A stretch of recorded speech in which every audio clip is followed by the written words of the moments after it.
Okay, welcome back. We are on a fresh stream, so now we will not get interrupted in the middle of Kristi Noem's testimony, which is coming up here in about 13 minutes. So we look forward to that, and we'll get that started here soon.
All right, it is 9 o'clock, so we are just waiting on them to get started and switch the stream over, but it should be starting any moment.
Is it okay if you start?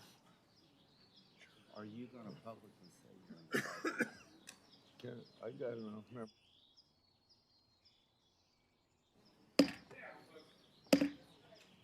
Okay, well, I'll call you later.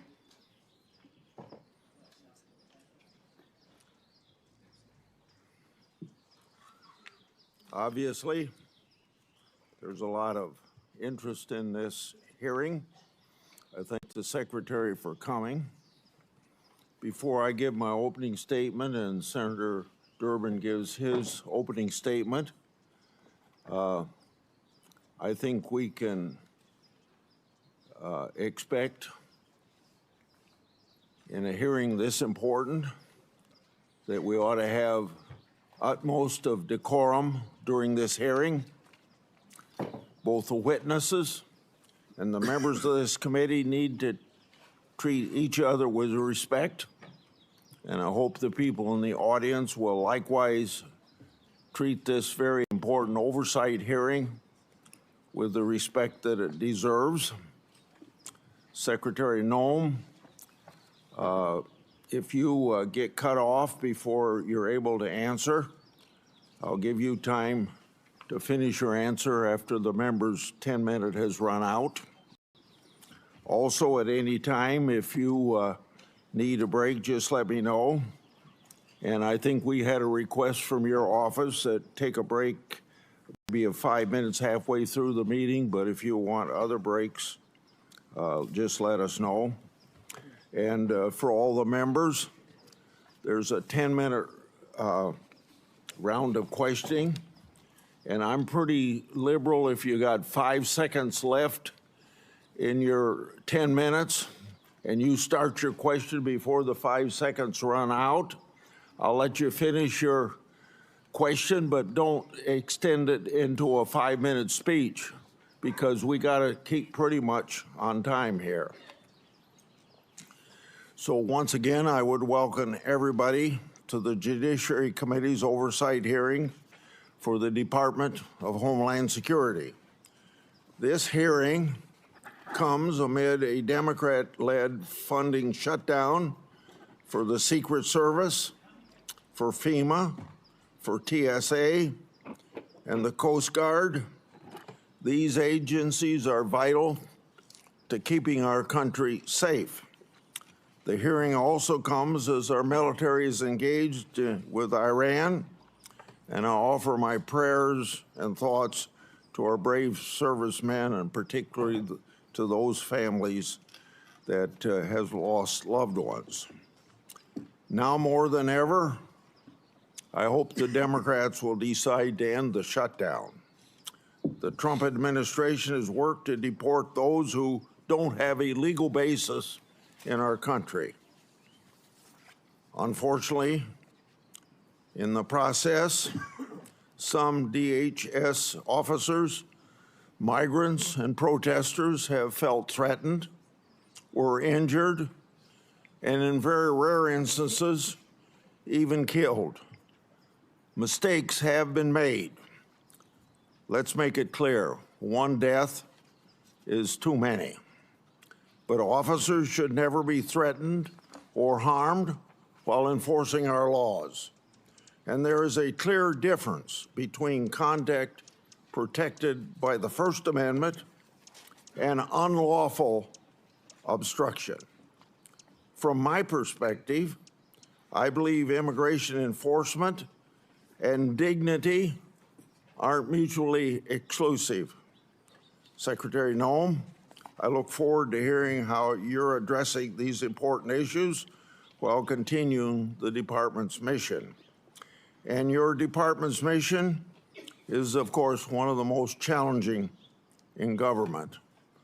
The responsibilities of the Department of Homeland Security are immense.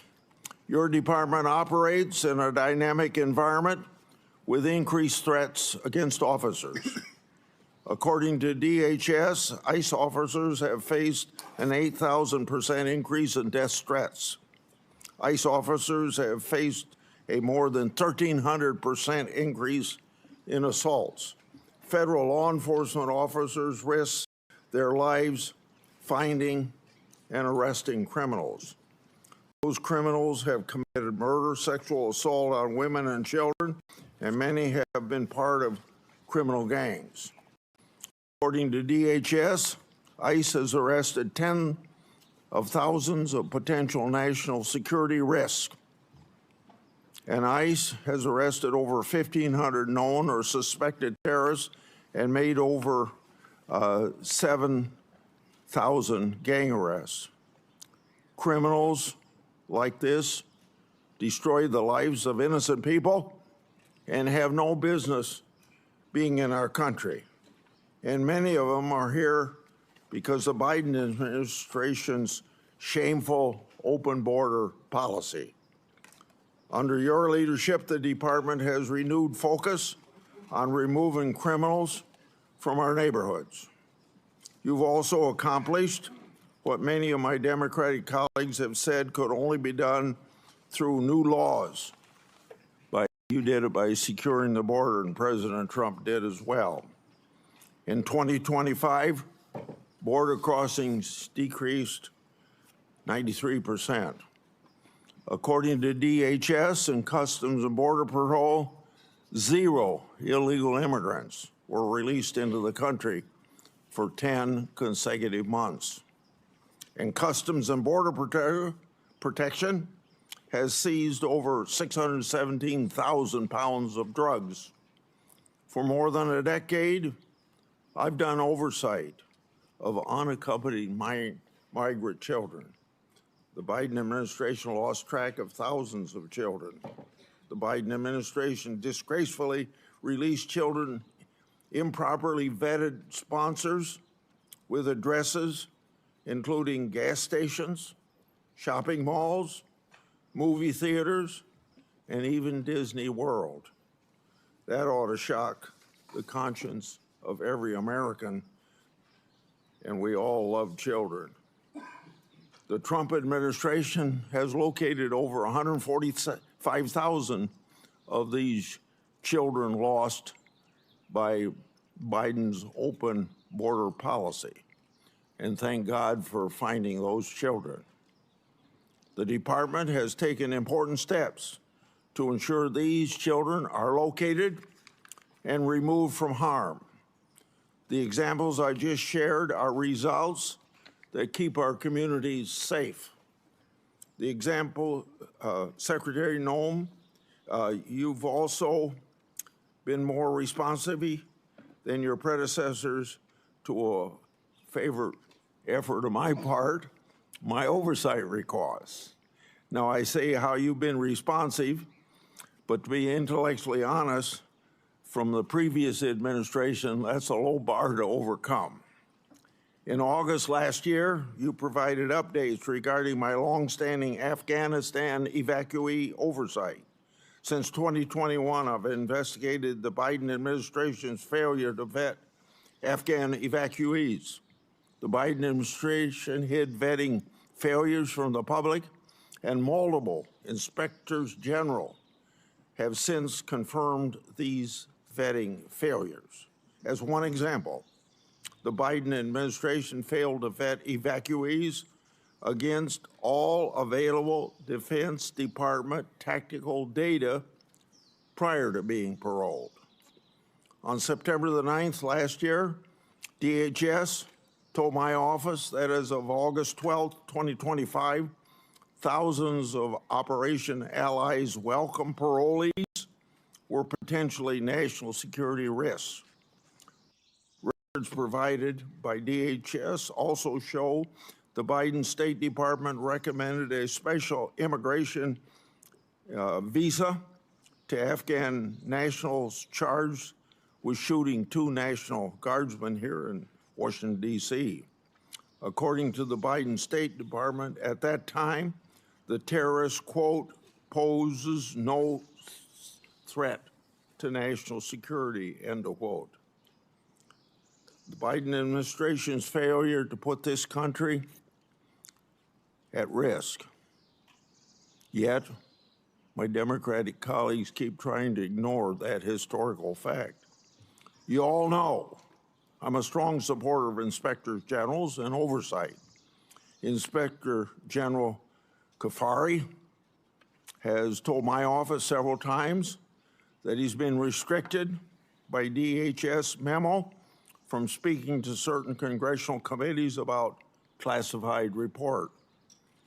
That report is about covert testing of the Transportation Security Administration checkpoint security screening. I hosted last year a bicameral, bipartisan, classified briefing with senior DHS officials on that matter to do what I can to bring about transparency. I asked the Inspector General, Kafari, to attend, but he declined, asserting that there was a memo in the department preventing him from doing so. I've also commissioned the Government Accountability Office to review the matter relating to that classified report. Government Accountability Office has said they've been unable to obtain possession of the report and access to relevant Transportation Security Administration personnel. Inspectors General and the Government Accountability Office help bring about transparency, and we all know transparency brings accountability to government.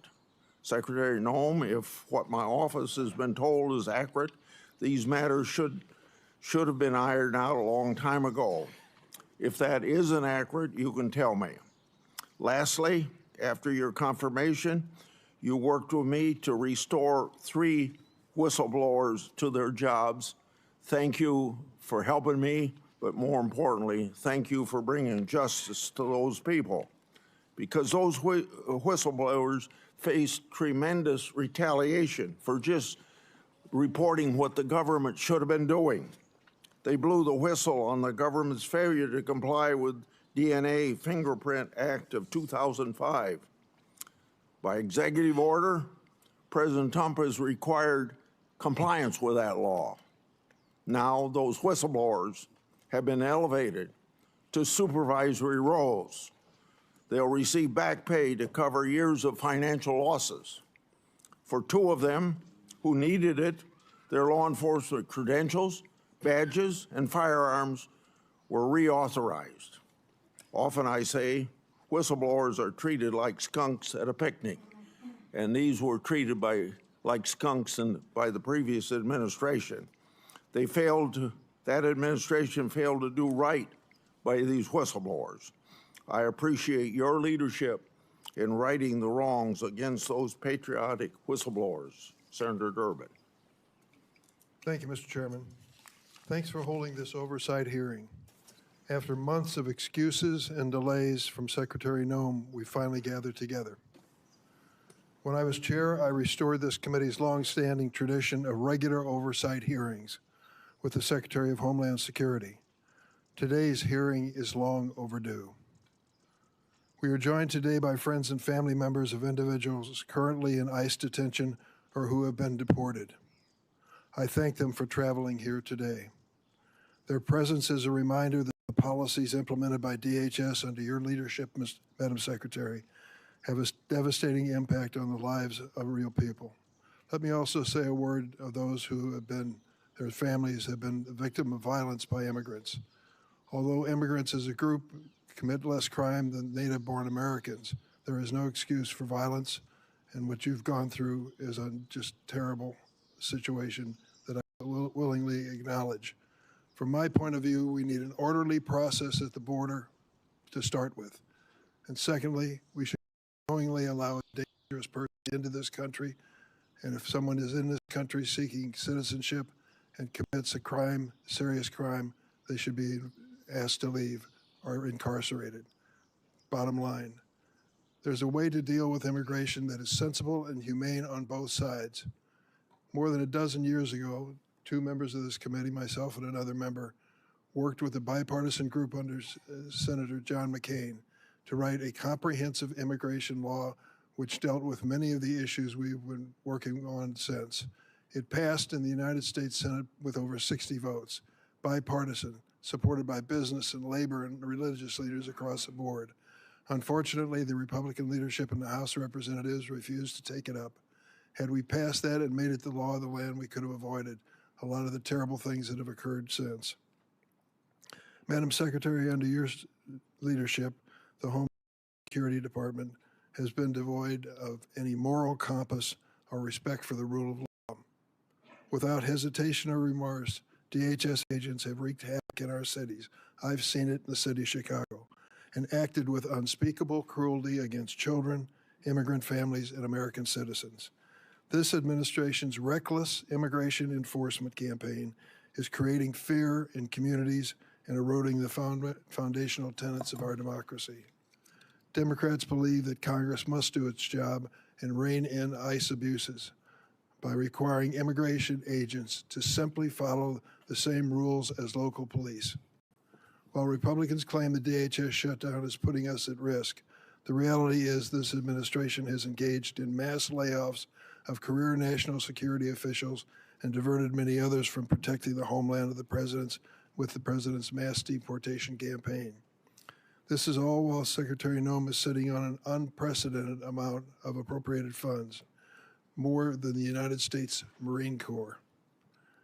The Republicans in Congress gave her this and gave her virtual decision-making power in terms of the execution of policies. And she is spending nearly $300 million on a fleet of luxury private jets so she can travel in style. Really? Secretary Noem has repeatedly claimed that the department is arresting the, quote, worst of the worst and making American cities safe. In fact, less than 14% of immigrants arrested during Trump's first year back in office had charges or convictions for violent criminal offenses. Less than 14%, 1 out of 7. Immigration agents arrive in cities without consulting local law enforcement. They roam the streets in paramilitary gear and arrest and detain people based on the color of their skin, their accents, and the language they speak, the infamous Kavanaugh stops. That is not a public safety operation. That is a paramilitary occupation. And Secretary Noem has made excessive force the department's default position. In my home state of Illinois, during the so-called Operation Midway Blitz, agents violently attacked, tackled, arrested, and detained immigrants and citizens. They conducted a military-style raid on an apartment complex, kicking down doors and zip-tying children. A Border Patrol agent shot an American citizen, Miramar Martinez, multiple times, 5 times. She miraculously survived. After the incident, the agent bragged on the internet, 5 shots, 7 holes.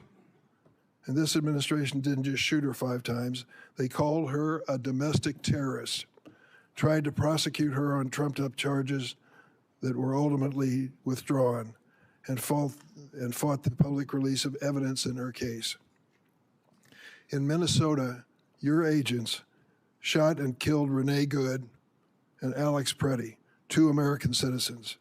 And as their families struggle with these horrible tragedies, they had to fight baseless accusations of domestic terrorism from Secretary Noem, the head of the agency responsible for their loved one's death. The department has also translated the president's racist attacks into immigration policy. President Trump has repeatedly called Somali immigrants, and I quote, garbage, and said that he doesn't want immigrants from what he calls, and I'm going to clean this up, S-hole countries. I heard him say that in the Oval Office repeatedly. Secretary Noem responded to what she called, quote, a full travel ban on every damn country that's been flooding our nation with killers, leeches, and entitlement junkies. It just so happens that every country covered by the Trump-Noem ban has a majority non-white population. Earlier this month, the Trump administration deployed Border Czar Tom Homan to Minneapolis, supposedly to end Operation Metro Surge. The president is reading his sinking poll numbers and finally recognized the American people are sick and tired and fed up with this heavily armed, masked secret police agents causing chaos in our cities. But the reality is the administration has not backed down from Stephen Miller's 3,000 person a day arrest quota. Meeting this quota is impossible without continuing indiscriminate enforcement. There simply are not enough of the so-called worst of the worst to do it. ICE agents are even arresting trafficking survivors like Luna, who was abused for years. In February 2025, the Trump DHS found Luna's application for a trafficking visa was bona fide. Today, Luna is still in detention. DHS has launched a cruel scheme to purchase massive warehouses for detaining immigrants, some designed to hold 8,000 people. To put that in perspective, our largest federal prison holds 4,000. Listen to what the U.S. Conference of Catholic Bishops said about this. The thought of holding thousands of families in massive warehouses should challenge the conscience of every American. Whatever their immigration status, these are human beings created in the image and likeness of God, and this is a moral inflection point for our country. Even with tens of billions of dollars at your disposal, the administration already cannot meet the basic needs of the 65,000 people currently in immigration detention. Detained individuals, including children and infants, are subject to abusive conditions and inadequate medical care. This includes Liam Ramos, the 5-year-old arrested with his father in Minnesota, who became ill in detention, and Amalia, an 18-month-old baby who became so sick with a respiratory illness she was hospitalized for 10 days, only to be returned to detention and denied medication. We have also seen an unprecedented number of deaths in ICE custody. 7 people died last December alone. 9 have died this year. This includes Geraldo Lunas Campos, who was choked to death by guards. This avoidable tragedy was classified as a homicide by the county medical examiner. The Department of Homeland Security's response? Try and deport the witnesses as quickly as possible. Secretary Noem and her rogue immigration agents seem to believe they are above the law and accountable only to the president and Stephen Miller's evil vision of a hateful America. Chief Judge Patrick Schultz of Minnesota, a Republican appointee, found that ICE violated at least 96 court orders in Minnesota in January, the month of January alone, which he said was, quote, likely more than some federal agencies have violated in their entire existence. And hundreds of federal judges have ruled more than 4,440 times that ICE is detaining immigrants illegally. That is an extraordinary rebuke from the federal bench. It hasn't stopped there. This department has trampled on the Fourth Amendment, forcibly entering private homes and businesses without judicial warrant. The Trump administration has also punished individuals for exercising their rights to free speech and peaceful protest under the First Amendment. They revoked a student's visa for writing an op-ed in America. In America. They have subpoenaed social media companies for information on Americans who have criticized ICE. ICE agents have found the addresses of peaceful protesters and showed up their homes to intimidate them. Now the administration is even threatening to interfere with our elections. President Trump has suggested that the federal government should nationalize elections. Top Trump ally Steve Bannon recently said, "We're going to have ICE surround the polls.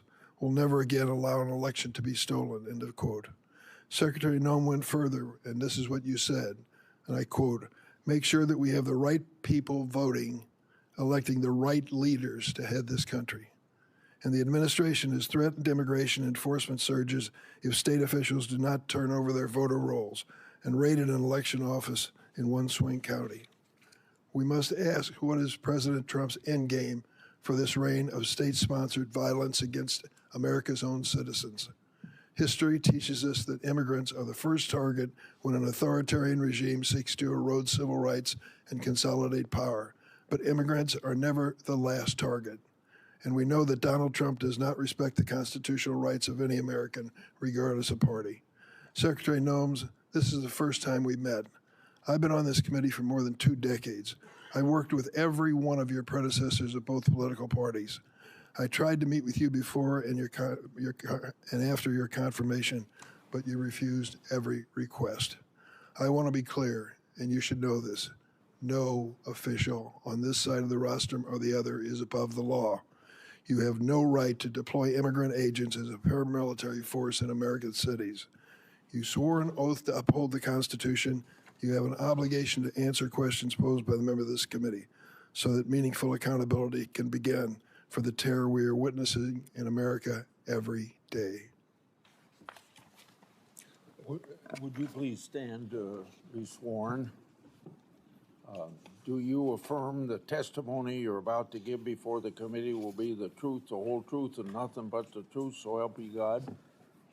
Thank you for that positive response.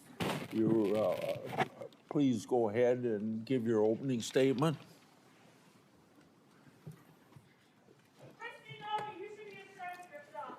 No. Okay. Well.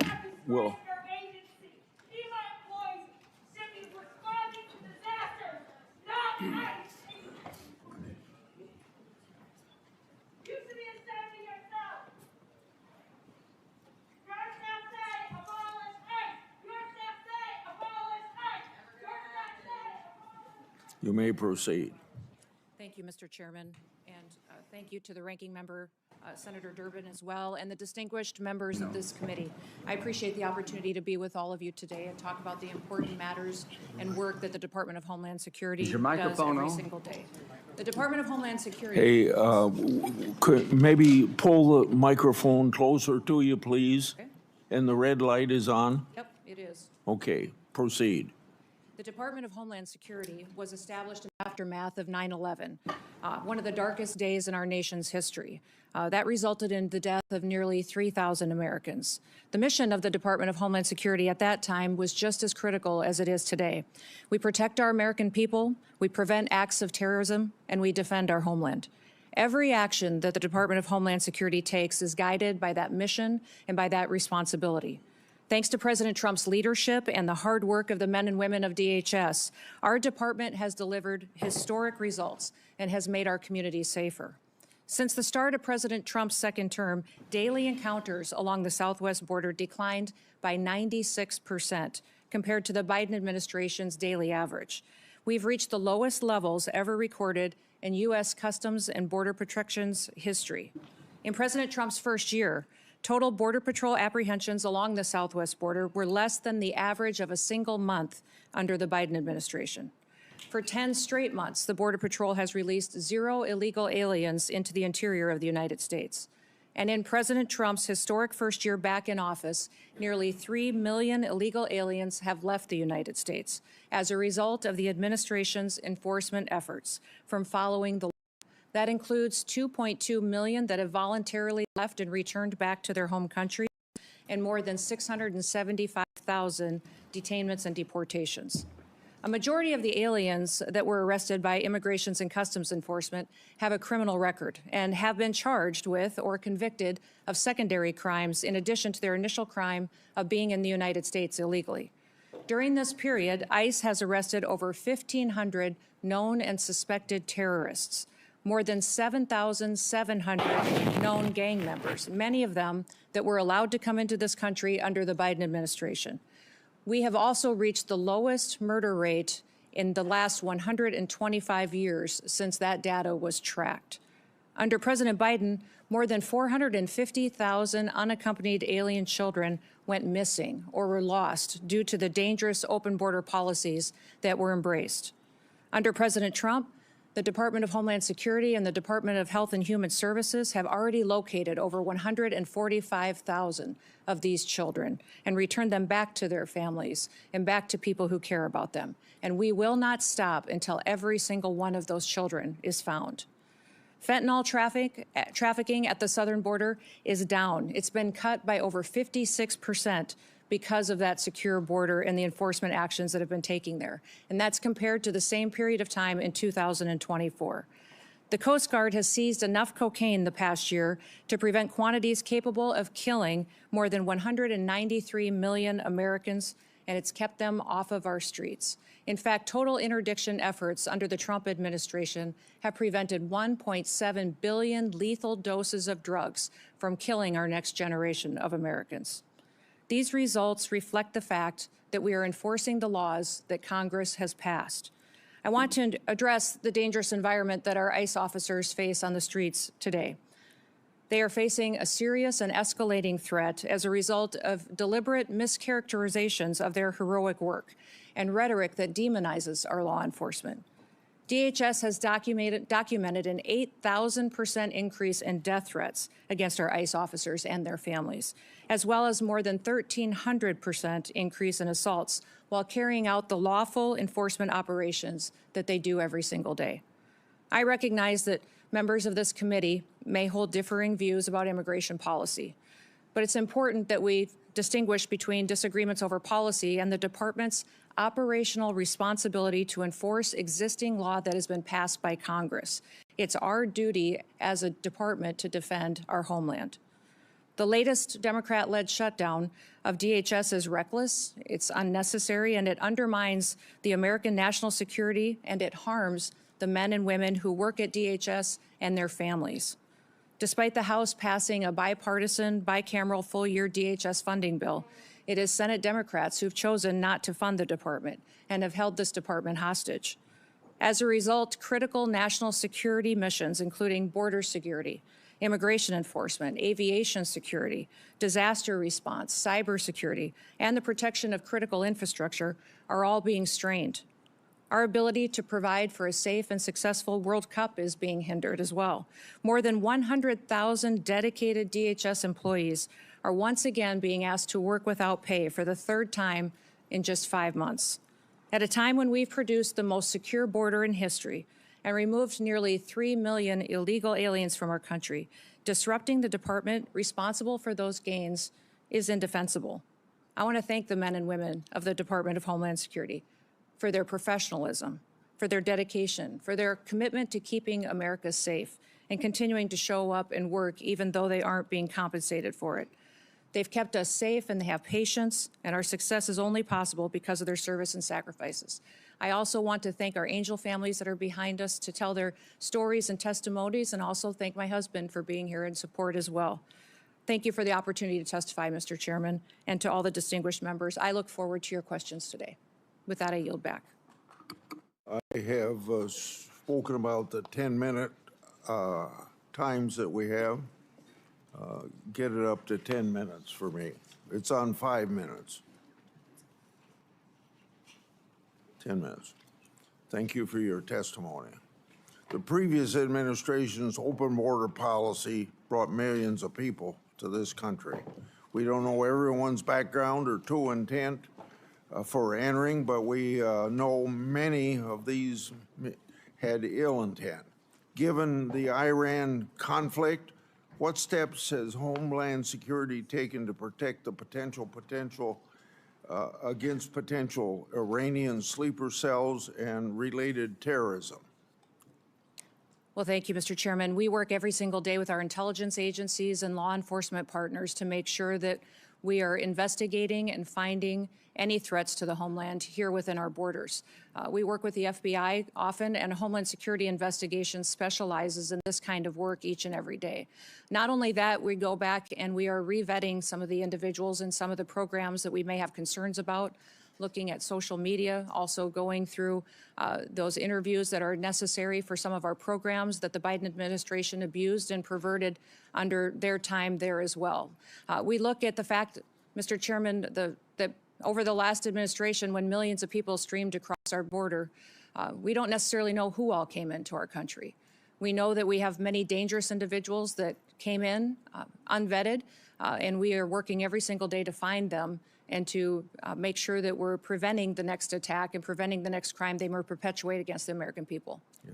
You heard in my opening statement about the Inspector General's report on airport security screening.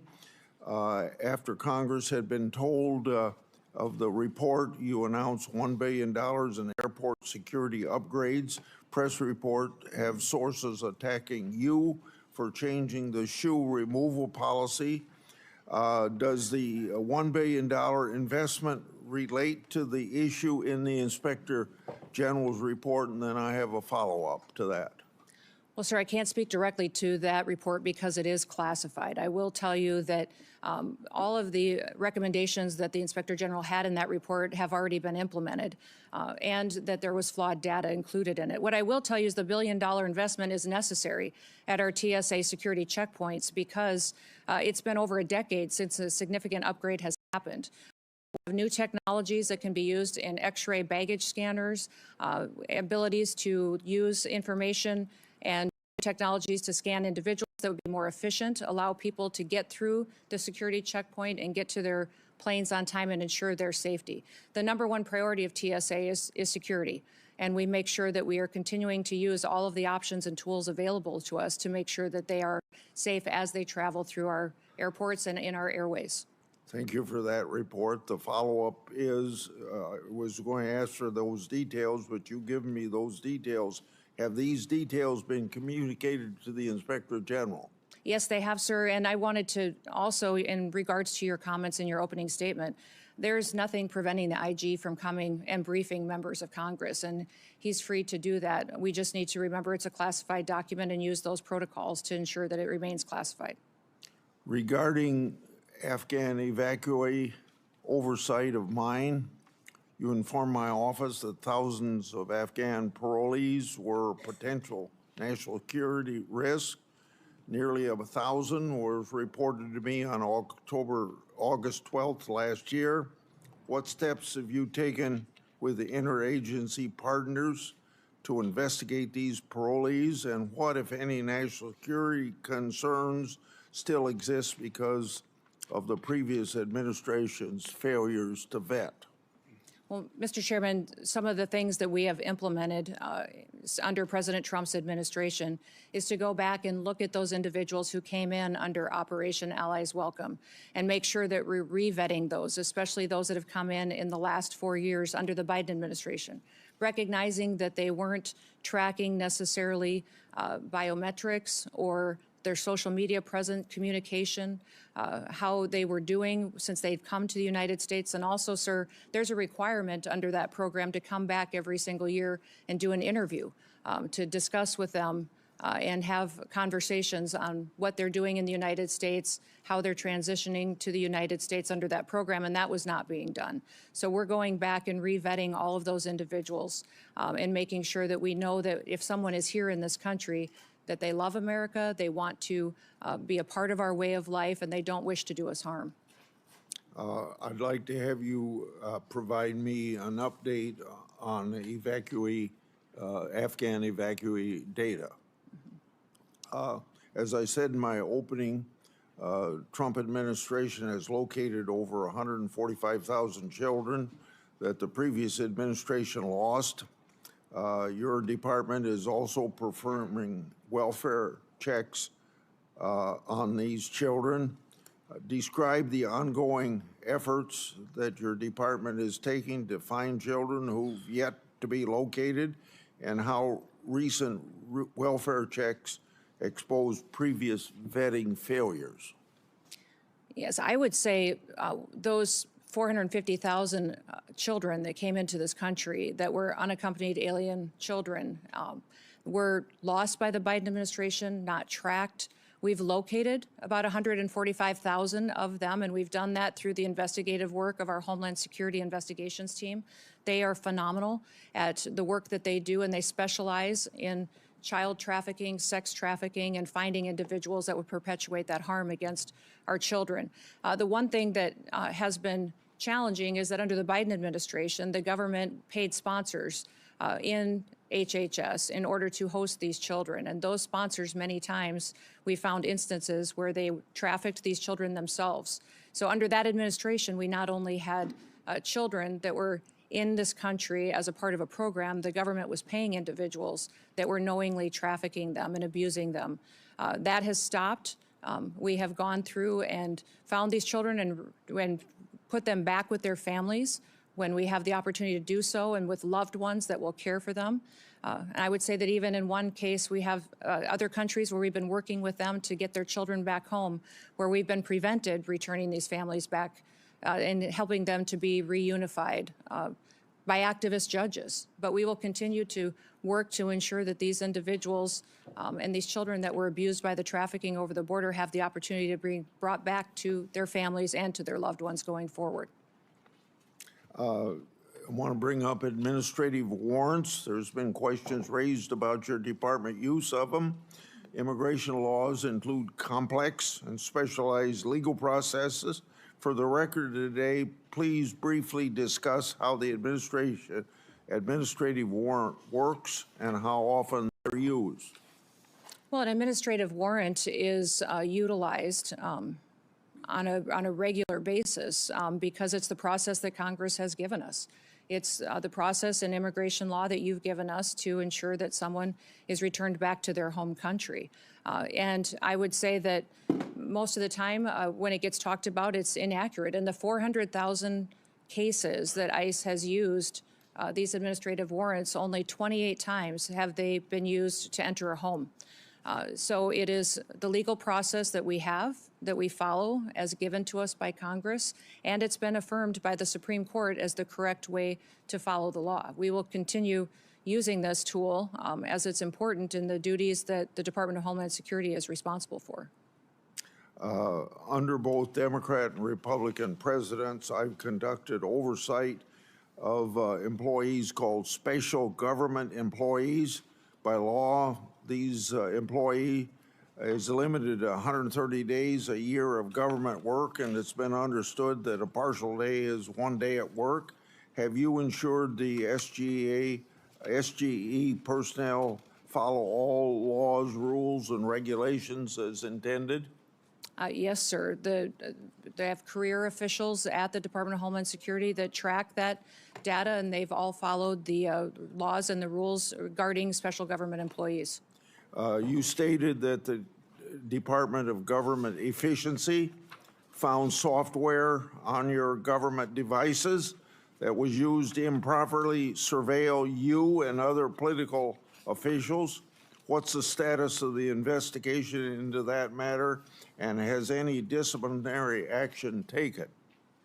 Yes, sir, there was software that was doing surveillance on political appointees at the Department of Homeland Security, and there was measures put in place where some people were removed from their positions and accountability measures put in place. And we continue to monitor our systems as the agency that is trusted with cybersecurity and ensuring that our critical infrastructure is protected from hacking attempts from foreign nationals who wish to do us harm or individuals within this country. We take seriously the amount of software, surveillance, and work that we do within the department as well.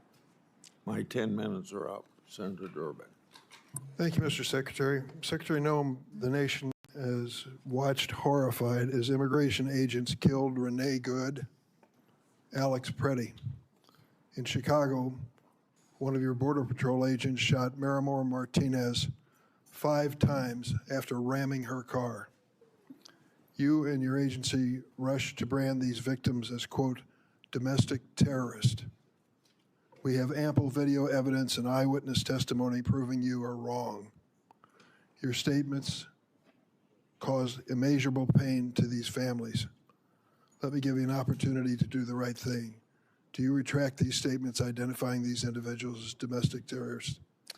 You know, Senator Dermott, when we have these situations happen, we always offer our condolences to those families, and I offer mine as well. These are tragic situations, and I can't imagine what these families go through in losing a loved one. What I will say is we always work to provide the American people with as much information as possible, that we're relying on reports from the ground and from agents that are there, and working to be transparent, and we'll continue to do all that we can to provide the accurate information and the facts to people as we can. Where did you get that information? In a recent hearing before the HISGAC committee, CBP and ICE officials testified under oath that their agencies did not inform you he was a domestic terrorist during that hearing, stated during that hearing. I was getting reports from the ground from agents at the scene, and I would say that it was a chaotic scene, as you've seen in Minneapolis and St. Paul, as immigration enforcement has gone forward, and we've worked at targeting the worst of the worst, that many times our agents have been faced with violent the victims of that violence domestic terrorists as a way to calm the scene? These violent terrorists have put them in a situation where they've been, it's unprecedented what these agents have faced it. So that situation on the ground, that was chaotic. And it was something that they were transpiring and sharing information brand them as domestic with us. terrorists. Can you explain why you decided to brand these victims that we all saw on video, who were out protesting the activities of your agency and were killed as a result of it? How did you think that calling them domestic terrorists at that scene was somehow going to calm the situation? You know, Senator, we are working in those where there's a tragic loss of life, and that there is something that our agents are involved in, that we continue to deliver information. Is it so hard to say you were wrong? We continue, as these investigations continue to go, we will provide, I absolutely strive to provide factual information, and we'll continue to do that. And when you fail, do you admit it publicly? Absolutely. We always know that there's room for improvement, that we will. Stop the talk, so. Keith Porter Jr. and Dr. Linda Davis. They were Americans killed by ICE. You have not given their family any justice. Say their names. Their Black Lives Matter. Their Black Lives Matter. Their Black Lives Matter. Their Black Lives Matter. I think you can proceed. Thank you, Mr. Chairman. I want to turn to another incident where DHS is concealing the facts from the American public. Geraldo Luna Campos died in an immigration detention. DHS claimed he killed himself, but an independent medical examiner found his death was a homicide. Witnesses stated Mr. Campos was strangled by the guards at a detention facility. Instead of investigating this death, your department tried to deport the witnesses to the crime. It took a judge intervening to ensure the fact that these witnesses remain in the country for investigation. Secretary Noem, who ordered those witnesses be deported?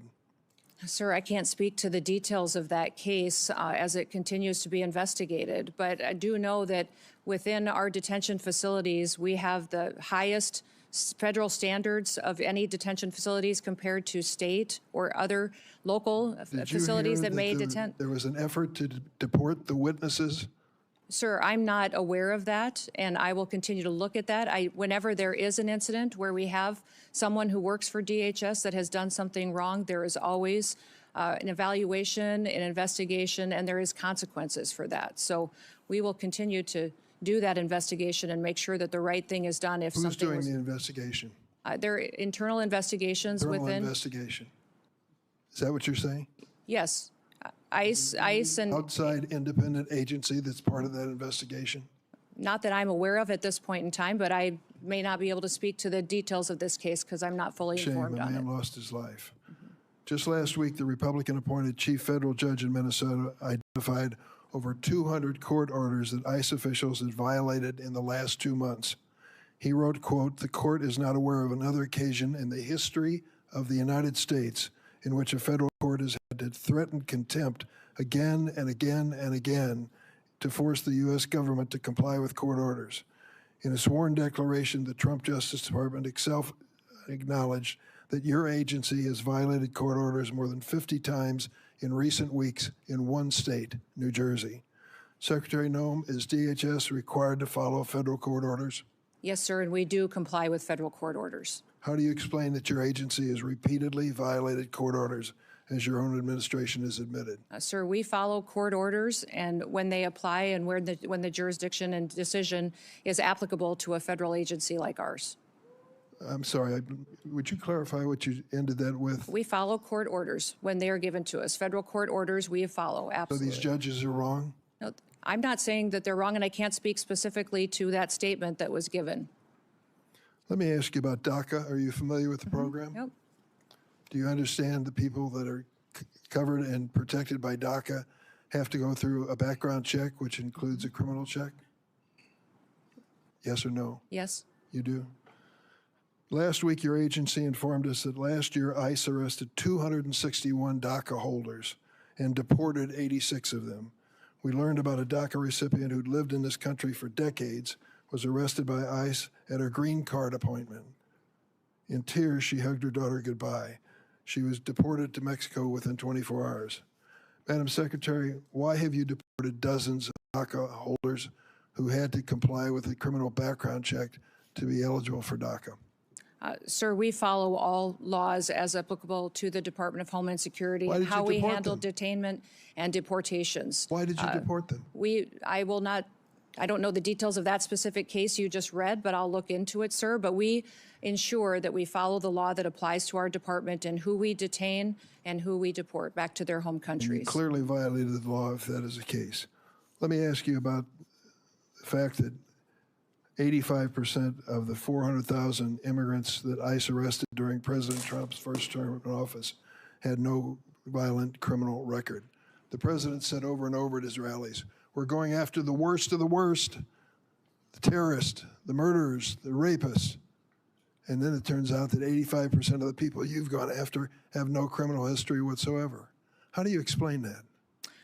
Sir, when you talk about violent crimes, what you're saying, the crimes that don't matter, that you aren't counting, are ones that affect American families every single day. You're not counting DUIs, you're not counting embezzlements, you're not counting theft, and you're not counting the other crimes against people and drug trafficking and proliferating that. So if you don't count those as crimes, I that know these they do individuals count them. and They count them, impacting and families in this country, They are counted, and they calculate Those- that 14% of those that you those are not arrested. counted in your 14%. If you were counting crimes that these individual illegal aliens in this country have committed, it would be well over 65 to 70% of the individuals that are detained today have those crimes on their record, besides the crime of being in this country Going to back that illegally. up with some information for me? Absolutely, I will. I certainly hope you will.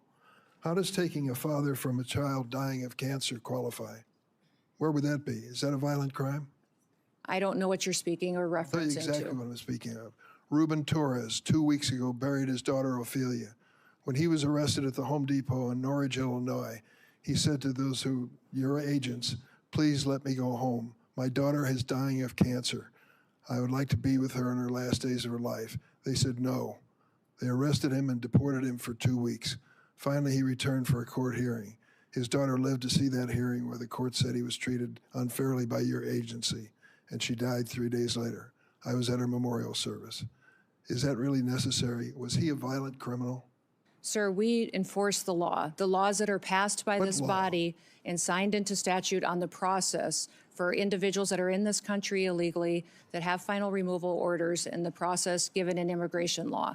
We continue to follow that, and if you don't like the law, I would suggest you change the law. But that is what we do We tried every to single change the day, is law go out with- there. We tried to change it with comprehensive immigration reform, and it was stopped by the Republican House of Representatives. Our job at the department is to follow the law and make sure that we are a nation of laws, because I don't a think nation you're- that I doesn't don't follow think the even law close when it comes to that. is no nation at all. I yield, Mr. Chairman. Senator Graham. Thank you very much for coming. Can you hear me? Yep, Thank now you. we can. Thanks very much. Well, let's talk about the scope of the problem you inherited here. My Democratic friends said that sensible immigration is what they've been pursuing, talked about the Gang of Eight and a lot of things I've worked on with. Would you say that the 4 years of Biden was sensible immigration? No. I wouldn't either. I would say it's obliteration of the border. 11 million people came into this country during President Biden's term. He obliterated all controls. We sent them all over the country in planes, trains, and automobiles. And what's the scope of the problem you inherited? How would you describe the mess that Biden gave you very quickly? Our country was in a chaotic time and invaded over our southern border. Millions and millions of people came into this country. For 11,000 unvetted. murderers, right? Yes, that is correct. 2,700% increase in people on the terrorist watch list, right? That's correct. During his 4 years, President Biden allowed 2,700% increase of people on the terrorist watch list to come into this country. In 2023, 172. Do you know where those people are? No, not So necessarily. we don't know where they are. They're here, but we don't know where they are because they didn't care if they came and they haven't really looked very hard. So sensible immigration died on Biden's watch. It was replaced by out of control, open border, just absolute chaos. And to all the people on the front row that have lost loved ones, I am sorry. Your family members are a victim of an out-of-control, Democratic-led effort to obliterate the border, and every senator on this side of the aisle, that side of the aisle, did nothing about it. Now, they want to talk to you about problems we've had. Are these shootings being investigated in Minnesota? Yes, they are. They should be investigated in Minnesota. We want to have orderly processes. How would you say being an ICE agent is right now, the stress they're under? I think it's unprecedented for them every day. I think it's miserable. I think it's just a tough job right now, and if they go too far, we will hold them accountable. But I just want the country to know these men and women who are trying to solve this problem that was created by our Democratic colleagues, you have no idea the mess they inherited. This country was overrun by illegal immigrants, murderers, rapists, and just average everyday people. How many people did Barack Obama deport when he was president? The total, I 3 don't know, but million. it was more than us. How many of them were violent criminals? So when a Democrat deports somebody who's here illegally, that's good government. When a Republican does it, we're Nazis and fascists. If you're here illegally, are you entitled to stay? No. They would allow you to stay. I want you to understand that these people have no interest in cleaning up this mess. In 2026, we're going to have an election about this, and they're openly saying, unless you're a violent criminal, you should be allowed to stay here. Is embezzlement a violent crime? No. Is it a crime without a victim? Yes. If somebody steals your stuff, even if they don't do it through force, is that a crime with a victim? Yes. So all of the Laken Riley, I think she was murdered by a man who was actually in custody. Are you familiar with the Laken Riley case? Yes, I am. Okay, she's a young lady about 60 miles from where I live. The man who murdered her was in custody, was detained by DHS, but was released because they had no bed space in Texas. He went to New York and committed a bunch of crimes. He winds up in Georgia and he murders this young lady. He was in our control. He was released not because he wasn't dangerous, because we had no place to put him. Do you agree those days are over? Yes. Do you agree the most secure border in American history has been achieved by you and those under your control, Yes. working with President Trump? Are you proud of that? I am proud of that. So we're down to like nobody coming across.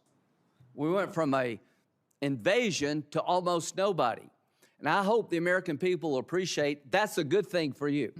Now we're engaged in military action against the mothership of terrorism, Iran, which I hope will sink pretty soon. Do you think the threat level against the United States is up or down when it comes to radical Islamic terrorists? It's up.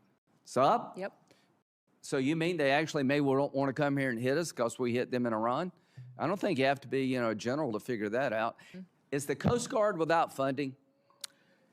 Portions of it, we're keeping some of the salaries paid, but they're, So there's no funds in the appropriation bill for the Coast Guard, is that correct? that is correct. Because your agency is not being funded. It's the one part of the appropriations bill where we haven't agreed on funding, is that correct? Correct. So FEMA, no money, right? Coast Guard, no money. Really? Really? ICE, they have money because of the bill we did before. The Secret Service, are these people being paid? Yes, they are. They're being paid, but do we have money? Our law enforcement is paid, but their resources, their They're administrative not staff, being their paid out of contracting. appropriated funds Correct. this year, right? Correct. So in the appropriations process, we've got no new money for the Secret Service. Does that make any sense to anybody in America? Can we not understand America is under siege now? Likely to be attacked because radical Islam is under siege and they're going to hit back. And we're sitting here looking at each other and not funding DHS? If you want to reform ICE, great. Count me in. If you want to make DHS more professional, count me in. If you want to investigate bad shootings, count me in. If you don't want to do away with sanctuary cities, count me out. What's a sanctuary city? A city that protects itself from our federal immigration efforts in their city. Are there sanctuary cities and states in this country? Yes, there are. Look at this chart. There are 200 plus sanctuary counties. There are 12 sanctuary states. 8 million illegal immigrants reside in sanctuary jurisdictions in defiance of federal law.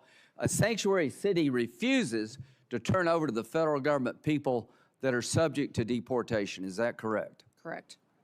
They make a choice, these sanctuary states, counties, cities, not to cooperate with federal officials, and the laws have been on the book long before Donald Trump, right? Correct. Do you think it would be good for the country to abolish sanctuary cities and states? I do. Do you believe as long as they exist, it will be a magnet for future immigration, illegal immigration? Yes, I do. So if you're a legal immigrant and you can get to one of these sanctuary cities, states, or towns, you believe you'll never leave. Until you fix this, you're going to have illegal immigrant magnets. Do you agree with that? Yes. Would you urge the Congress to abolish sanctuary cities Yes, I would, sir. and sanctuary states? When it comes to the threat level against our homeland, how would you characterize it right now? Right now, I would say, sir, that we should have our every effort within the Department of Homeland Security out protecting people 24/7, because we face not just enemies from overseas that threaten our way of life and our American values. The Biden administration let them here. They let them in our borders. They're in our hometowns. They are unvetted, thousands and thousands of people that are dangerous criminals, gang members, known and Who's this suspected guy? terrorists. Who's this guy? He is the man that conducted the horrific act down in Austin. Okay, what country did he come from? I think Senegal. Okay, and he was killed in Austin, Texas, right? He was. And the shirt said what? Property of Allah. Property of Allah. And when you went to his house, you found a what kind of flag? Iranian flag. Iranian flag. Wonder how many people are like that here, waiting to pounce. And DHS doesn't have appropriated funds. This is insane. There are more people like this. We obliterated our borders. 1.7 million people came into this country from countries that were designated to be a problem. Special interest aliens. Are you familiar with that? Yes, I am. So 1.7 million came from countries that would make you a special interest alien because the nature of the country. Libya, Nigeria, North Korea, Afghanistan, China, Cuba. Do you know where those 1.7 million people are? Not all of them. Yeah, I don't know. I don't know where they are either. But they let them in. We don't know where they are. They came from countries that are so dicey. We made you a special interest alien if you came from those countries. So we're having a hearing here. I'd like to make ICE more professional. I'd like to make sure if there was a bad shooting, it's documented as such and people pay a price. But I will not apologize to anybody in this room to try to clean up the mess that Biden started and you empowered. We've got to deal with this.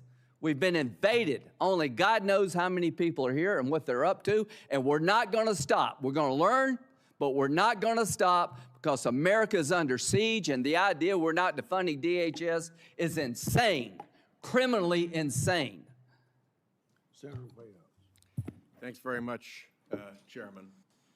Let me start by noting that we have repeatedly said, our ranking member on the Senate Appropriations Committee, Senator Murray, has said that we are more than willing to fund TSA, more than willing to fund the Coast Guard, more than willing to fund FEMA, and that it is the administration that is holding those agencies hostage in order to extract additional funding for ICE and CBP. That is our quite clearly stated position, and I just wanted to recognize that now.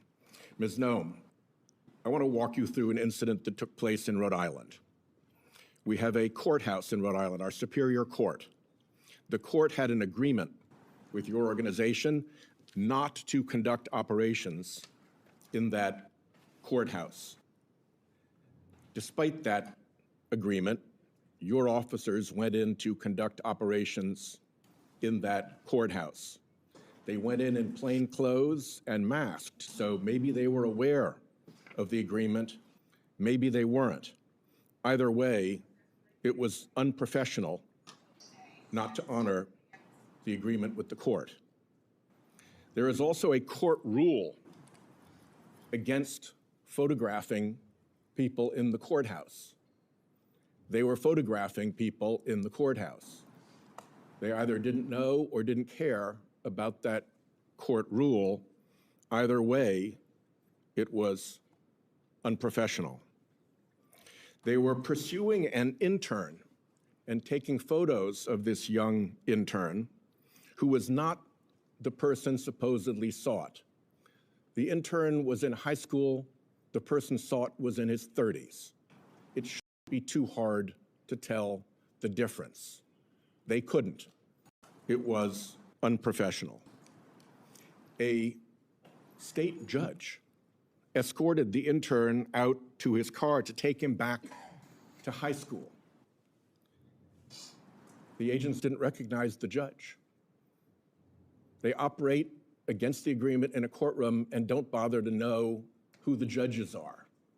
Again, unprofessional.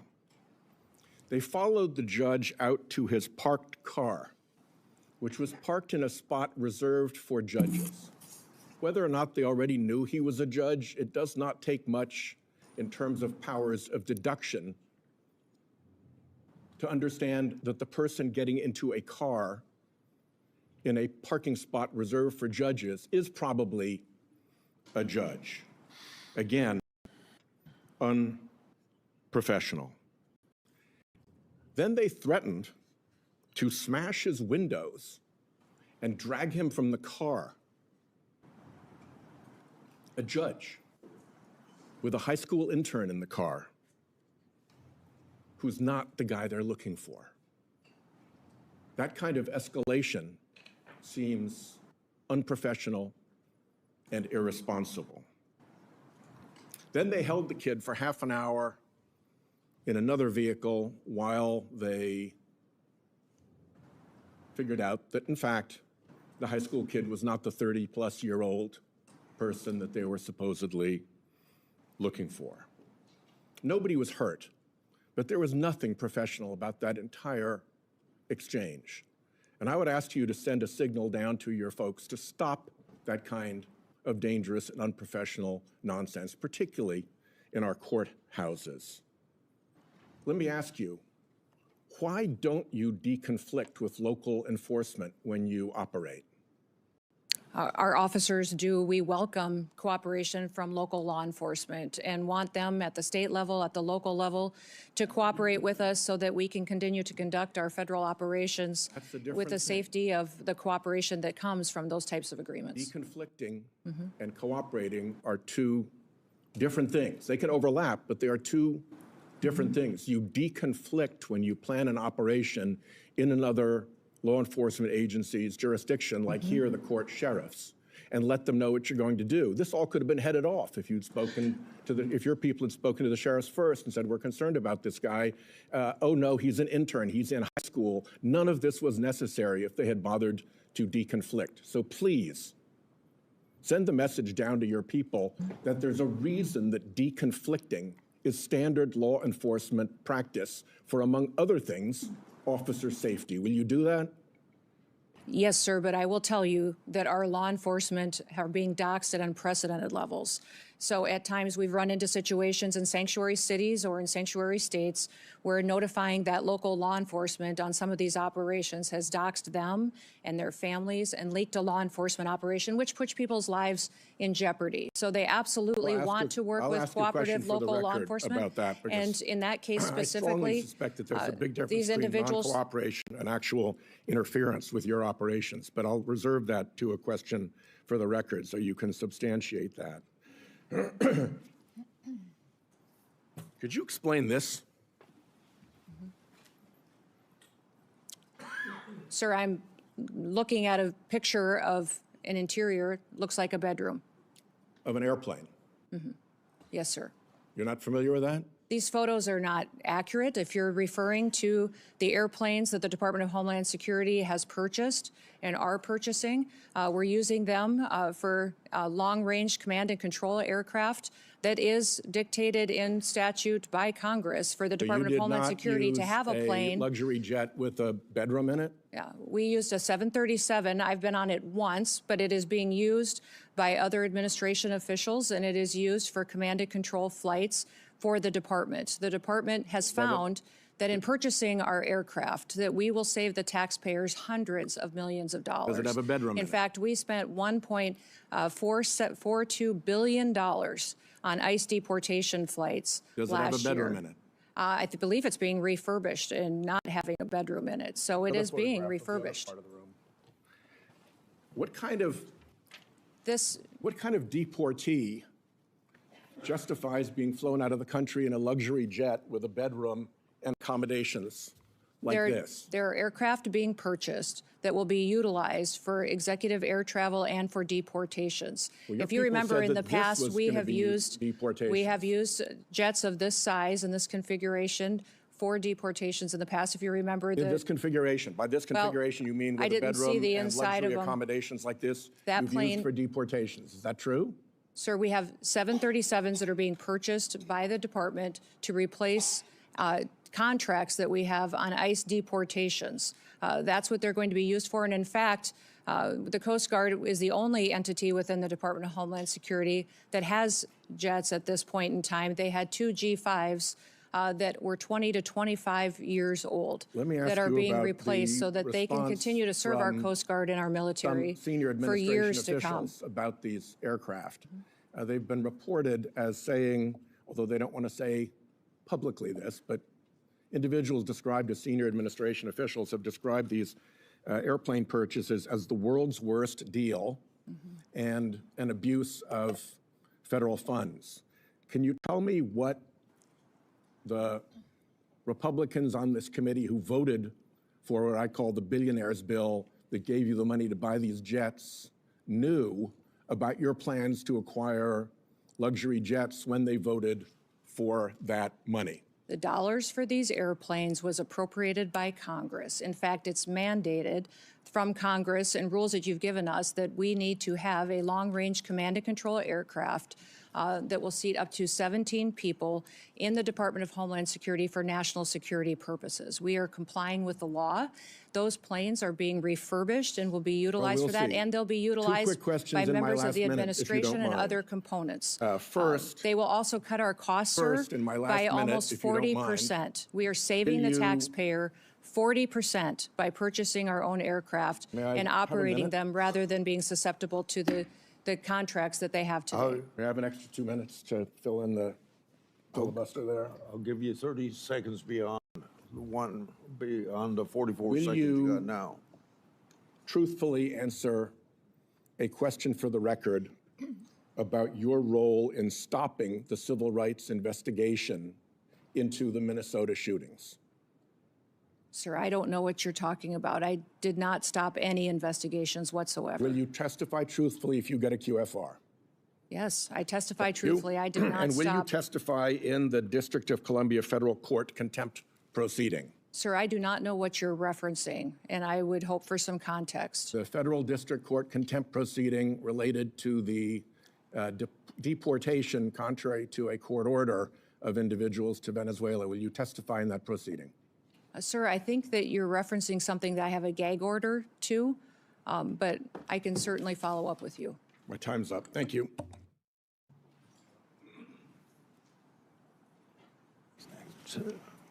Senator Kennedy, you're next.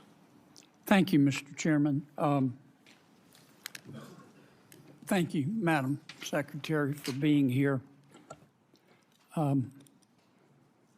President Trump, ably assisted by Mr. Stephen Miller, quickly in the President's second administration developed policies to secure our southern border, policies that you and the Department of Homeland Security implemented. And I congratulate all of you on your success.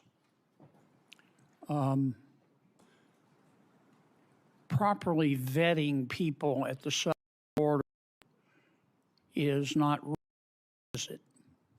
No. Could you answer for the record? No, it is not racist. Properly vetting people at the southern border is prudent, isn't it? Yes, sir, it is. And to do that, we need the Border Patrol, do we not? Yes, we do.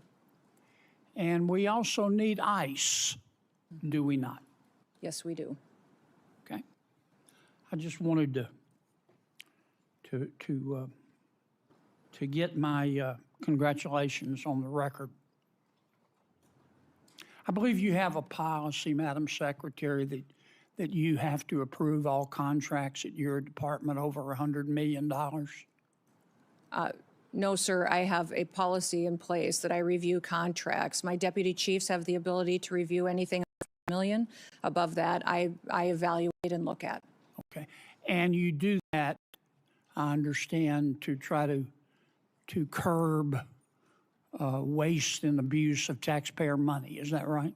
Yes, sir. In fact, it's been extremely effective. We've saved the taxpayers over $13.2 billion just by evaluating contracts, negotiating lower ones, and canceling ones that aren't necessary to do our duties.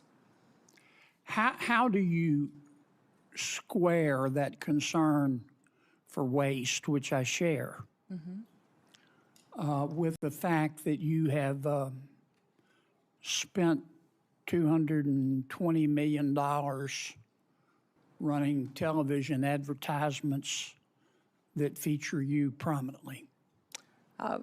Sir, the president tasked me with getting the message out to the country and to other countries where we were seeing the invasion come from, with putting commercials out that told them that if they were in this country illegally, that they needed to leave, or we would detain them and remove them, and they'd not get the chance to come back to America the right way. That has been extremely effective. Ask you to run these advertisements, is that right? We had that conversation, yes, before I was put in this position and sworn in and confirmed, and since then as well. Okay. Did you bid out those service contracts? Yes, they did. They went out to a competitive bid, and career officials at the department chose who would do those advertising commercials. And the people that you ended up picking were people who had formerly done your political work back in South Dakota, is that right? No, that's not correct, sir. I think it is. No, it's not, sir. The individuals who, I believe the careers who they chose were two different media firms. There's been conversation about their subcontractors, but we have no legal authority to look into subcontractors on work like that. Okay. And you're saying that you're testifying that President Trump approved this ahead of time? Is that my understanding? We had conversations about making sure that we were telling people. No, ma'am. I'm asking you, sorry to interrupt, but the president approved ahead of time you spending $220 million running TV ads across the country in which you are featured prominently. Yes, sir. We went through the legal processes, did it Did correctly. the president worked know with you were going OMB. to do this? Yes, He did? yes. Okay. And one thing, Senator, I think would be helpful to know is how effective that communications has been. That Well, they were overwhelmingly. effective in your name recognition. I mean, I personally just, I mean, to me, it puts the president in a terribly awkward spot.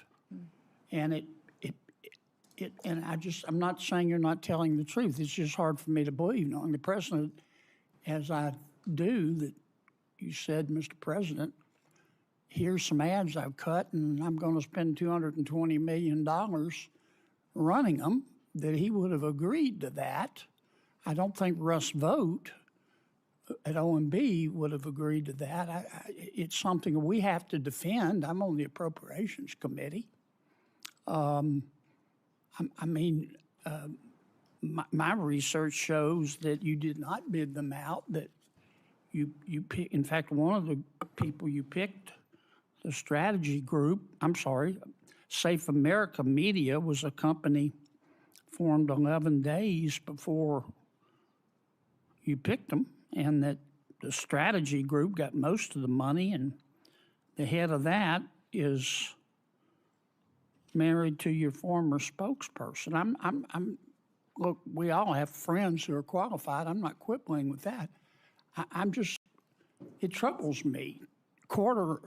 A fifth to a quarter of $1 billion of taxpayer money when we're scratching for every penny and we're fighting over rescission packages. I just can't agree with, Madam Secretary. Are you still running those ads? No, Senator, I did not have anything to do with picking those contractors. No politicals at the Department of Homeland Security did. I understand. Are you Rear still running officials those followed ads? the competitive bid process for Are you that. still running Everything those ads? I think the ads are due to end here in March, I think within a week So or two. they I'm are not sure of the still running? update. The one that is running is focusing on angel families. Have you seen that? It is the one that's talking about this is our why. This is why we work every day. Okay. Is for the angel I've gotta families move and their on. victims that need to.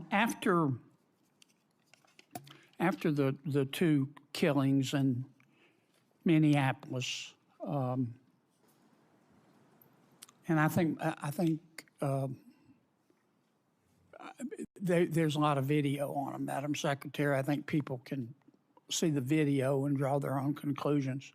Are you and your department conducting an investigation of those? Sir, the investigation is being led by the FBI.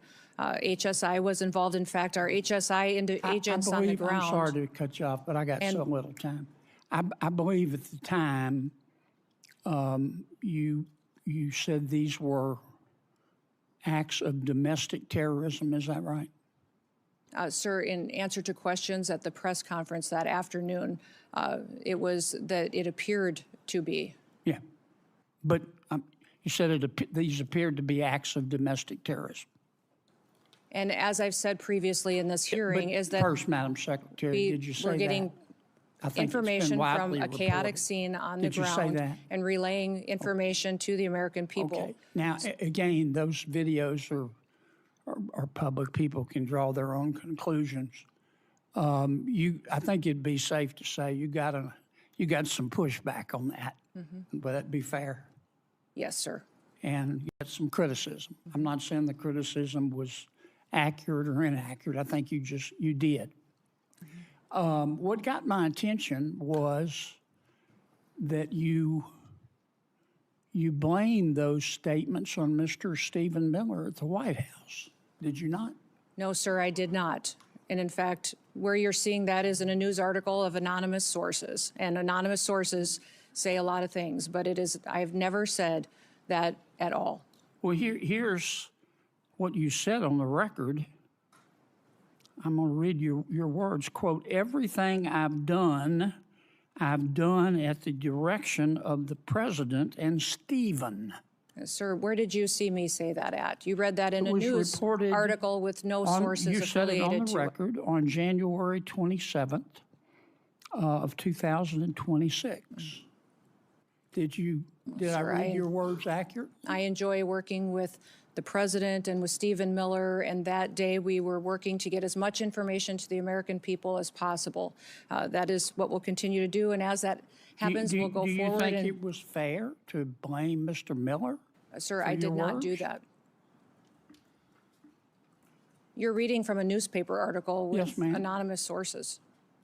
Are you denying that you said that? Sir, I'm not going to speak to that situation that is relayed on anonymous sources that no This one has wasn't heard me anonymous. say that. It was you. No.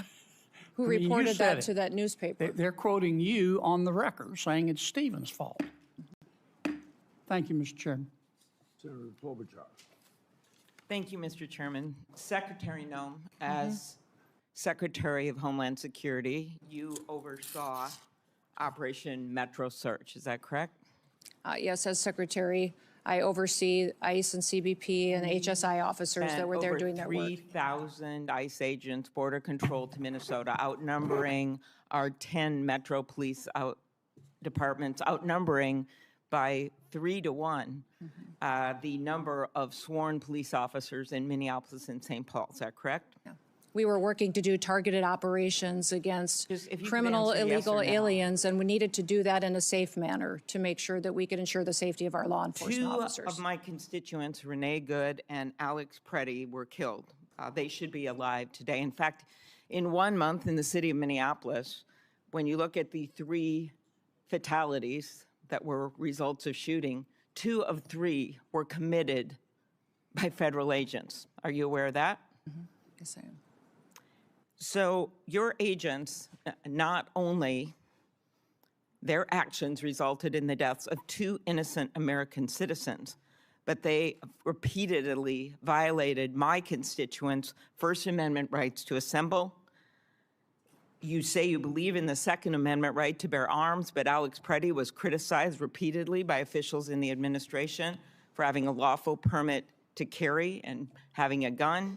Your agents violated the Fourth Amendment rights of my constituents by ramming through doors of innocent people's homes, innocent citizens' home, without any kind of a warrant, and violated the Fifth Amendment right to due process. So as I've shared with my colleagues, if you believe in federalism, in freedom, and in liberty, you should be horrified by what the Department of Homeland Security did in Minnesota. So my first question is, having spoken to Mr. Homan, what is the exact number of DHS agents still in Minnesota? Well, I believe that there is still close to 650 there, counting the investigators that are there, working to get to the bottom of the unprecedented fraud that has been found in the Medicaid Was funding. 5-year-old Liam involved in that fraud? As you know, I am all in on prosecuting fraud. I put in place the U.S. attorney who exposed the fraud under the Biden administration and brought the bulk of the prosecutions, and also recommended to Mr. Blanche that Joe Thompson be the acting U.S. attorney who led those prosecutions and now has left the office because the Department of Justice asked him and many others to investigate Renee Good's wife instead of doing their jobs doing fraud. So what I want to know is, when are you going to get down to the original footprint as promised to us? We're continuing to work at that, although those investigators will continue to stay there to get to the bottom of that fraud, to make sure that those vulnerable people that rely on those programs actually get services from those federal dollars that are spent, that it's not stolen by criminals and used by individuals to enrich themselves and send it out of the country. Secretary Chung-Li Tao, are you aware that agents bashed in the door of a U.S. citizen, a Hmong elder with no criminal record? I can't speak to the specifics of that Did you case. see the photos of that man being dragged out of his house in Crocs and in his underwear? Yes, I did. Do you believe that he was involved in fraud? Do not know where that status of that investigation is. Are you aware that he is a son of a beloved nurse that treated our soldiers in Vietnam? I believe that we have laws in this country that need to be enforced and need to be applied Your equally to agents, everyone. speaking of enforcing the laws and following the laws, did they have a judicial warrant when they rammed through an American citizen's door? Our law enforcement officers follow. our officers conduct targeted operations and utilize the law processes that are given to them and the You will not answer tools. that you think that's wrong. They needed to identify that individual, and They that couldn't individual. identify him by looking at his identification. Instead, they had to drag him out, throw him in a car, and drive him around for an hour.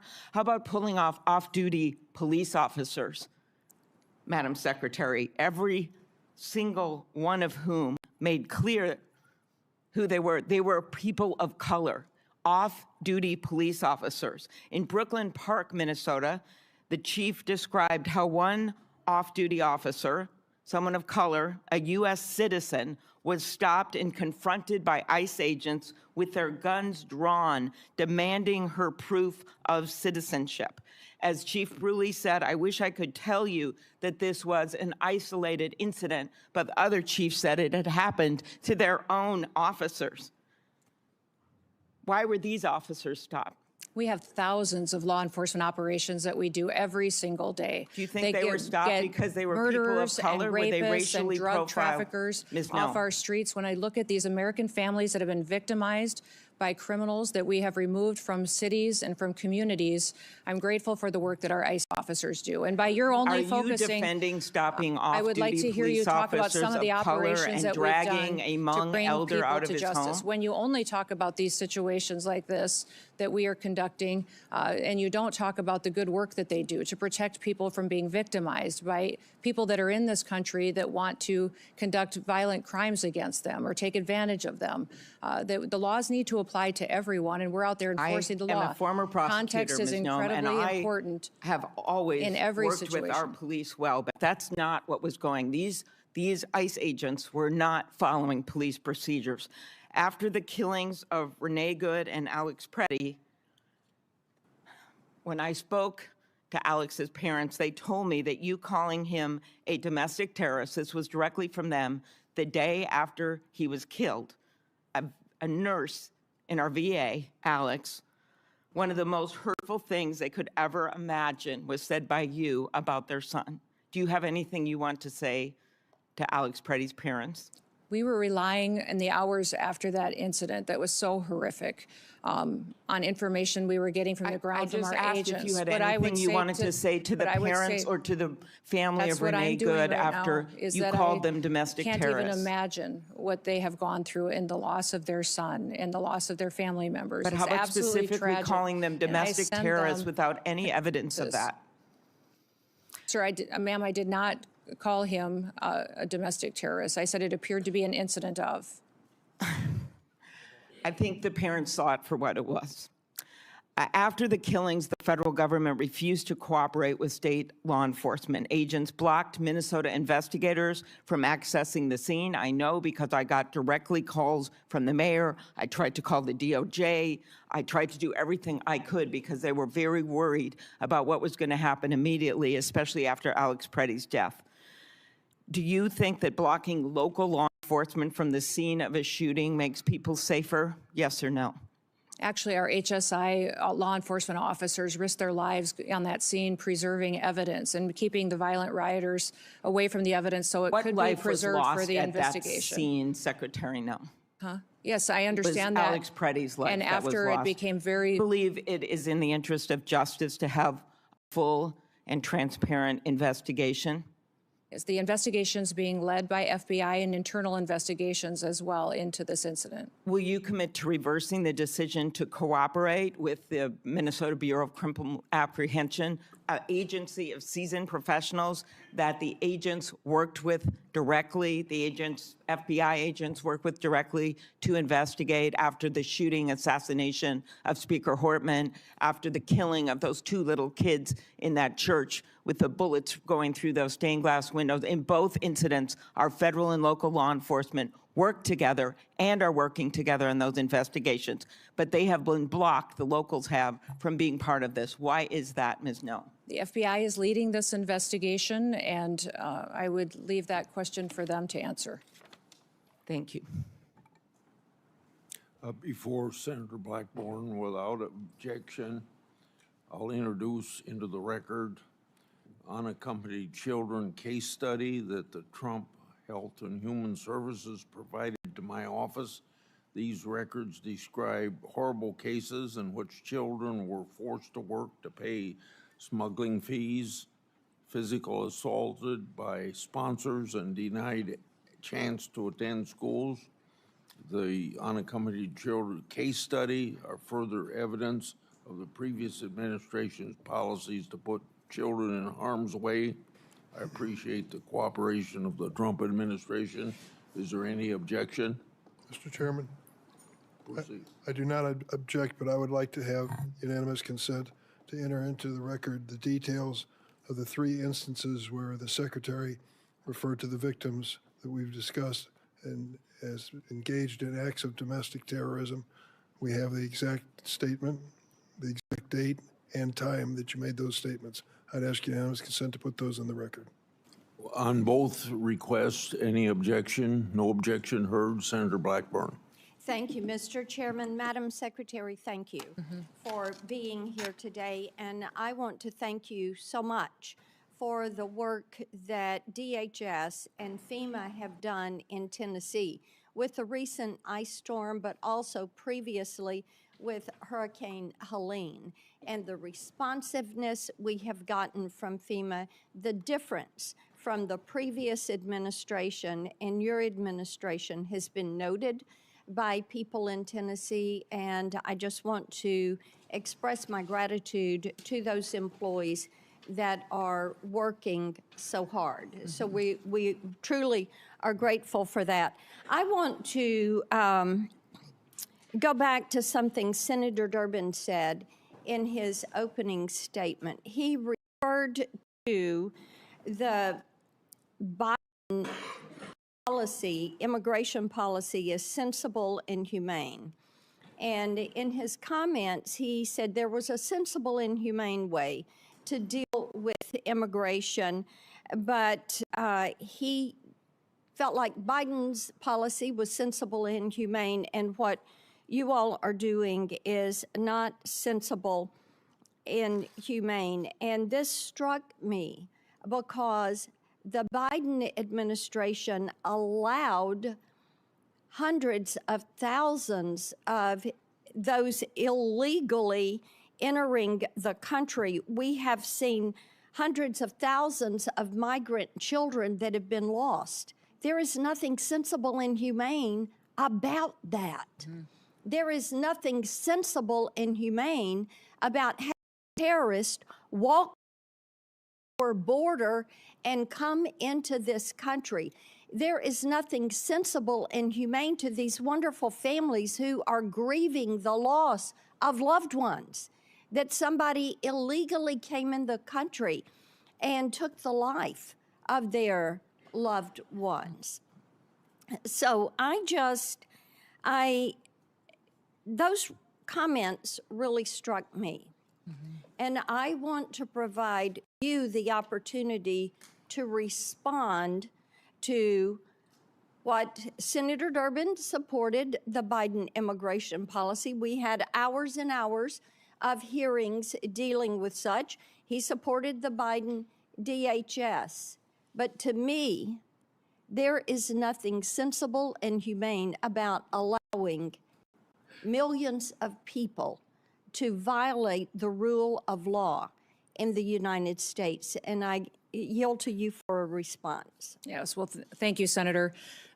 When you look at the Biden immigration policies, I think Senator Durbin is ignoring the consequences of illegal immigration. Over 30% of the young girls that crossed that border during that invasion were raped and brutally harmed by people along the way. There's nobody that crossed that border, came in from Mexico, that didn't have to pay a cartel member to get into this country. Those cartels have been enriched and made sophisticated and professionalized by the money that Joe Biden facilitated putting into their pockets by allowing that invasion to happen and funneling people into the cartel's hands. I also would say that 4,000 people died during that invasion. When people were coming into this country, died because of the inhumane circumstances that were going on, from the heat that they were having to deal with, from drowning in the river. It was not humane what we saw being facilitated by the Biden administration. So every day, the people at the Department of Homeland Security get up to defend this country and our borders and the citizens that live here. I know, Senator Durbin, that you appear to be very concerned about illegal immigrants that are in this country. I will tell you that as a Secretary of Homeland Security, I am very concerned in doing my job and protecting American citizens. That's my #1 priority, and I will continue to enforce the law and make sure it applies equally to everyone that's in this country. Thank you. Joe Kent, who is the director of National Counterterrorism Center, last year told the House Homeland Security Committee that there are at least 18,000 known terrorists that are here in this country. And I've heard from Tennesseans all weekend long about their concerns. The attack in Austin was really quite unsettling. And the awareness that there are these terrorists that are among the citizens here in our country. So would you lay out, not only for this committee, but for the American people, what steps are you and your team taking right now to make certain that we apprehend, detain, and prosecute these terrorists before they have the ability to conduct any act of evil? Well, Senator, when you let millions of people into this country unvetted, you truly don't know how many dangerous, known and suspected terrorists there may be in this country. We continue to do our investigative work. We continue to look at individuals that are here that may be committing crimes and working with local and state law enforcement where possible. What I would say is anybody that we know that the Biden administration has given green cards to or naturalized. We're going back and re-vetting those individuals, those who came in under refugee programs.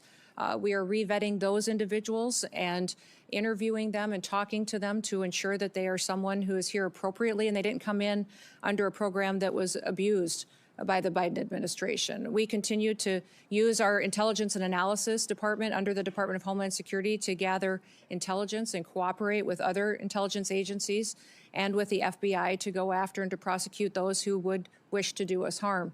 We're grateful for the American citizens that work with us, and we understand that people who are in this country illegally and have final removal orders should be detained. Our priority is going to continue to go after those worst of the worst and to make sure that we are getting them out of our country as soon as possible and brought to justice if they've committed crimes here. There are a couple of bills we were able to fund in the Working Families Tax Cut Big Beautiful Bill back during the summer, and we're so grateful for President Trump and the attention that he put on some of these issues of protecting the American people and making that the priority and you know, that's a part of upholding our oath. I think many of us were struck last week when the president asked, do you think it's the first order of business to protect the American people? And many of our colleagues on the other side of the aisle just sat there. That was stunning. So we're grateful for this focus on protecting our people. There were two bills, the Prince Act and the End Child Trafficking Now Act. These are pieces of legislation I've pushed forward. Now, this helps with protecting these children that are being trafficked, many of them globally trafficked. We're fully aware that Homeland Security investigations, and I think they're defunded right now during this shutdown, are trying to find some of these traffickers, rescue these children, and return them to their families. These two bills allow the collection of DNA and fingerprints so that we can stop this repeat trafficking of children.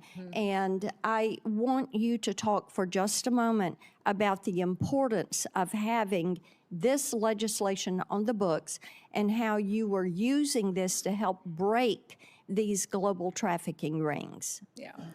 No, I appreciate those bills, and I'm hoping that this body will find them important and get them signed into law as soon as possible. Collecting of DNA is incredibly important to making sure that children aren't being abused or trafficked. But we saw many times during the Biden administration where the same child would be used by cartels to move individuals into this country illegally. And so one of the policies we put it back in place as soon as President Trump came into the White House is DNA testing of those individuals coming into our country. When we interdicted them, that we would ensure that they were the family that they said that they should be, and that those children weren't being moved with strangers or abused and trafficked by them.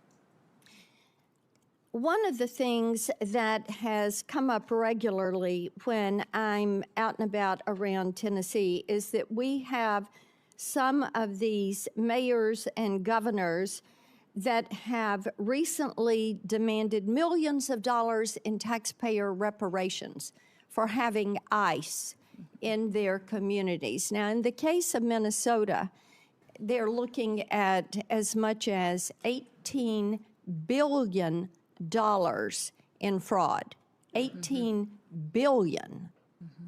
And what they've uncovered there, what they allowed to happen, whether they want to say they knew about it or they didn't know about it, but it appears they knew about it, and we'll let the investigation bear that out. What do you say to these mayors and governors who are defying the law by having a sanctuary city for illegal immigration, that are allowing rampant fraud of taxpayer money? It is not their money, it is taxpayer money.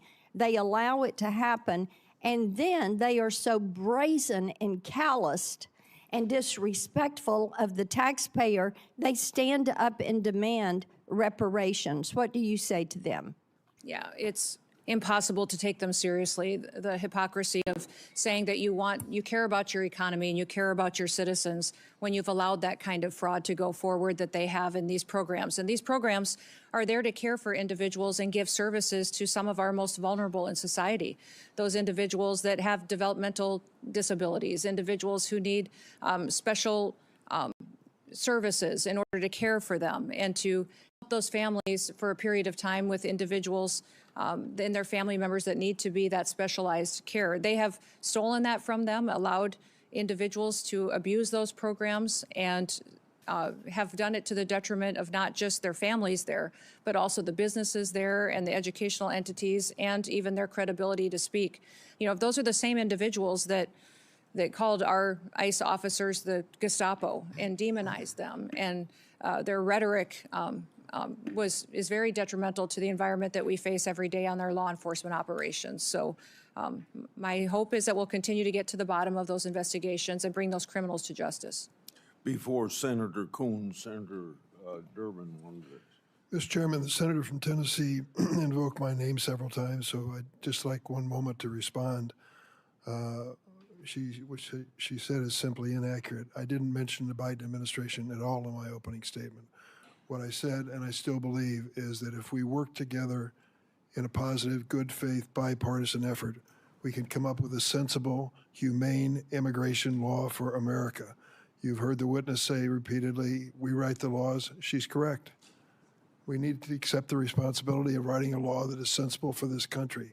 What I think is happening now in this administration is neither sensible nor humane. I yield. Senator Coons. Thank you, Mr. Chairman. Madam Secretary, thank you for appearing before us. It is your duty and mine, all of ours here, to protect our American homeland and our citizens, but to do so in a way that is legal, that is humane, that is effective, and principally constitutional. So let's get to that. Foundational to the administration's entire immigration agenda and to everything we've seen in the streets of Minneapolis and other cities across our country is your pursuit of higher and higher numbers for deportation, the mass deportations that Stephen Miller designed and President Trump has ordered you to implement. It's why we have roving patrols racially profiling whomever they see and creating a show-me-your-papers state. It's why you go into sensitive locations like churches and hospitals and schools. It's why you have been arresting children, the elderly, refugees, the disabled, including a resident in my own state suffering from severe developmental disabilities. When there's pressure on you to hit high numbers, you don't have the time to focus on targeted effects to find violent criminals on the run. It's easier to simply round up people here breaking no laws and contributing to our communities. It's why you deny people due process and rush them out of the country. And it's why you've put poorly trained ICE recruits on our streets, engaging in reckless and dangerous tactics. Does DHS, Madam Secretary, operate on any quotas or numerical targets for immigration arrests every day? No, Senator, we do not. We do targeted law enforcement operations going after those worst of the worst criminals that are here I would certainly illegally. prefer it if you did targeted operations against the worst of the worst. But just last year, Stephen Miller, who's the president's Homeland Security Advisor and Deputy Chief of Staff, went on Fox News and said, we're setting a goal, a minimum of 3,000 arrests for ICE every day. And President Trump is going to keep pushing to get that number higher and higher. He's the Deputy Chief of Staff and Homeland Security Advisor, and he oversees immigration policy for the president. What's your response to his public quote? Sir, there is no quotas at the Department of Homeland Security. When we do law enforcement operations, we do them on targeted enforcement, getting public safety threats off of our streets and out of our communities to protect the American people. Thank you. And you agree that setting quotas would actually put improper pressure on law enforcement to conduct themselves in ways that might not be in the best interest of their safety or the public. Senator, we don't have any quotas on our law enforcement Have you operations. ever issued any guidance rejecting the use of numerical targets or quotas? I usually put out notices on things that are impacting our operations. There's been no discussion or requirement on numerical quota targets. Therefore, there would be no need to reject them in a memo unless I feared that they were being implemented, which they're Ma'am, here's not. why I think there might be real value in your putting out a memo saying, I reject any quotas.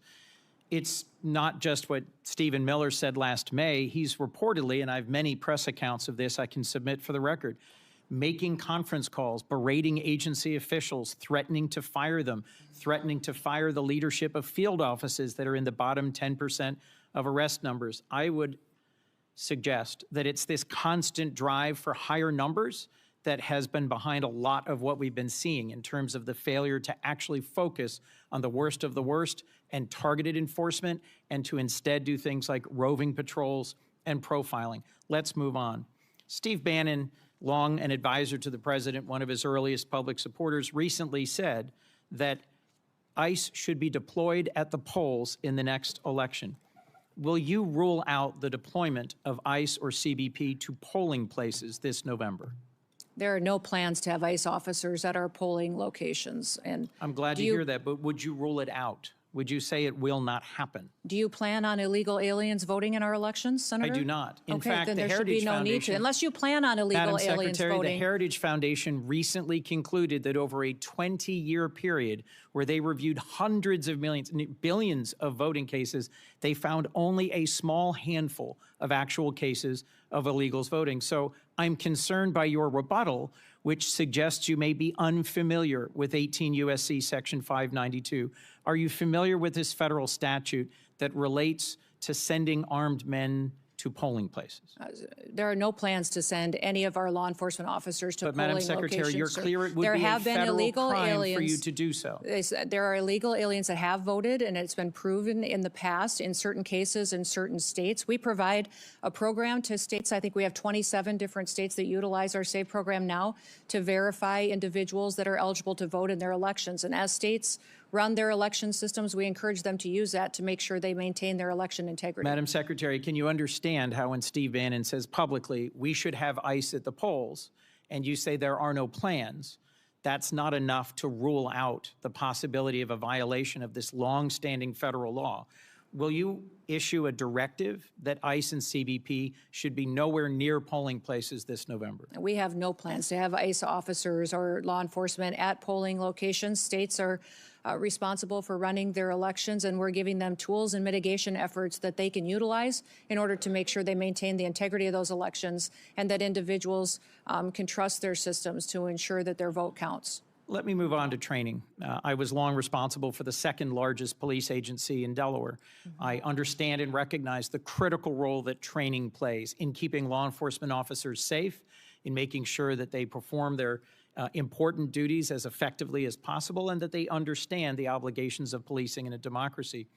A whistleblower recently testified that ICE's training process is, quote, deficient, defective, and broken, raising concerns about how you cut training time in half, reducing training hours by 240, and cut out key courses on the use of force and constitutional obligations. He also testified to a culture of fear that pervades ICE and a constant effort to churn out more trained officers in order to achieve higher numbers. Your department put out a statement that the training is the same number of hours that officers have always received.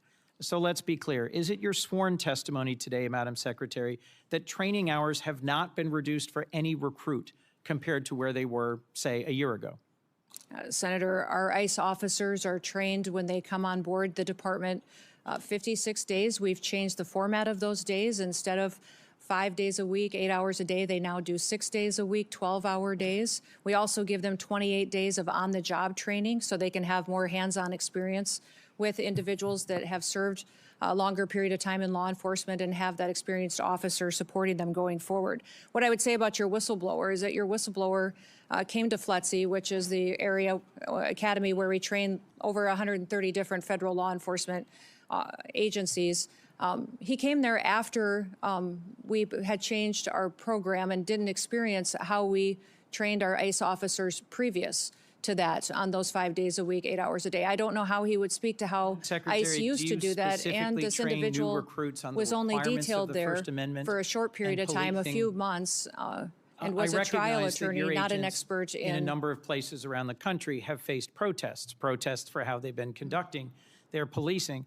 Do you specifically train your new recruits on how to handle peaceful protesters in the context of the First Amendment and their rights? Yes, they are trained in that, and they are annually trained and updated with legal guidance, with constitutional provisions, de-escalation techniques, in driving techniques, medical aid, intervening, use of force.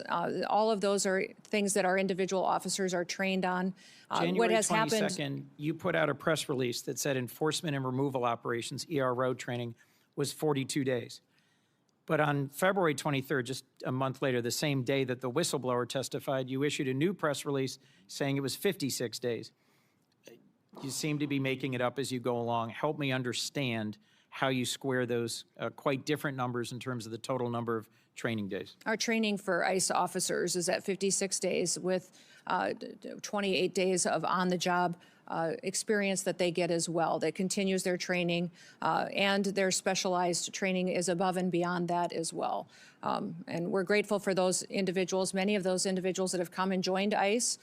We had over 220,000 individuals apply to become ICE officers. We've hired approximately 12,000 of those, and many of those had previous law enforcement experience when they came to serve with us. Last question, Madam Secretary, about Afghans.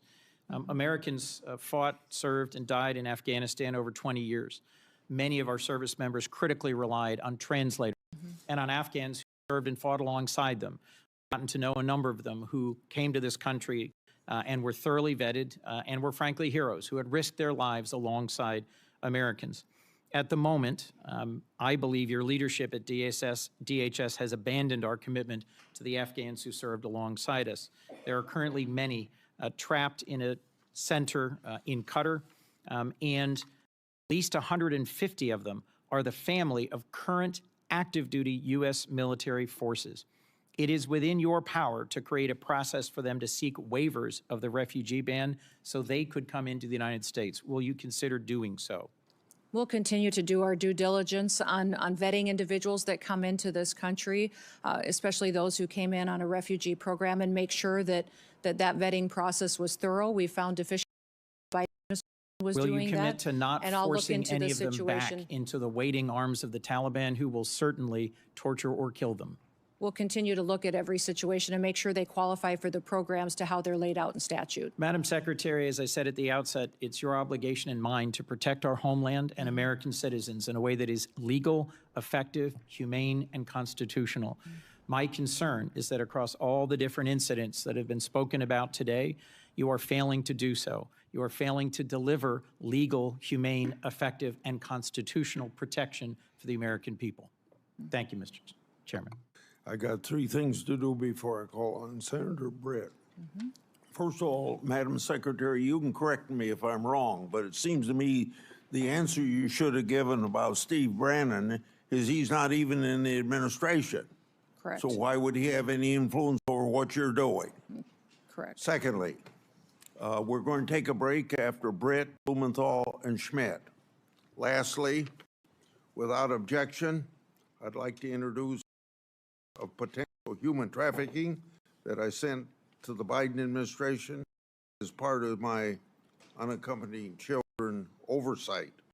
For over a decade, I've exposed how children in this category and the program associated with them have been subject to harm, abuse, and even sex and labor trafficking. Thanks to Secretary Noem, Trump administration, greater transparency has finally been brought to this issue. Senator Brett. Thank you, Mr. Chairman. Thank you, Madam Secretary, for being here today. To echo what my colleague Senator Kennedy said, I appreciate you actually securing our border. The work that President Trump has done and you alongside him to make sure that we don't have just an actual invasion happening every day, like we saw in the Biden administration. I believe we have about an average of 5,000 people a day that came over the border during the Biden administration, many of which are unaccounted for. When we're looking at kind of what is ahead of us, I've heard Senator Blackburn and others kind of bring this up to you, but I am thinking about the children that we know that came unaccompanied, many of them with a phone number written on their arm or taped to them. Senator Blackburn mentioned that the Biden administration did away with the DNA policies. We know many of these children have been trafficked into our interior. You mentioned the rape, that 30% of women, is that right, that came across our border were most likely raped in the process. The 4,000 people that died, the inhumane circumstances that were created, and the enriched cartels as a result. As a result of 4 years of the Biden administration, the cartels were stronger and more prosperous, and unfortunately had a greater grip on our interior. It is your job to make sure that we unwind that we keep American families safe, that we abide by the law, that we enforce the law. The way we do it matters. We have to do it the right way. But there are countless families sitting behind you who have either had a loved one injured or lost because of the lack of enforcement of the previous administration. Do you commit to me today that you will ensure that no family has to go through this again, that you will use the tools at your disposal the right way to protect American citizens? Yes, I will use every tool I have available to make sure that we're protecting as many Americans from having to go through what these families have had to go through. And Secretary Noem, I want to talk to you about these children. Where are they? Yeah. We didn't have hearings about them under the previous administration. I want to know where they are. How many children do you think are in our interior unaccompanied for? Are they being sex trafficked, labor trafficked? Where are they? Yeah. And how many have you found? And what is your plan to find all of them? Every one of those children deserves to be seen, deserves to be found, and I appreciate the president's commitment to making that happen. I want to know what you're going to do to follow through with it. We're going to continue to do our work. We found 145,000 of those children so far, identified them, returned them back to their loved ones, and taken care of them. We will continue until we find every single one of them. The Homeland Security investigations teams are the most specialized law enforcement officers for getting into these networks, these trafficking networks, and making sure that they're not just finding one child, but finding the network that is trafficking hundreds of children, and make sure that we're bringing them back home and helping them heal. Well, let's actually talk about HSI. We have heard ICE be vilified across the nation, called Nazis, called Gestapos. I want to talk about ICE HSI for a second, because you just mentioned it. When we are looking at finding child predators, when we're looking at finding people who are exploiting children, when we're looking at cyber crimes, human trafficking, when we're looking at drug smuggling, weapon smuggling, HSI does the hard work, do they not? Yes, they do. I want you to see behind me. These are some of our most notorious and high-profile criminals in recent years. Sean P. Diddy Combs, El Chapo, R. Kelly, Jared Fogle, Josh Duggar, the Merchant of Death, Victor Boot. And what do all of these criminals have in common? all of them were brought to justice with the help of ICE, HSI. Does that sound like the work of Nazis or Gestapo, Madam Secretary? No, it does not. This sounds like an agency that is working for the American people, who is taking bad actors off the streets and is doing the hard work for our most vulnerable. Can you speak a little bit to the work that you've seen HSI do? These HSI officers are, I believe, the most exceptional law enforcement officers that we have at the federal level. They specialize not just in identifying sex traffickers and human traffickers, but also any kind of money laundering, financial investment. They partner with our other intelligence agencies to use that information to build cases that we then win in prosecutions and hold those people accountable. And they all have families. They all have families that they care deeply about, and when you talk to them, they will go on and on about how they do their work to make sure that families in the United States can be safe and that they have a future and they can walk down the streets and continue to be entrusted that their kids won't fall victims like they see so many times in their work when they do these types of cases. Changing gears a little bit, when we're talking about just immigration enforcement in general, I know I've had a number of questions from constituents over the weekend about the number of known and unknown terrorists in our interior. We know the numbers that came through the border, but we also know the countless numbers of known gotaways that we don't know who they are, where they're going, or what their intentions are. Madam Secretary, what we saw in Austin, I think, was chilling to so many people. We want to make sure that we are doing everything possible to locate terrorists in our interior and to obviously capture and get them out. Tell me what you're doing to make sure that that happens and what the American people need to hear from you. Well, first of all, Senator, let me thank you for your work to get the Department of Homeland Security funded so that we can use everything and every tool available to us to go after these threats that we face, both foreign and domestic. These individuals that brought to justice already include over 1,500 known and suspected terrorists that we have already found in the last year that President Trump has been in the White House, and we brought them to justice and removed them from our country. We also have thousands and thousands of gang members, MS-13, TDA members that have partnered to victimize people and perpetuate violence upon them. We're continuing to do that work and will every single day, but we need funding to make sure that all of our law enforcement agencies have the tools they do to bring them to justice. Well, let's actually talk about that. So when we are looking at the department having gone unfunded now for 17 days, I'd like to know what are the real implications of that. So I think a lot of people, when you look at the Department of Homeland Security, we've obviously seen in the news, ICE and CBP. We just talked about some of the good work that ICE has done, particularly ICE HSI. We look at the border, you know, customs protections, people coming through, making sure whether it is weapons being smuggled or whether it is drugs, that those things are caught by those men and women there at the border. Then we look at the other missions that fall into the Department of Homeland Security. Our courageous men and women in the Coast Guard. You look at those serving in FEMA. We have been ravaged by storms both in the south and up the northeast, and these people need assistance and they need help. That all comes through your department. You look at the Secret Service and you look at where that is. You look at the Center for Domestic Preparedness, for example, in Anniston, Alabama, which I hope I have your commitment to continuing to make sure that our law enforcement officers are trained there in the event of something unthinkable. Yes, And absolutely. as we look at all of this and our TSA officers, I was struck by what I saw actually. You have put this up here behind me. When you see what's happening with people going without pay, again, so you have people like a TSA officer that went without pay for 43 days in the previous Democrat-led shutdown. And here they go once again. The financial insecurity that comes from that is tremendous. We heard reports officers sleeping in their cars at airports to save money on gas, selling their blood and plasma, and taking on a second job to make ends meet. Some are just recovering from the financial impact of the 43-day shutdown, and many are still reeling from it. We cannot put them through another such experience. And the last minute left, will you tell us the real implications of this shutdown on men and women that stepped up to serve our country in the highest way to keep our homeland safe and secure? Yes, I'm grateful for our TSA security officers that are still showing up and doing their jobs, running those security checkpoints, even though they're not collecting a paycheck.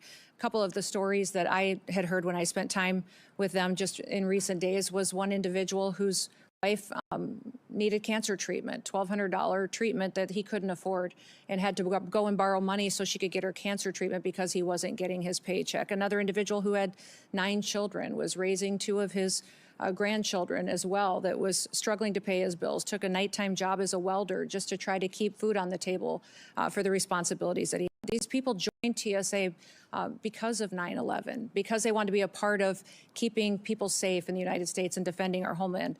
Beyond that, FEMA, our ability to fund disaster response is virtually gone. It needs to be refunded. Our FEMA employees are out there doing work every single day, but we have 10,800 individuals that are funded out of the Disaster Relief Fund that could potentially not be there for them and not respond to individuals who need it when they have those terrible storms or devastating crises. Well, thank you for your work, and I'm hopeful that we can work with our colleagues on the other side of the aisle to find a pathway forward to fund the Senator department. Blumenthal. Thanks, Mr. Chairman. Thank you for being here today. Madam Secretary, for a year, you maintained that no U.S. citizens have been arrested or detained by ICE or CBP. After hearings that I conducted in the Permanent Subcommittee on Investigation as the ranking member, you admitted finally in a letter written to me just last month that, in fact, U.S. citizens have been detained and arrested. I'm going to ask, Mr. Chairman, that that letter be entered into the record. Thank you. You put the number as 38. Far more American citizens have been arrested by ICE and CBP, probably in the hundreds, perhaps the thousands. Have you met with any of the American citizens who have been detained or arrested by your agency? The individuals that may have been detained and arrested were individuals that could have been obstructing law enforcement operations haven't met and with committing them, crimes correct? that way, and that we would have I'd like been to individuals introduce you to until their 3 of identity was them. confirmed. Leo, Javier, and Marimar, would you please stand? These 3 individuals, Madam Secretary, were arrested by your agency, Leonardo Garcia Venegas, Javier Ramirez, and Marimar Martinez. Do you know what your agents did to Leo Venegas? I'll tell you. On May 21 of last year, they entered the private property at a house that he was constructing without consent, without a warrant, illegally. Again, on June 12th, they entered private property, a home where he was doing construction. He is a United States citizen, born in Florida. They seized him and ignored and disregarded his proof of citizenship. Wouldn't you agree with me that no U.S. citizen simply working lawfully should be arrested? In law enforcement operations across the country, there are times when U.S. It's a citizens simple yes or may no. be arrested or detained until Would their you agree identity with is me, confirmed Madam and that they Secretary, haven't that committed a U.S. crime. citizens should not be arrested when they are obeying the law, they have no criminal record, and they are engaged in a lawful activity? Sir, in situations where law enforcement, regardless of the agency across the country, when there is probable Let me cause, tell an you about individual Javier may be- Ramirez. Do you know what your agents did to Javier Ramirez? He was on his own private property when he was assaulted by masked agents, his own property. Without a warrant, without consent, they said, get him. He's Mexican. He was violently slammed into the ground while being handcuffed and taken into custody, despite telling officers that he is a United States citizen and even showing them his passport. And when he was asked what he was being arrested for, You know what they said? We don't know. Wouldn't you agree that targeting someone just because he is or looks like he is Mexican when he is a United States citizen is wrong? Senator, we do not target people based on their race or ethnicity. We do targeted operations Well, based on criminal backgrounds and This story information goes that we on, have. Madam Secretary. Javier was detained for over 4 days. He was denied medicine that he needed for severe diabetes. He lost consciousness. He had severe hypoglycemia. Wouldn't you agree with me that medical treatment should have been provided to him? Senator, Denied. medical treatment is provided to individuals wasn't in for our him. processing and Wouldn't you agree that detention was wrong? centers. Within 12 hours, they have a medical examination. We get them the prescriptions and medication that they need. They also have a full Will you evaluation. commit to take including- action and to look into why he was denied medical treatment? Yes, I will specifically for you, Senator.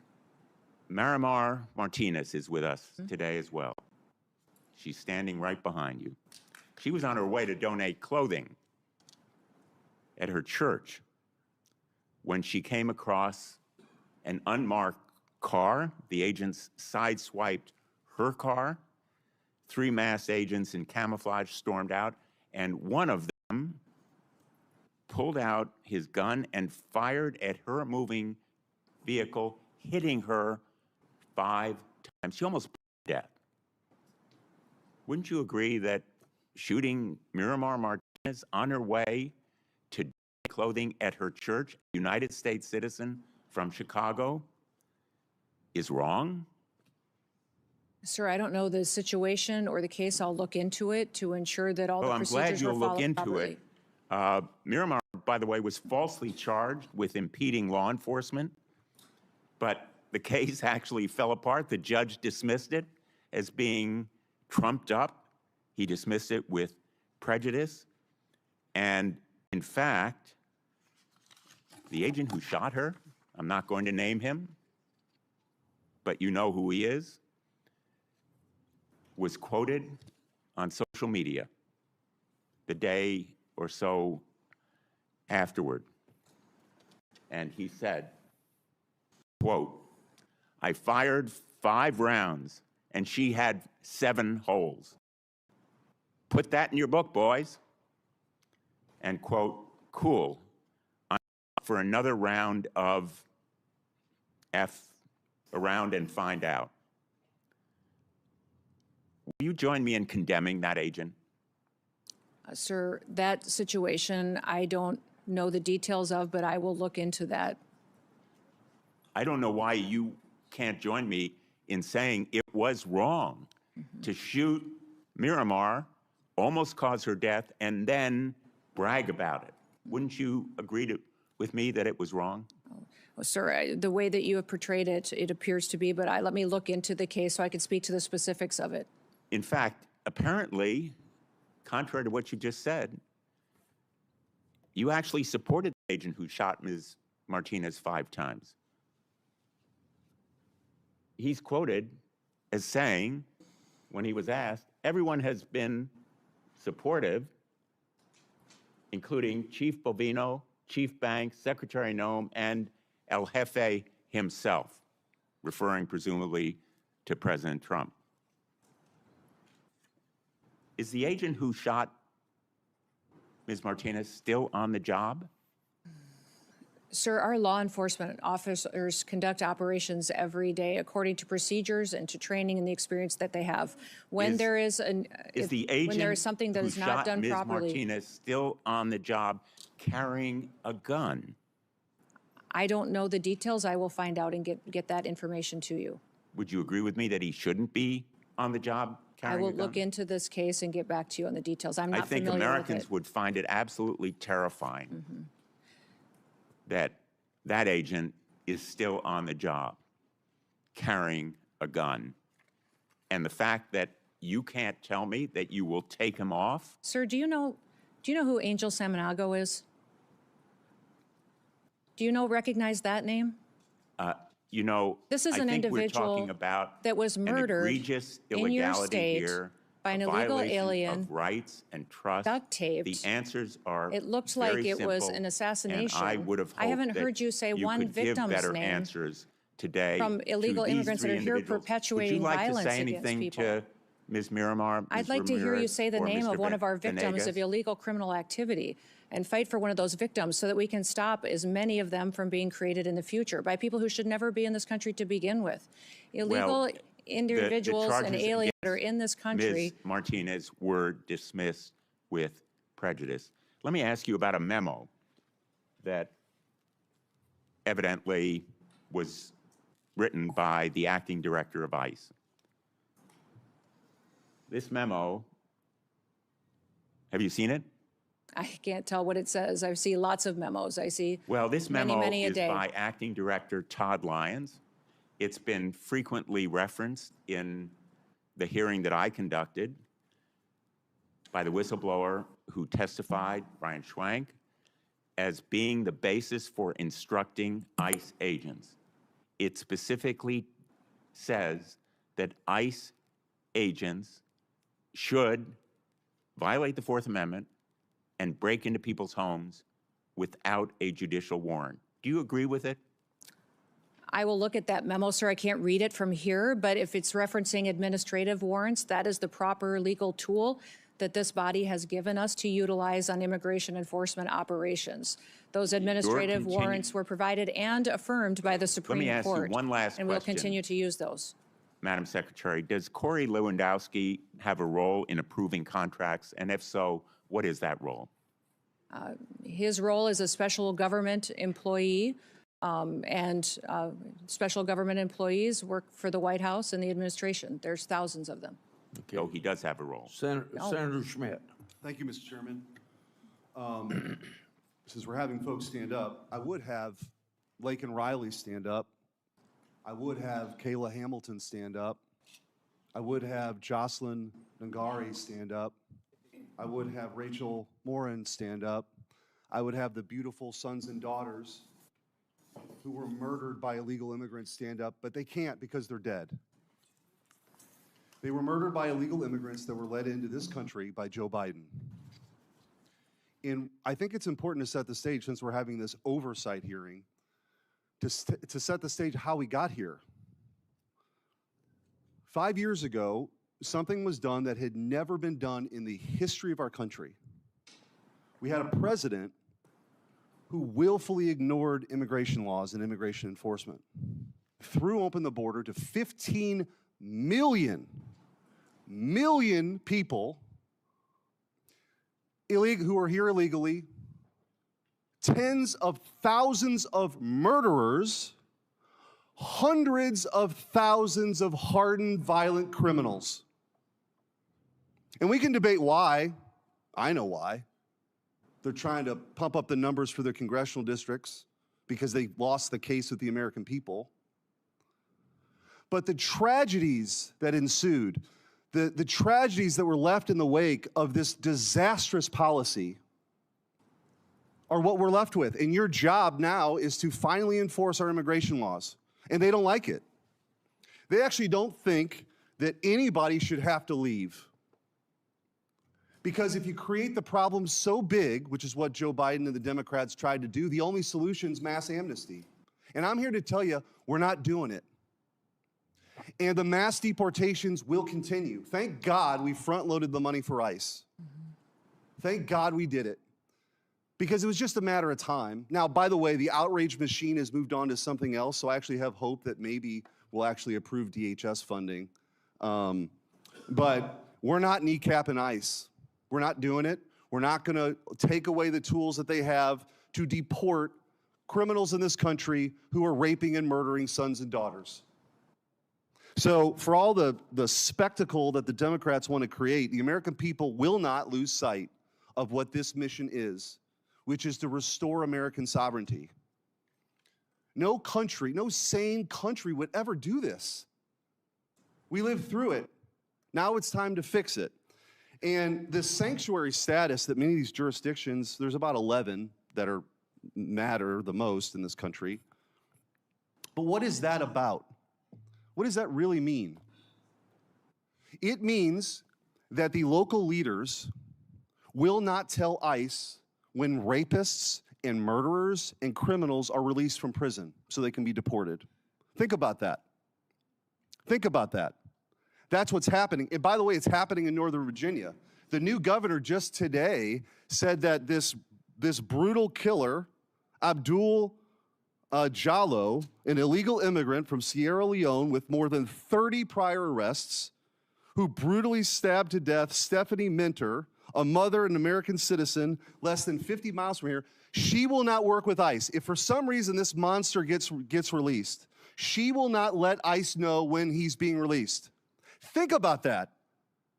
That's what is happening in this country. So forgive me if I don't want to be lectured by the Democrats on this point. I would think in a different time, in a different place, that we could all actually agree that if somebody is here illegally and they're being released from prison, that we would let federal law enforcement know about it. Apparently not. And so if you want to know why we had the flashpoint in Minneapolis, it's because it's a sanctuary jurisdiction that wasn't letting anybody cooperate. It wasn't responding to 911 calls for law enforcement and encouraging people to engage in this kind of confrontation. So I just want to go through a few of these. I mentioned Abdul Jallo. Let's talk about the difference between states that actually work with ICE and states or jurisdictions that don't. This is the contrast. Cecilio Lopez Vaquez was an illegal alien from Guatemala. He was arrested by the Missouri Highway Patrol for DUI. Cecilio had previously been deported in 2006 and had an active rape warrant in Guatemala. Missouri is not a sanctuary state and turned Cecilio over to ICE. He was deported. Thank God. Hernando Garcia Morales was an illegal alien from Mexico. He was arrested multiple times in New Jersey for crimes including burglary. New Jersey is a sanctuary state, failed to notify DHS or ICE. He was released. On January 9th of this year, he threw a baseball-sized rock at a school bus, shattering a window and hospitalizing a third grader. Ariel Nunez Figueroa was an illegal alien from Mexico with an arrest warrant tied to the murder of 43 students at the Ayotzinapa Teachers College. ICE arrested him in Houston, Texas, not a sanctuary city. DHS deported him on March 6th. Christian Espinozo Sarango was an illegal alien from Ecuador, arrested in New Haven, Connecticut for sexually assaulting a minor. He was charged with multiple serious offenses. Connecticut's sanctuary laws prevented cooperation with ICE, and he was released into the community before being rearrested by ICE. Mayama Sese was an illegal alien from Liberia. She was a former rebel commander linked to war crimes, including recruiting and leading child soldiers. Despite a removal order entered in 2022, she was not taken into custody by ICE until April 19th of 2025. The previous administration refused to deport her. She has now since been deported. Hector Balderas Ahorne was an illegal alien from Mexico arrested in California for a felony hit and run that killed an 11-year-old boy. California, a sanctuary state, rejected DHS detainer. Hector has a bond of $100,000 that could allow this guy back on the streets. We don't know. If he's released, they're not going to tell ICE.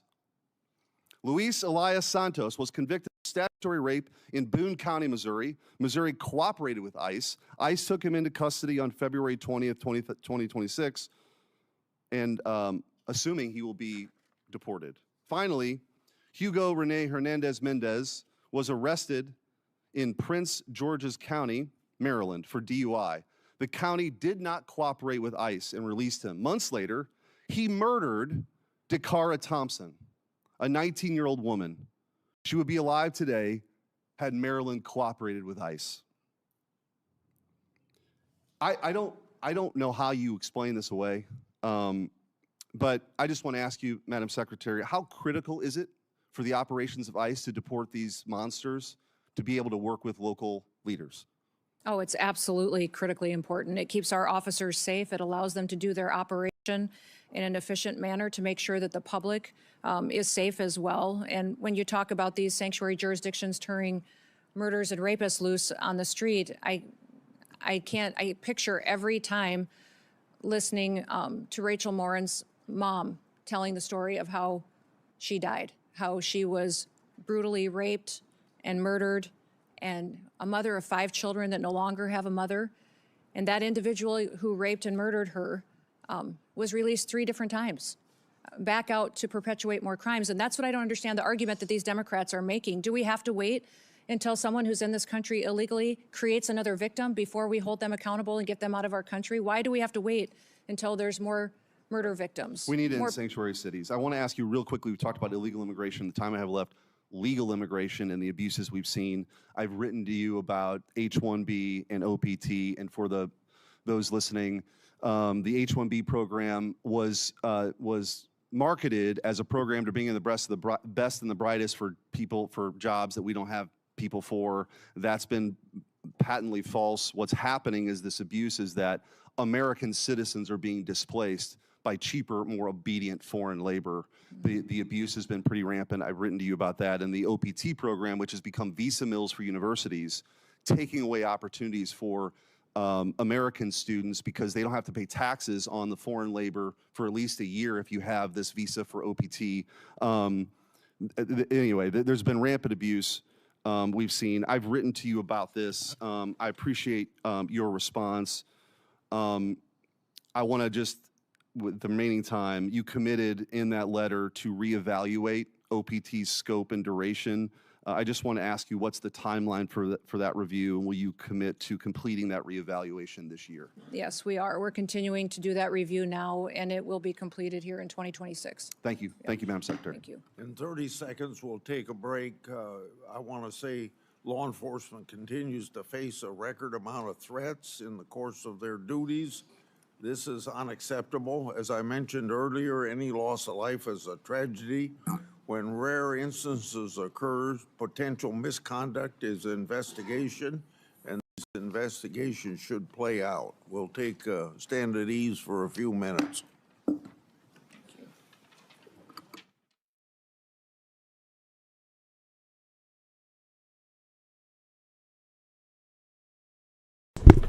Just want to mention that I do have the White House feed up in the top box, and whenever that goes live, I will bring that down to the main area and we'll switch over to listening to that meeting as well.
You say she's coming down the hall?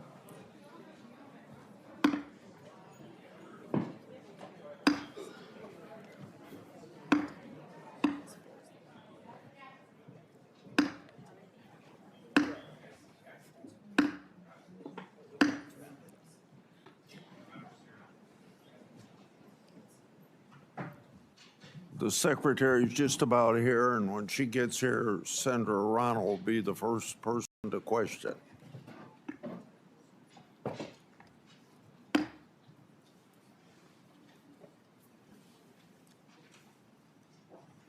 How'd you know she was in the hall? She'd be here by now.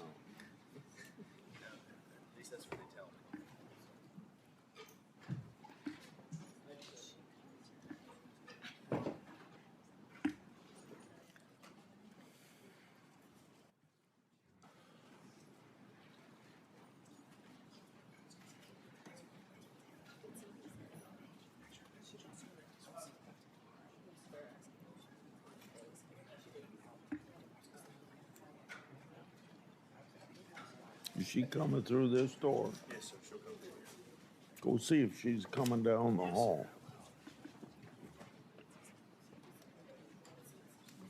She's down the hallway. She's walking down the hallway now, sir. Yeah. I just checked, the secretary is coming.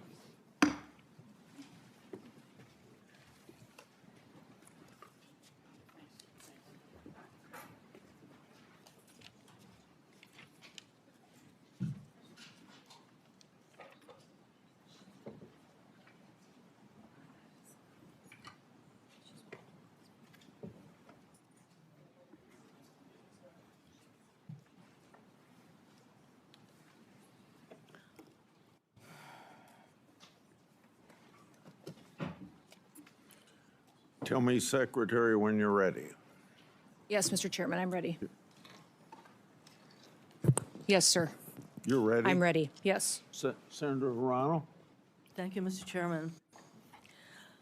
Over the last year, the American people have watched in horror as DHS agents have terrorized our communities. We've all seen pictures and videos of ICE agents dragging people out of their cars, shooting them with pepper balls or worse, murdering people in the streets. This is not normal. But it's what communities being targeted by ICE are forced to face every day under this regime. It is why Americans of every background across the country are up in arms and raising a hue and cry about ICE. My first question, Ms. Noem. Last August, DHS attempted to deport 600 children to Guam in the middle of the night. Representing DHS said a request had been made by either their parent or legal guardian to justify deporting these children. A federal judge found that statement had no support. In other words, no evidence that the parents have been asked. That statement by the lawyer representing DHS was false. That was a lie. Yes or no? Ma'am, in that situation and in many others, we're working to return children back to their parents so they can be with their families. And specifically in Guatemala, we were stopped by an activist judge from returning those children to some of their family members. And we'll continue to work to reunite them That was a lie so that we because can the keep judge people said together. you lied. These poor Your Angel families attorney behind me will lied. never have their children again. And Reclaiming that's my my time. motivations every day.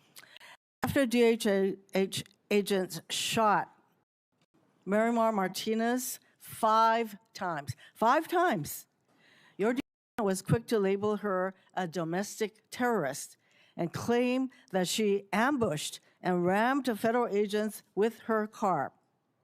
She was even criminally charged, only for those charges to be completely dropped when body camera footage showed the truth, that during the incident, the DHS agents announced that it's time to get aggressive and then rammed her car. Secretary Noem, DHS was lying when it said Ms. Martinez was a domestic terrorist who ambushed federal agents? Yes or no? That was a lie. Every day, our law enforcement officers face tragic situations on the ground. They Ms. work Noem, every day to I am bring not public hearing safety yes or threats to no. justice. You know what? You actually had to dismiss the lies that you alleged against Ms. Martinez. So that was a lie. Next. After DHS agents shot and killed ICU nurse Alex Pretty, you were also quick to label him a domestic terrorist. Even before an investigation began, you said he was brandishing a gun, a firearm. You also said he was apparently trying to do maximum damage and massacre law enforcement. The videos show that Pretty had a phone in his hand while helping a woman who was pepper sprayed. He never touched his gun. After DHS agents pinned Pretty to the ground and your agents removed the gun, they then shot him at least 6 times, killing him. Secretary Noem, when DHS claimed that Mr. Pretty was a domestic terrorist who was brandishing a firearm, that was a lie. Yes or no? That investigation is still ongoing, being led by the FBI, but when that horrific day happened in that tragic situation, we continued to relay information from agents on the I'm ground not hearing to get your answers information to the American simple public. Yes or no questions. So moving on. Secretary Noem, in this photo, this man is on the ground and there are multiple people holding him down. Yes or no? Yes. You see? Yes or no? Yes, he's laying on the ground and there are Yes. multiple people with their hands on him. Yes. So that is what the American people saw. This man is completely subdued on the ground with multiple DHS agents on top of him. Despite being pinned down,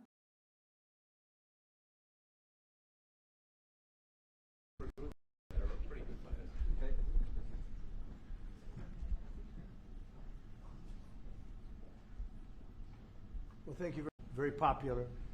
And the relationship that we have in trade and everything else has been very strong. We've been able to do our deals, and it's been very strong.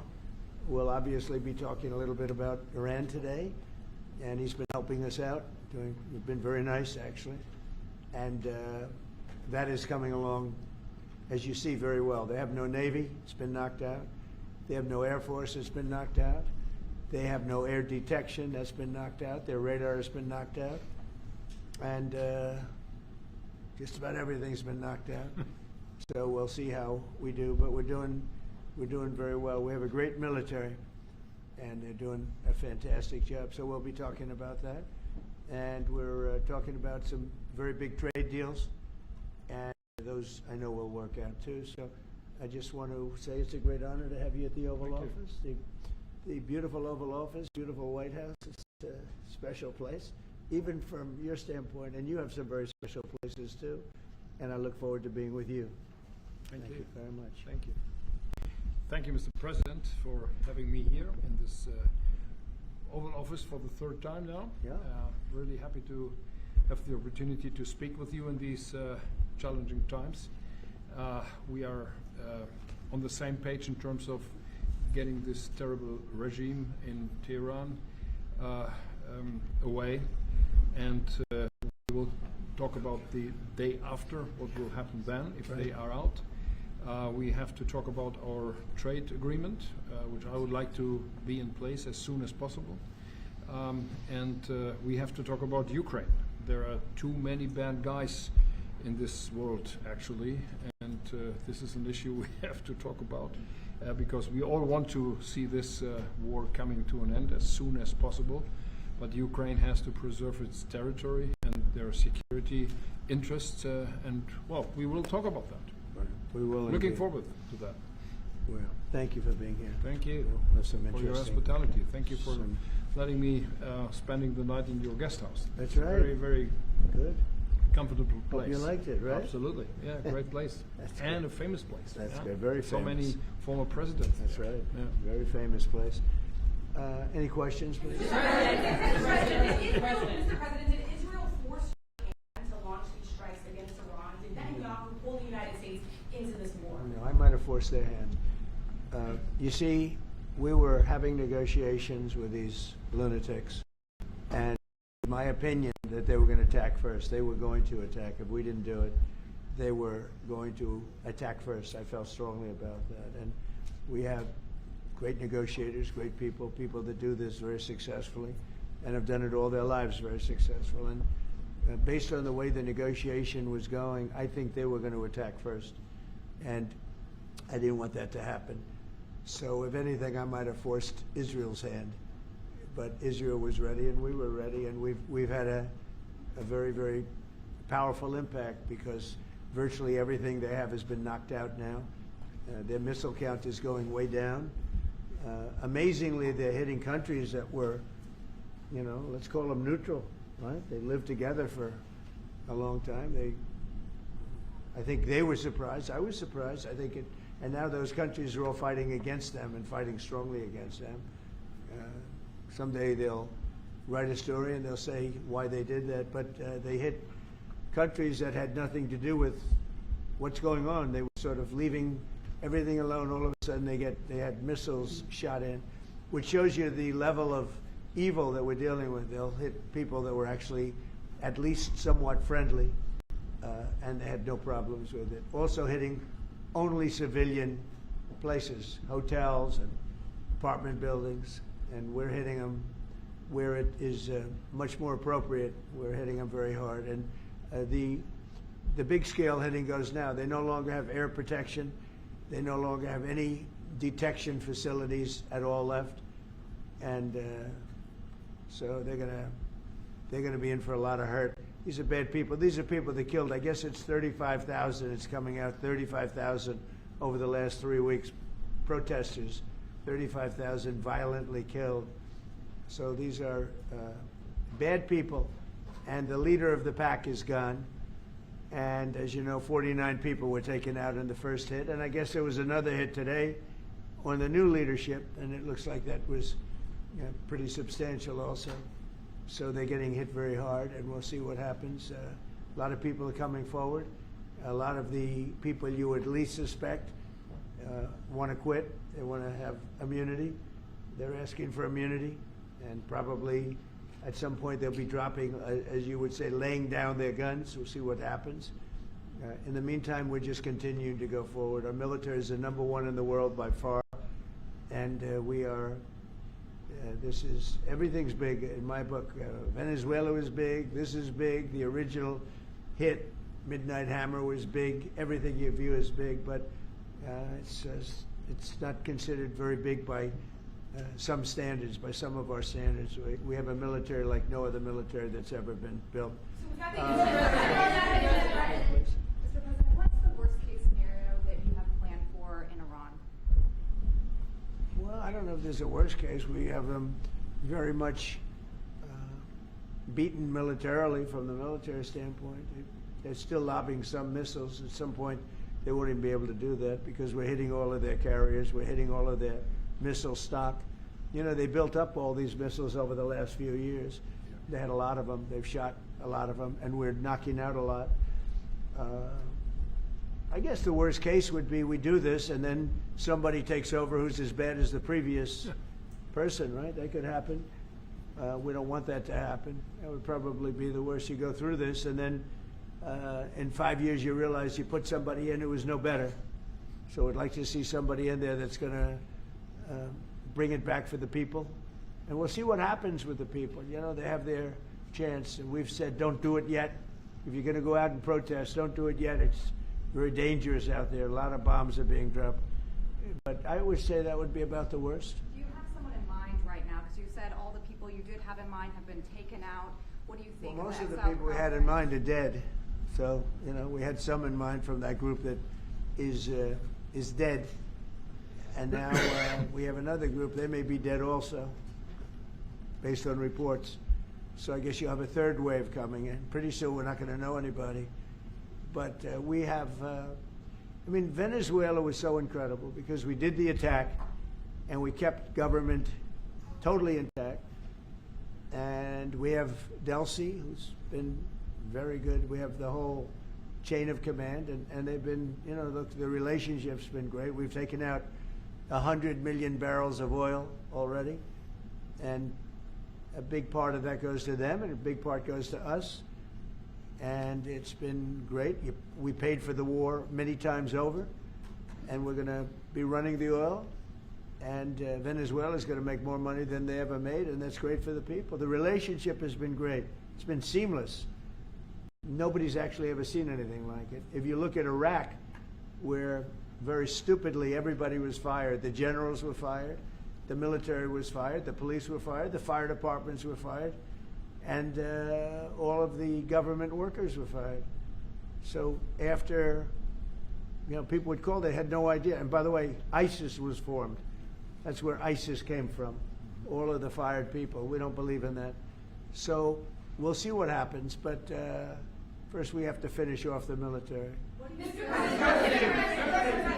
Crown Prince Reza Pahlavi, is he an option at all in your mind? I guess he is. Some people like him, and we haven't been thinking about too much about that. It would seem to me that somebody from within maybe would be more appropriate. I've said that. He looks like a very nice person, but it would seem to me that somebody that's there, that's currently popular, if there's such a person.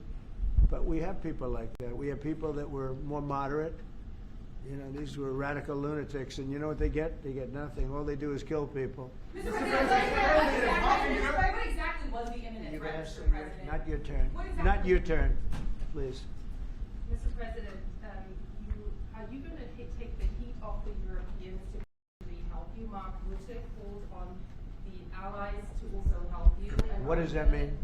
Well, you have to ask Mark Rutte. He said not as part of NATO, but to be helpful to you in this. Well, some of the European nations have been helpful, and some haven't, and I'm, you know, very surprised. Germany's been great; he's been terrific. Others have been very good, terrific. I think that the head of NATO, Mark, is fantastic. Okay, Mark Rutte. I think he's fantastic. But some of the European, like Spain, has been terrible. In fact, I told Scott to cut off all dealings with Spain. Spain, first of all, it started when every European nation, at my request, paid 5%, which they should be doing. And everybody was enthusiastic about it, Germany, everybody. And Spain didn't do it. And now Spain actually said that we can't use their bases, and that's all right. We could use their base if we want. We could just fly in and use it. Nobody's going to tell us not to use it, but we don't have to. But they were unfriendly.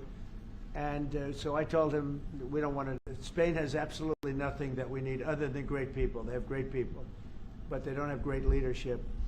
And as you know, they were the only country that in NATO would not agree to go up to 5%.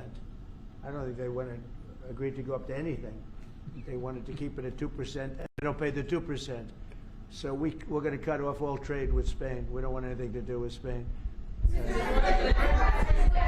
What is the expectation towards? And I'm not, by the way, I'm not happy with the UK either.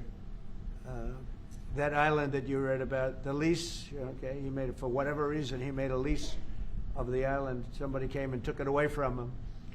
And it's taken 3-4 days for us to work out where we can land there. It would have been much more convenient landing there as opposed to flying many extra hours.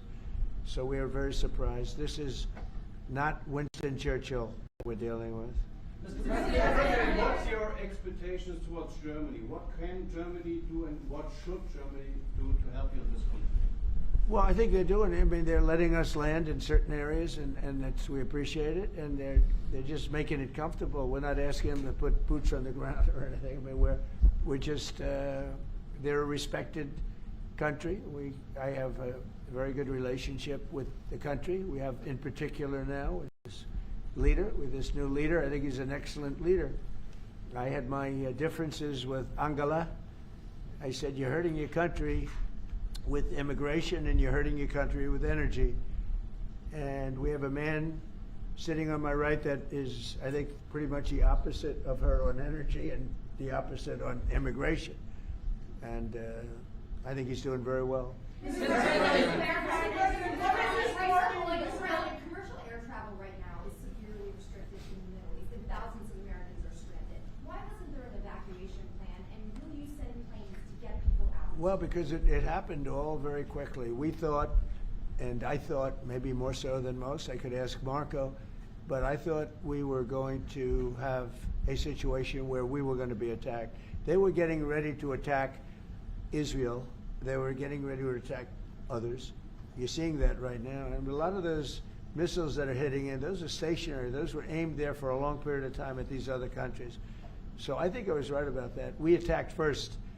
And if we didn't, it could have been, look, we're really decimating them. They're being decimated. And if we didn't, and by the way, we have massive amounts of ammunition. We have the high end. A lot of it was given away stupidly by Biden, very stupidly, for free. And I'm all for Ukraine, but they gave away a lot. As you know, when I give away ammunition, everybody pays for it. The European Union's paying for it. They can do what they want with it, but they are giving it, let's say, to Ukraine, and it's okay. But we gave away a lot of high end, but we have plenty. But we have unlimited middle and upper ammunition, which is really what we're using in this war. And we have really an unlimited supply.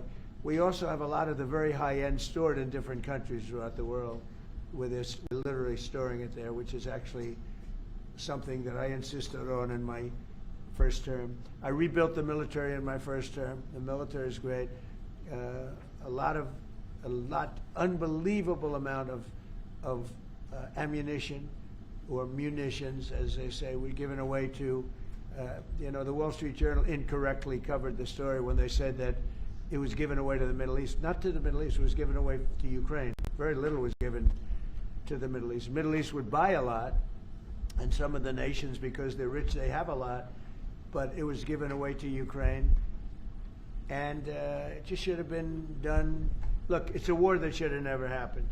If I were president, that war would have never happened. But we have a tremendous amount of munitions, ammunition at the upper level, middle and upper level, all of which is really powerful stuff. Mr. President, a question to both of you. How worried are you that the rising prices for gas and oil are damaging the American economy, and also was the Chancellor? Yeah, do you want to go ahead? Yeah, sure. This is, of course, damaging our economies. This is true for the oil prices, and this is true for the gas prices as well. So that's the reason why we all hope that this war will come to an end as soon as possible. And we are hoping that the Israeli and the American army are doing the right things to bring this to an end and to have really a new government in place who is coming back to peace and freedom. Yeah. Something had to be done. And it's been 47 years. They've been killing people all over the world for a long time. They were the kings and fathers of the roadside bomb. Soleimani, we killed him last term. If we didn't, I think it might be a different story today. They would have been much stronger and smarter than they are. But they did the roadside bombs. 95% of the people lost their legs, arms, had their face wiped out, just wiped out. I've seen some young people that it's so sad to watch. And that was almost all, 95% comes from Iran, and was Soleimani. Soleimani loved his favorite weapon. He loved the roadside bomb. And when you see people walking around with no legs and no arms and a face that's been blown to hell, these people, what they have to go and the way they have to live, this is Iran. When you look at the barracks, the famous barracks, when you look at the hostages, when you look at a lot of hostages, when you look at all of the problems, they were really a purveyor of terror all over the world for many, many years. And it's something that had to be done, something. And I believe that if we didn't, because I see where Congress, if I didn't do this, guys like Schumer, who are losers, the Democrats, they're losers. That's why they're not here. Guys like Schumer would say, well, you should have done this. In other words, if I did it, it's no good. If I didn't do it, they would have said the opposite, that you should have done this. But most people feel, I tell you what, I have never had more compliments on something I did. People felt it's something that had to be done. So if we have a little high oil prices for a little while, but as soon as this ends, those prices are going to drop, I believe, lower than even before. Go ahead, please. Mr. President. Yes. How do you want to solve the conflict on tariffs between the EU and the US? And this was Between who? The conflict on tariffs between the EU and US. How do you want to solve And U.S. and who? EU, European Union. How do you want to Well, we won on tariffs, actually. Somebody said you actually won the case. We won on tariffs. We had a decision that was wrong. It was a very bad decision from certain standpoints. From other standpoints, a very powerful decision because it reaffirmed all the fact that we have all these various forms of tariffs that we felt right, but it totally reaffirmed it. It said you can use all of these tariffs. So we have all these vast menus of tariffs. And tariffs have made our country very rich. We have to charge tariffs to nations who play with their money. You know, they move their money up and down like a yo-yo. We have to take care of nations that have been good to us and fair to us, and we're going to take care of them. Other nations, they haven't, and we haven't let them take advantage of us. But the whole thing with tariffs is we had a decision that, like, as an example, we have a license situation, and the license is something that allows us to immediately stop all business with, nobody even knew we had this power, but we do now because of the decision. We have the right to stop all business having to do with a certain country. If a certain country is not treating us well, the president, without going to Congress, has the right to stop. Sort of interesting. I have the right to stop, but under that one law, I didn't have the right to charge them. So I have the right to license them, but I don't have the right to charge, which is frankly ridiculous. But the right was given to us by the Supreme Court. And we have the right, as an example, we talked about Spain. I could tomorrow stop, or today, even better, stop everything having to do with Spain. All business having to do with Spain. I have the right to stop it. Embargoes, do anything I want with it. And we may do that with Spain. What do you think? Sir, I think we're going to talk about it with you. I know that you have a strong power that the Supreme Court clarified. We know you can use it, and if you need to use it to assure national and economic security, we'll do it. Scott, do you have an opinion? Sir, I agree. The Supreme Court reaffirmed your ability to implement an embargo, and as we've talked, from your first term, the Section 301s and the 232s have withheld more than 4,000 lawsuits, and USTR and Commerce are going to begin investigations, and we'll move forward with those. And we've instituted a 15% tariff on everybody, as you know, and just used. I'll tell you, we had a couple of paragraphs written in that opinion that were really incredible. Justice Kavanaugh wrote a fantastic dissent, but in his dissent, he said what we should do, and we knew that too. We just wanted to simplify it, and for some reason, I think, very, very foolishly, the courts decided no, but they said you can do it many other ways, and that's what we're doing. And what we've done is we've gone to a very simple, straight 15% tariff. We've taken in hundreds of billions of dollars in our country because of tariffs. So we've taken in all of this money, hundreds of billions of dollars, and honestly, it's made us very rich as a country. Right? So it's been doing good. When will you have the full plan implemented? We have a 5-month period, up to 5 months, where we can go at 15%. And while we're doing that, as you know, we're doing the various studies and things, and we'll be coming out with tariffs, different tariffs on different countries. You want to talk about that first? Yes, sir. By the time the 5-month period has elapsed, completed investigations under Section 301, which Secretary Besson talked about, we know there are countries out there with deals who are We need to go through and investigate all these unfair trading practices, the kinds of things you talked about, and make sure that we're protecting U.S. economic security. We know there's... How are we going to treat Germany? Well, I think you should hit them very, very hard. you knew he was right there when you said it. They have expressed an interest. Germany's been quite constructive in wanting to move forward and be helpful. You know, the rest of you will talk to them as well. But obviously, I will say every country, every single country wants to make the deal they already have. In other words, a deal that we have using the other authority, they want to make the same deal. And we'd like to see, actually, we're going to adjust it somewhat upward, actually, but they all want to stay in the deal. And so we'll probably be able to do that pretty easily. For Ukraine, after all, Iran won't be able to deliver drones to Russia anymore. So what does this war mean to Ukraine? And having Chancellor Merz sitting next to you, whom would you call if you want to talk to Europe? And Chancellor Merz, you've just been in China, the president... Who are you, what country are you from? I'm from Germany. Okay, I thought so, I could see. So, Mr. Chancellor, you have been in China and the president... She likes you. In China. I don't know.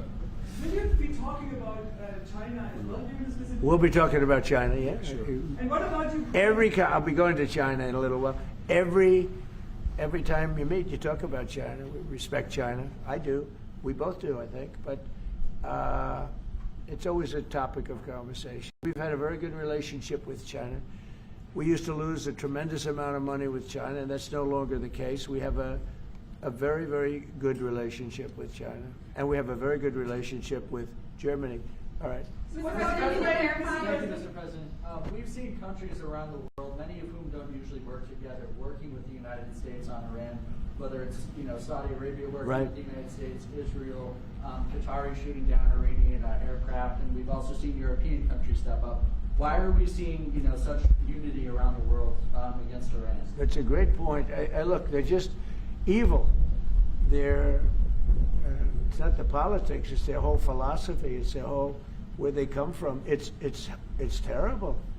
Where they killed 35,000, I thought it was 32. Now it turns out it's much more than 35,000 people, and in some cases using machine guns with people that have no weapon. They have no weapon, and they're being machine gunned. They're being sniped from buildings. They're hitting the people with snipers right through the eyes.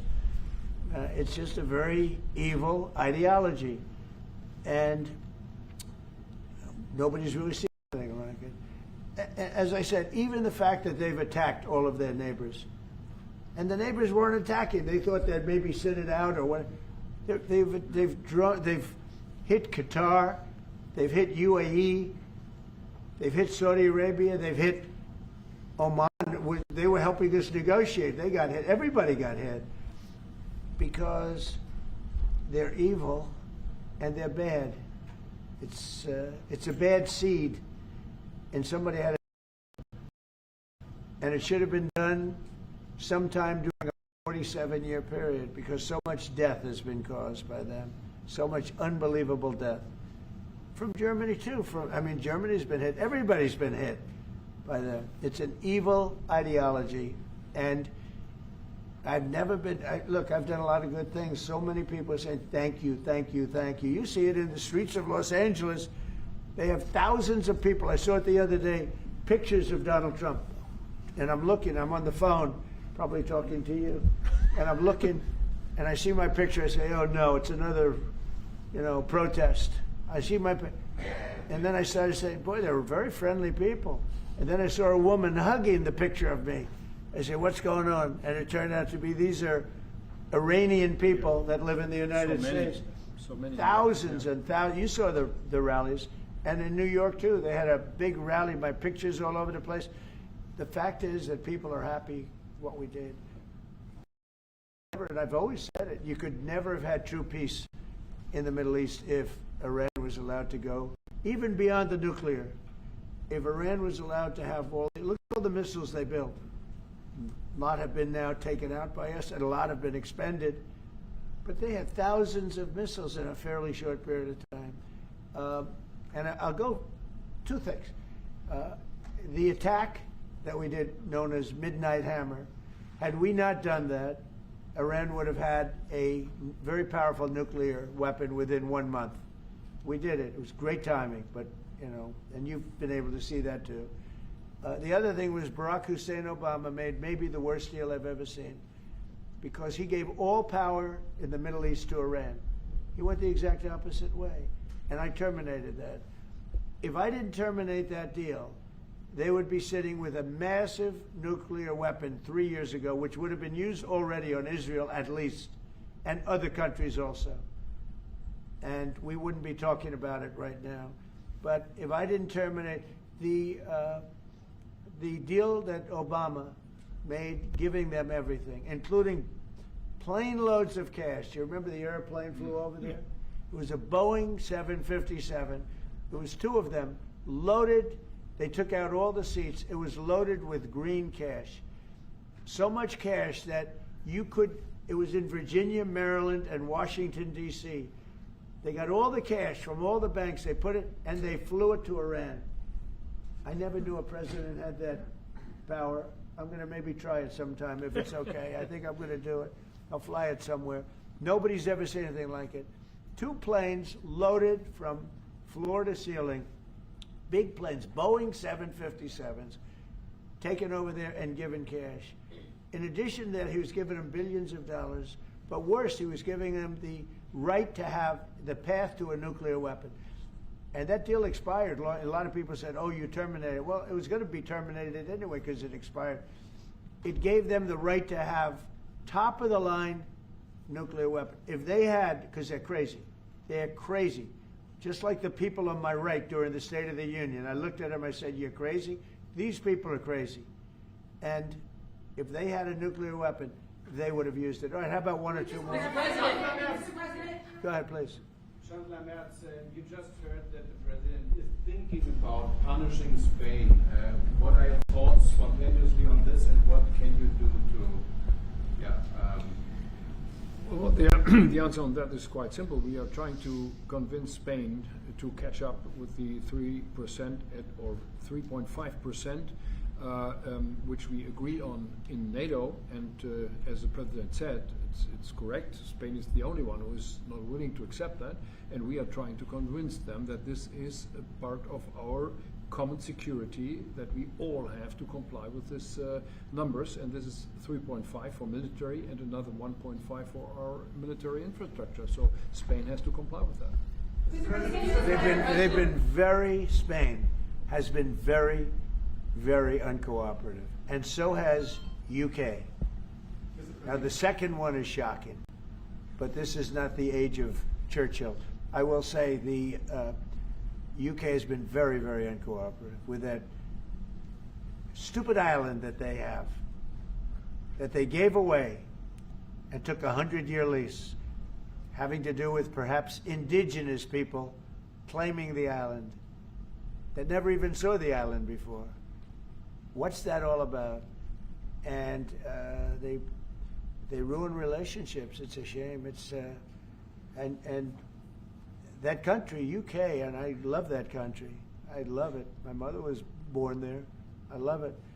My mother was born there. My father was born, right? He knows all about my father. My father was born there. So, you know, very places you sort of automatically very feel warmly about. But the UK, what they're doing with energy and what they're doing with immigration is horrible. You have the North Sea. Somebody said yesterday, what would you do if you were the UK? Open up the North Sea. They got windmills all over the place that are ruining the country, ruining the landscapes, ruining the beautiful fields. Open up the North Sea. It's one of the greatest, think of it, they buy their energy from Norway, which gets the energy, the oil, from the North Sea. So Norway drills in the North Sea and sells it to UK. And UK has a better part of the North Sea.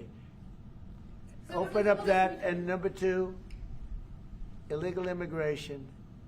They got to solve that problem. And I must say, that's not only UK. That's other parts of the European Union. They have the same problem. Immigration and energy. The energy is through the roof, the highest in the world. And the immigration was, I mean, you know, look, you have places where In the UK, you have a terrible mayor of London, terrible. He's an incompetent guy. But you have Sharia courts. You don't have Sharia courts. You don't want Sharia courts. You have Sharia courts adjudicating law. So it's very simple. Immigration, very importantly, immigration and energy. And you bring it back. Otherwise, you're not going to bring it back. Okay. One more. Go ahead. I have a question for the Chancellor. Andrew. Yes, please. To the Chancellor, Chancellor Mertz. Yeah. You've called for unity and joint force in this moment against Iran. What does that look like to you? And then, Mr. President, where is getting a deal with Russia and Ukraine on your priority list right now? Okay, where you going? So we, as I said, in Germany the last 2 days, we are supporting the United States and Israel to get rid of this terrible terrorist regime. And we are looking forward to a day after, and we have to talk about the strategy. What is following after this regime is away, and we have to strategize on this entire region. And we are having a high interest in common approach and common work and what we can. And this is important not just for the Americans.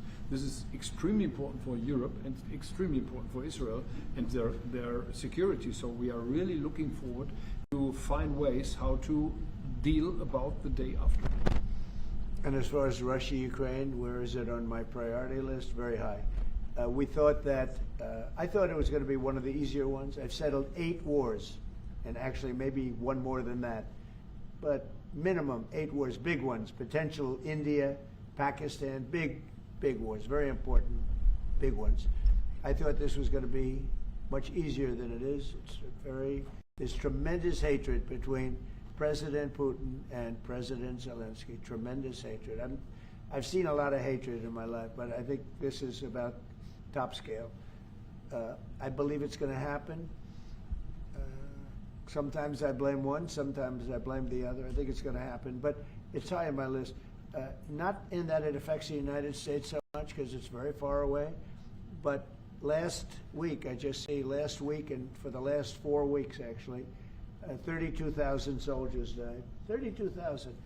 And it's been averaging 25 to 30,000 soldiers a month have been dying in that stupid war. And I'd love to see it ended. It's the worst that there has been since World War II.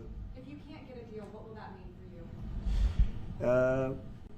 All you can do is do your best. You know, it takes 2 to tango, and they have to get along. They have to be able to talk to each other. They hate each other a lot. That has an impact. You know, it really has an impact. It's bad for both. The saddest is that if the election weren't rigged, my election, that war would have never taken place. And you know what else wouldn't have taken place? Allowing 25 million people to pour through an open border, that wouldn't have taken place. A lot of things would have been different. But we're doing very well, and I think a big factor in this world and future factor is what we're doing right now with Iran. If we don't stop them, or if we didn't stop them, or if we didn't start, they've been decimated. But if we didn't do what we're doing right now, you would have had a nuclear war, and they would have taken out many countries, because you know what? They're sick people. They're mentally ill, sick people. They're angry. They're crazy. They're sick. Thank you very much. Thank you very much, everyone. Thank you. Thank you very much.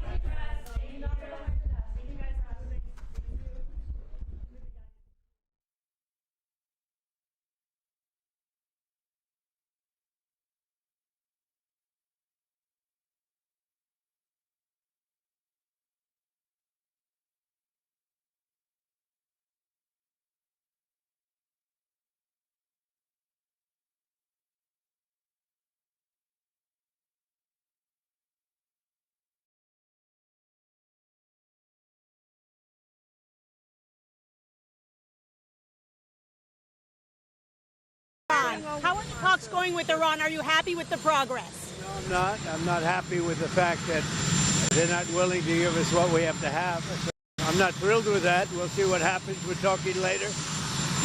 We'll have some additional talks today. But no, I'm not happy with the way they go. Concerned at all about President Bill Clinton being deposed, and that sets precedent for you and your family? I don't think him But you know, they certainly went after me a lot more than that. I don't like seeing them. Look, I like them, and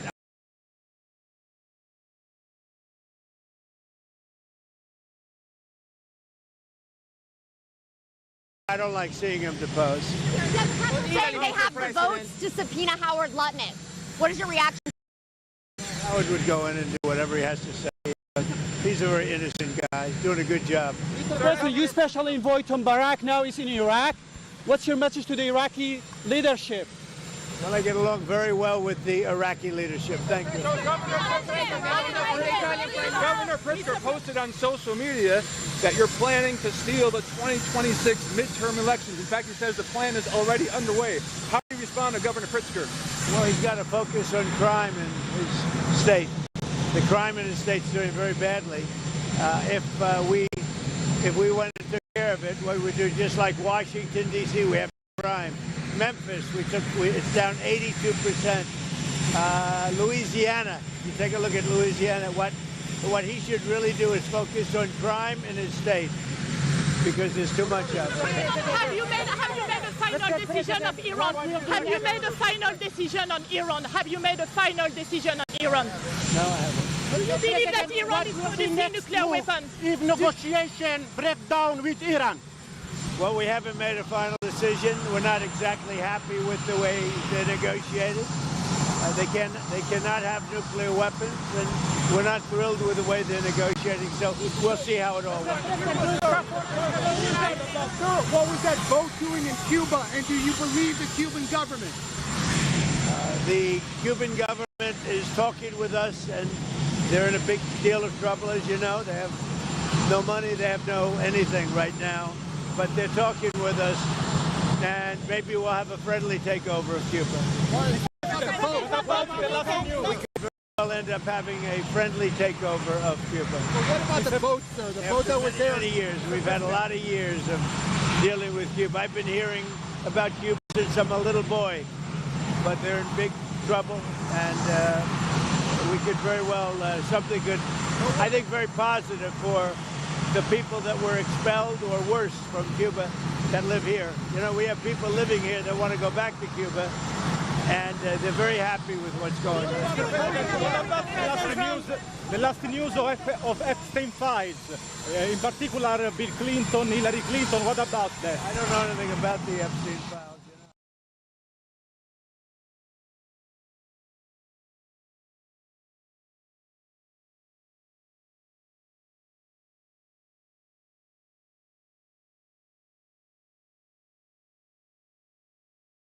I'm very in our familiar election with the systems and then specific role recommend for mitigation. CISA in elections as a former Secretary of State. Third area that I wanted to ask I know you. that states run the elections. nation We just has point out watched vulnerabilities that the may violent exist manner. and, Mr. Chairman, and offer can I ask a question mitigation. here?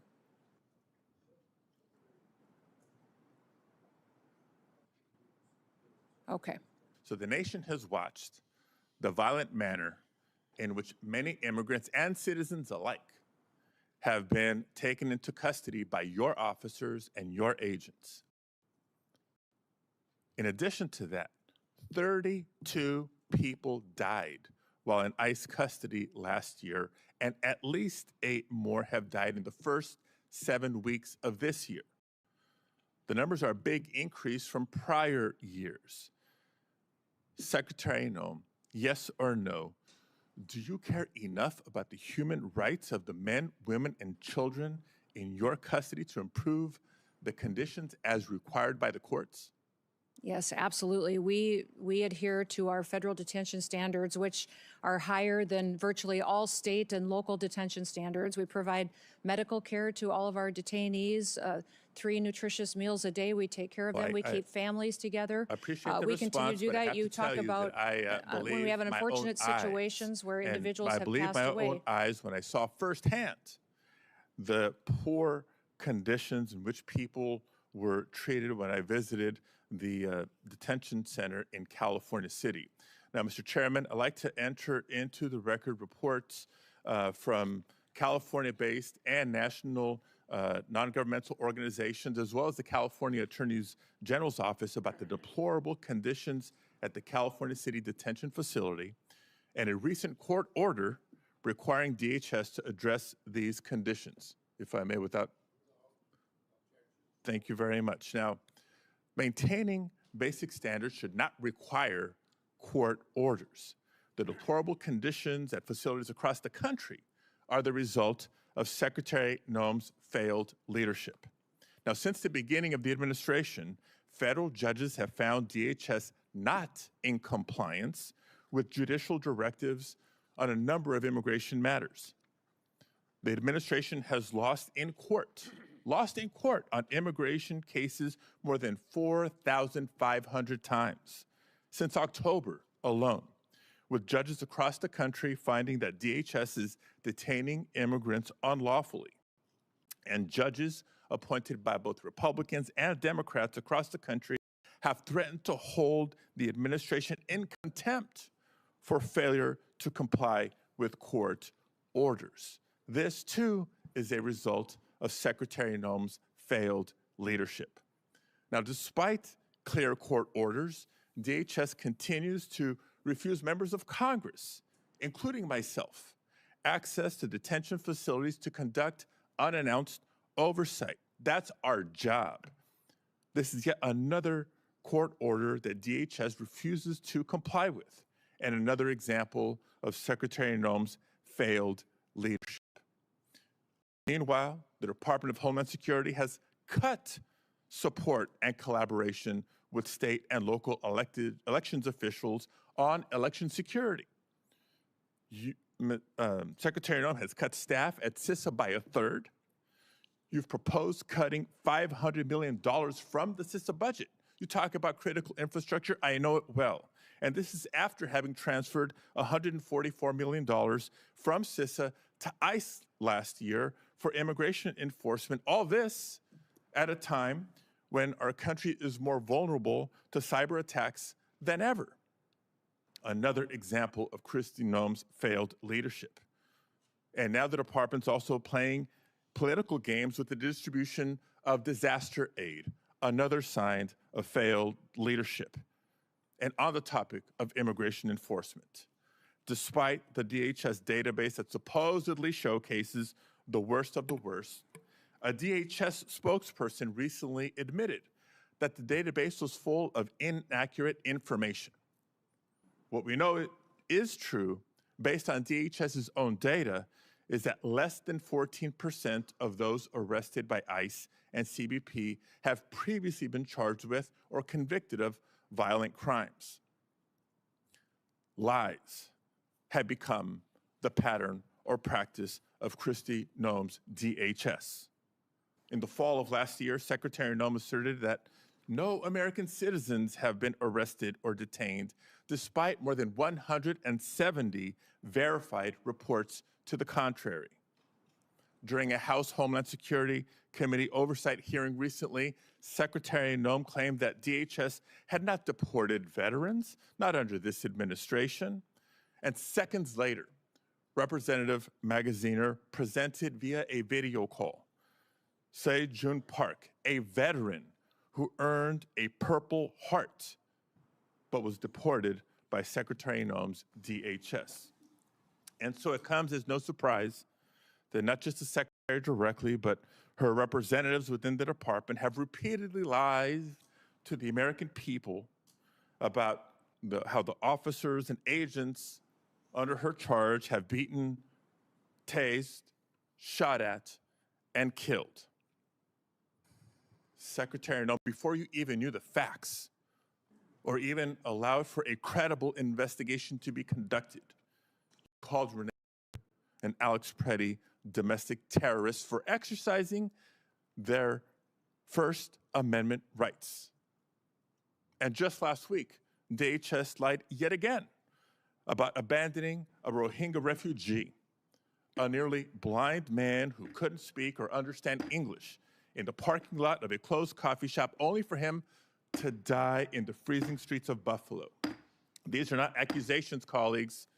I submit for the record reports, declarations, other documents confirming these lies. For all these reasons and more, Secretary Noem, you should resign, or the president should fire you, or the House should vote to impeach. Did you want those put in the record? Without objection. Secretary Noem, in a couple minutes, if you want to respond. If you don't want to, I'll go to Senator Moody.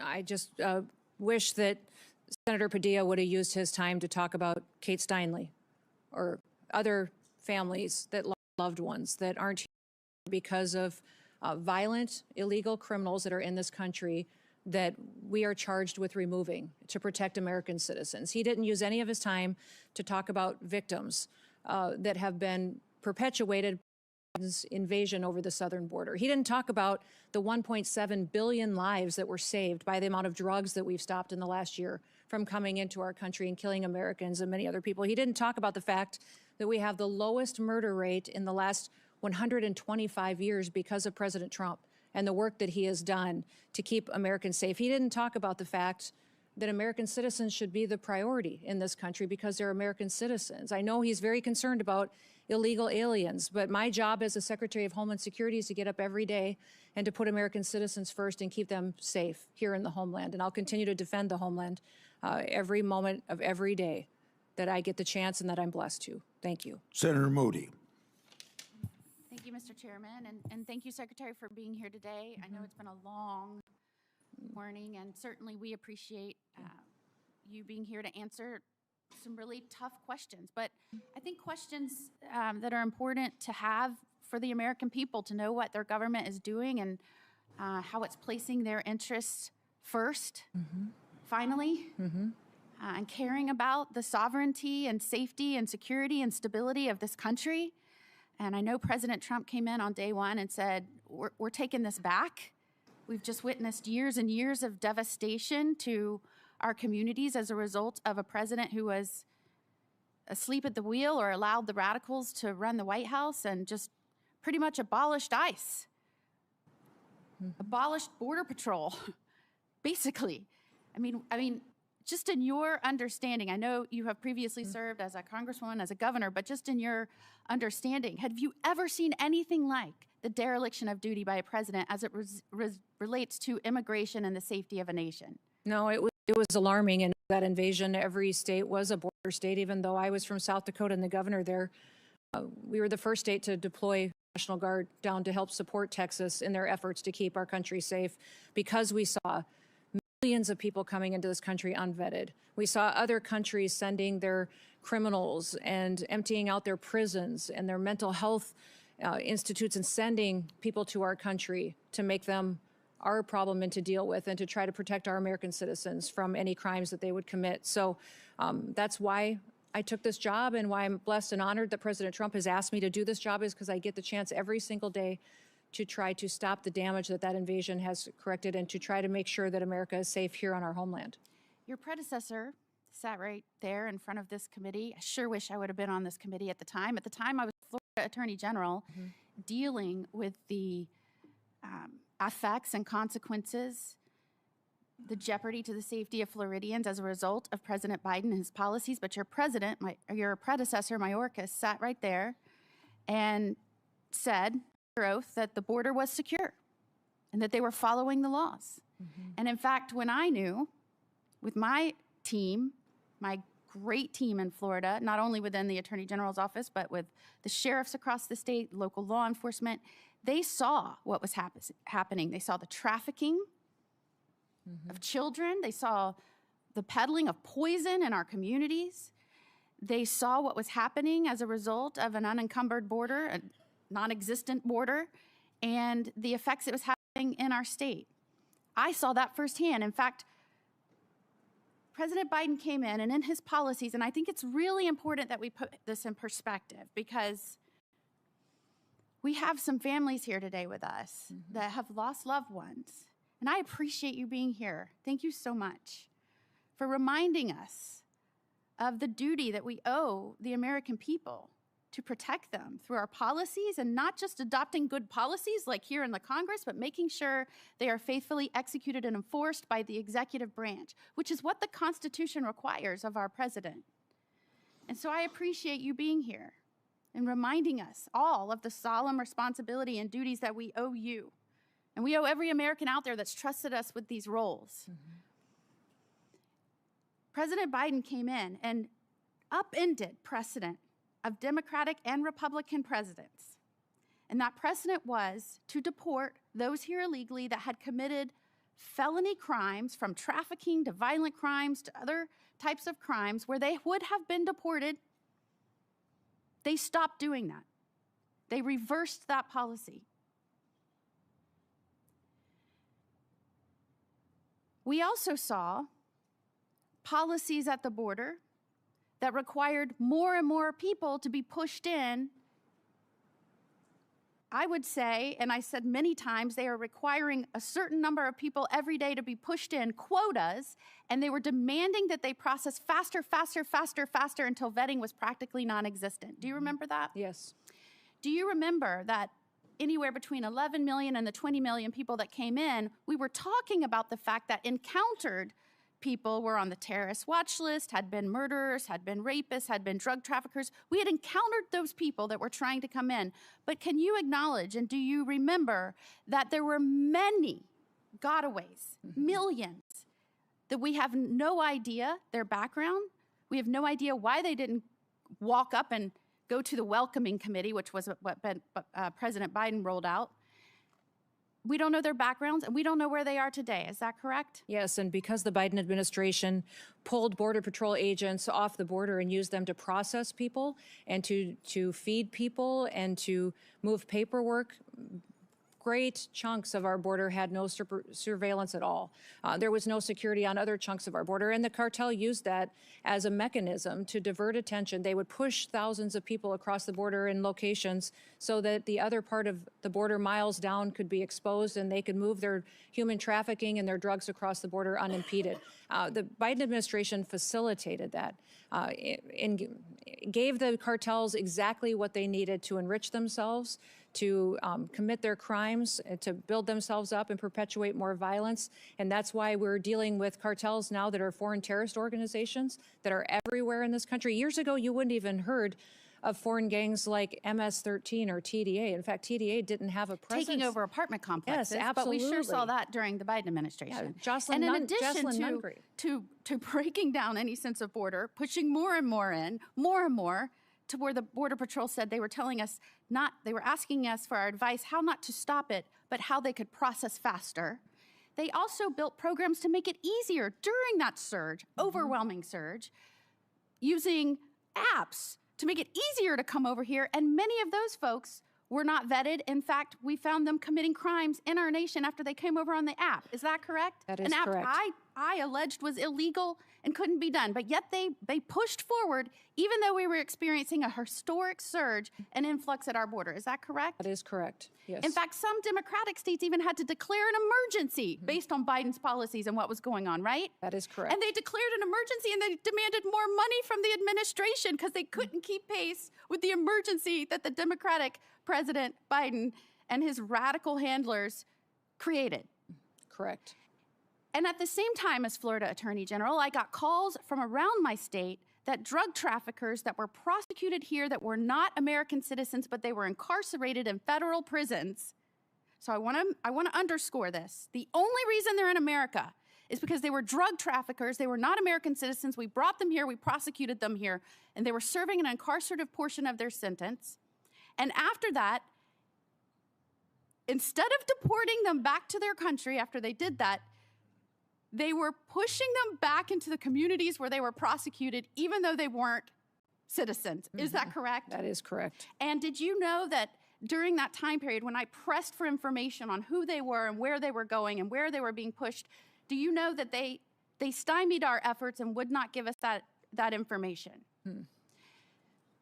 Would you say that what you are faced with as a secretary is unlike any successor has had to deal with in terms of cleaning up a dangerous, threatening situation created by their predecessor? Yes, absolutely. And it's not just the illegal immigration situation. It's the crime. It's the amount of individuals in this country that wish to do us harm that they let in, the amount of known and suspected terrorists that we know are here that we need to find and remove before they perpetuate harm on this country, to the neglect at FEMA, the politicization of FEMA, how they only did disaster response to individuals who aligned with the Democratic Party and their ideals and ignored other families who were suffering and had lost everything.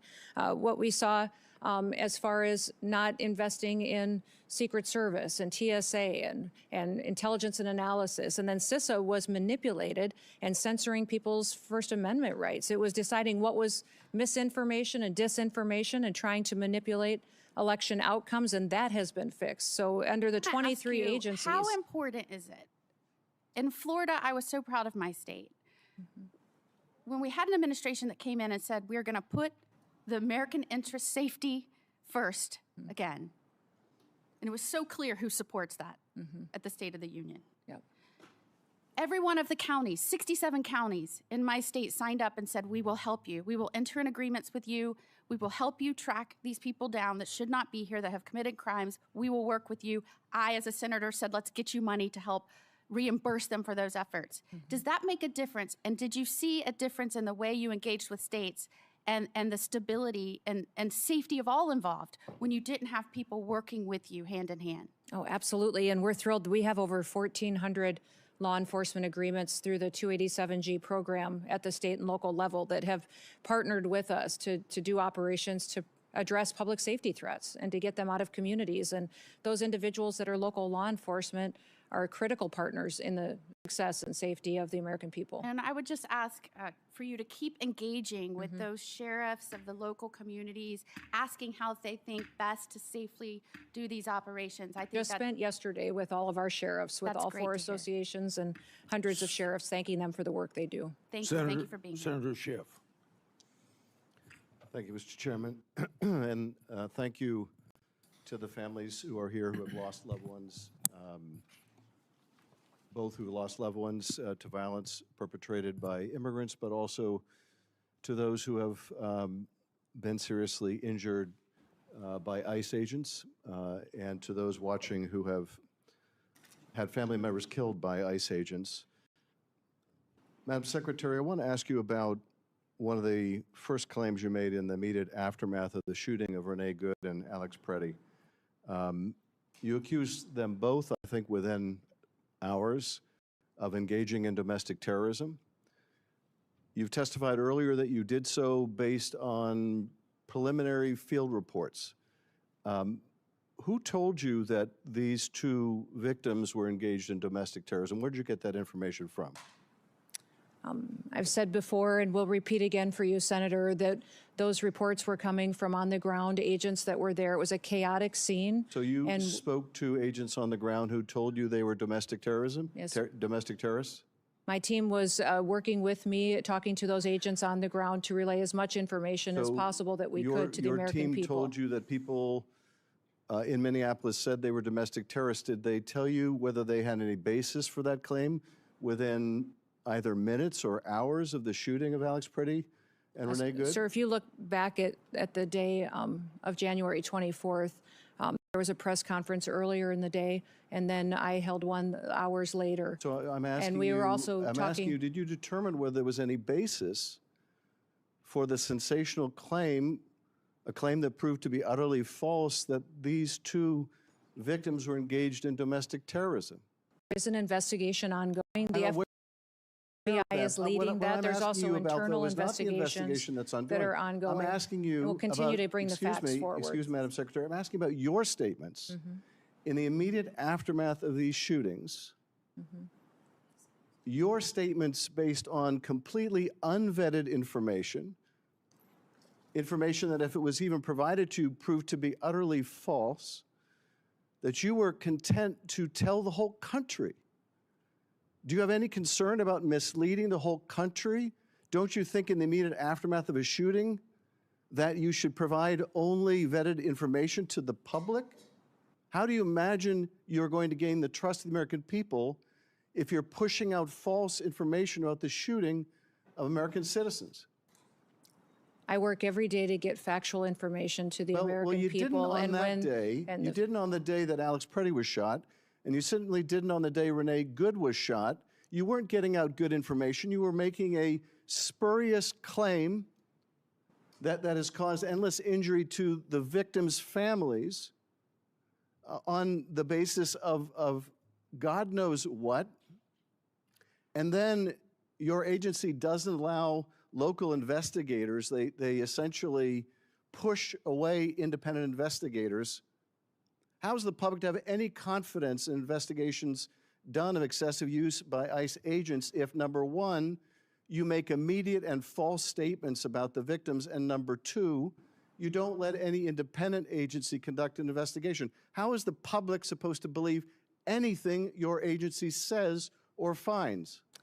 These investigations are being done in the same way that they always are, and the FBI is leading. There are internal investigations as well. In these situations, ICE has an internal investigation. Excuse me. Well, would you like to hear about the investigations that are ongoing? You're not allowing state and local investigators to That is participate. not my decision. And furthermore, The Department of Justice and the FBI decides how they're not investigations being go. conducted in the way investigations are always done. Are you telling me that in the case of Miramar Martinez, that having an agent involved in shooting her, drive a vehicle that was used to ram into her vehicle, drive that vehicle, that evidence away from the scene and 1,000 miles to Maine, you're telling me that's the way investigations are always done? That you let an agent involved in an officer-involved shooting drive a key piece of evidence 1,000 miles away? Is that how you conduct investigations at DHS? I'm not conducting these investigations into these. The Department of Justice with the FBI is conducting those investigations, and CBP. For how investigations are conducted when we follow when agents under your control are engaged in the use of investigations. force? The investigations into our officers have not I changed know there's a under great my desire leadership or the president's to point the leadership than finger. what they Oh, were that's- under the previous administration. That's being done by Pam Bondi's Justice Department. I'm not responsible for No, that our internal malpractice, investigations are that's- following the same that's policies the orders that they of always Stephen have. Miller, so I'm not responsible for that either. But you are responsible. You are responsible. You could insist on independent investigations, but you're not. You could wait until there's good information after a shooting before you go to the press and the public and mislead them. Let me ask you about a different subject, and that is the waste of resources at your agency, the continued allegations of favoritism and contracting, and let me in particular focus on the $220 million ad campaign, many of which feature you very prominently. An ad campaign that is more expensive than the whole budget for One Fight After Another or any Hollywood blockbuster film. So let me ask you, you said that the president approved this vast expenditure on a media campaign that largely profiles you. How do you know that? Did he approve it to you personally? This media campaign was critical in telling the world No, and I'm this asking about the country president's that approval. we are enforcing the laws in the I- United States of you America. testified That if you're in earlier in your answer country to- illegally, testified then you earlier in should answer to leave Senator Kennedy's question, the now, president or if you want the chance to come back to the United So my States question is, someday in how the do you future. know- If you don't, you will be How do you detained know- and will excuse be me? removed and never get the Madam chance to come Secretary, back. how It's do you been know that extremely the effective in president- sending the excuse me, Madam message. Secretary, how do you know the president approved of this $220 million contract? We had conversations and worked with OMB to So you had make sure that conversations the directly funding with was the there. president. Excuse me, I just want to clarify. So you had conversations directly with the president where he approved this $220 million ad campaign that significantly features you. Is that Sir, correct? this campaign was talking about making sure that people knew that our laws were being enforced. Again, I want to make sure that We we're not continue to go through the misunderstanding each process. other. It was a competitive president bid approved- campaign. excuse I me. had nothing of choosing. Excuse me, so the president approved this expenditure? Sir, I've been explaining this to you how it went. It was a competitive process. Well, The okay, career you say it was officials at the competitive process. Department of I guess Homeland Security you don't want to chose confirm the the best. president's role in this, and I can understand why. But you say it was a competitive process, and yet this contract went to a company that didn't exist 2 weeks before they got the contract. Sir, I can't speak And- to that. I don't No, know the name of that company. You're I'm saying sure you it- can't speak to it, but let me ask you this. Are you saying it's just a coincidence? It's just a happy circumstance? It's just I'm saying that- a fortuitous event that 143 million of that went to a subcontractor that you worked with extensively as governor in South Dakota or during your campaign, that is just coincidental? The same process was followed for this media contract than any other media contract that's happened. Just a coincidence. At the Department of Homeland Security, I had and nothing to do and no political had any nothing to do with it. no choosing of who the contractors, and we don't have a legal process for weighing in on subcontractors. It doesn't exist. Excuse me, just a coincidence also then that this $143 To ask million. questions, you should want the answers. I'm trying to ask a question. You're trying to say that this was a political decision, and it absolutely was not. I'm just asking you. So it's just a coincidence that a $143 million subcontract went to the husband of your press person, also someone that Corey Lewandowski, one of your special government employees, worked with extensively. So that was all a coincidence, right? Because you had no knowledge of this, no involvement. Media company that and none gets of the the people around you contract, had any involvement. the ability to so choose the taxpayers should just subcontractors. assume We don't this weigh is in a coincidence. on who subcontractors are. There's not a legal process for us to determine what subcontractors are a part of a contract So can that you- goes out can for a you competitive state- bid. can you state and for the only record- career employees at excuse me, DHS were in on the Can choosing you of state those for media the record contracts. then that neither you nor Mr. Lewandowski nor your press secretary married to the husband of the person who got this $143 million We were not contract, a part of the can you state for the decision-making. record that none of you that I've just described had any role, played any part, made any communication with any government agency that was involved in deciding who would get that contract? To the best of my knowledge, none of us were involved in deciding who got those contracts Not for in the media deciding, but campaign. were any of you involved in advocating, communicating, or expressing a Not to preference my knowledge, in any Senator, way not to with my the government? knowledge, Excuse Senator. me. Let me just finish the question.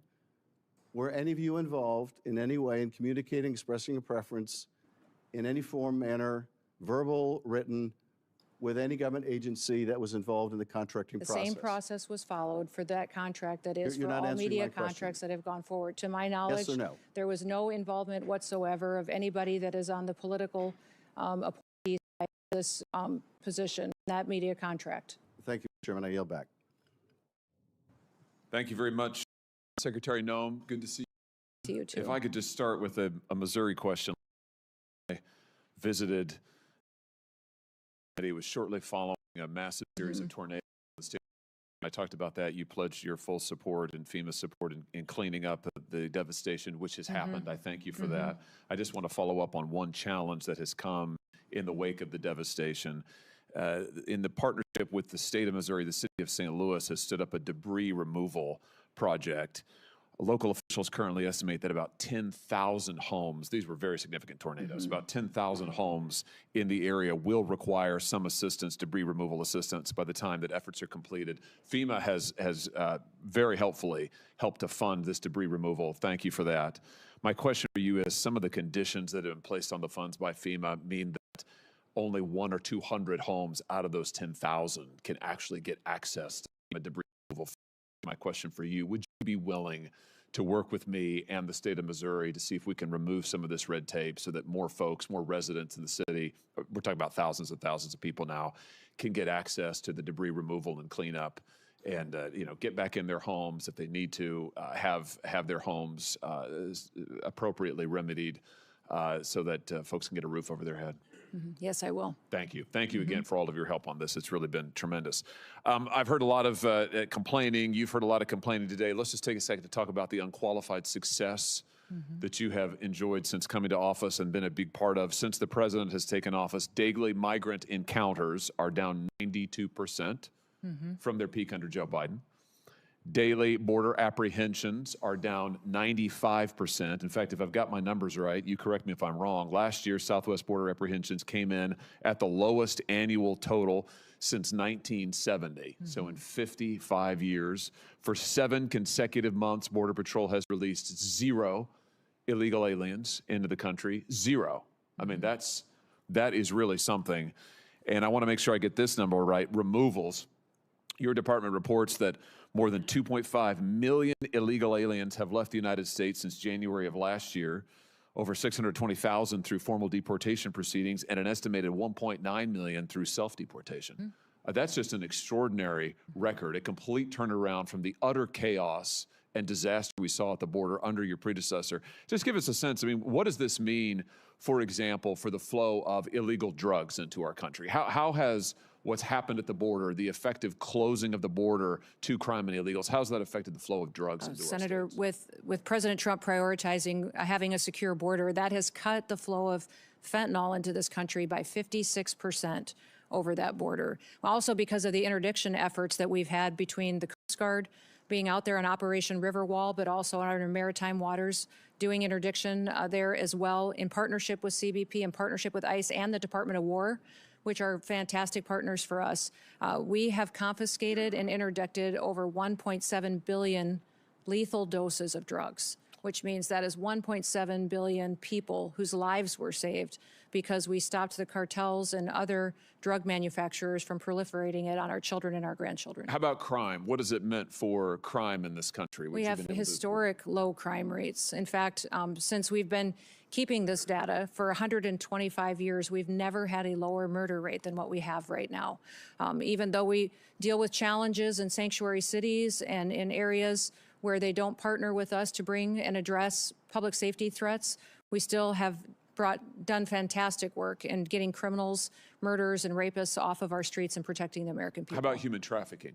It's incredible the amount of ability that HSI has brought to the table in partnering with the FBI and going after human traffickers. In fact, of the 450,000 children that Joe Biden lost track of, allowed cartels to manipulate and traffickers to abuse, and even the government paid sponsors to abuse these children, we have found 145,000 of them, and we're not going to stop until we find every single one. I'm glad that you mentioned child trafficking because it's so important, and I'll never forget having a whistleblower from HSI, Homeland Security Investigations, which you oversee, come to me in 2023 and reveal that 600 HSI investigators who were assigned to child exploitation and fentanyl cases, 600 of them had been pulled off of those child exploitation and fentanyl cases and moved to the southern border to, in the words of the whistleblower, make sandwiches for illegal immigrants and ferry them back and forth to doctor's appointments.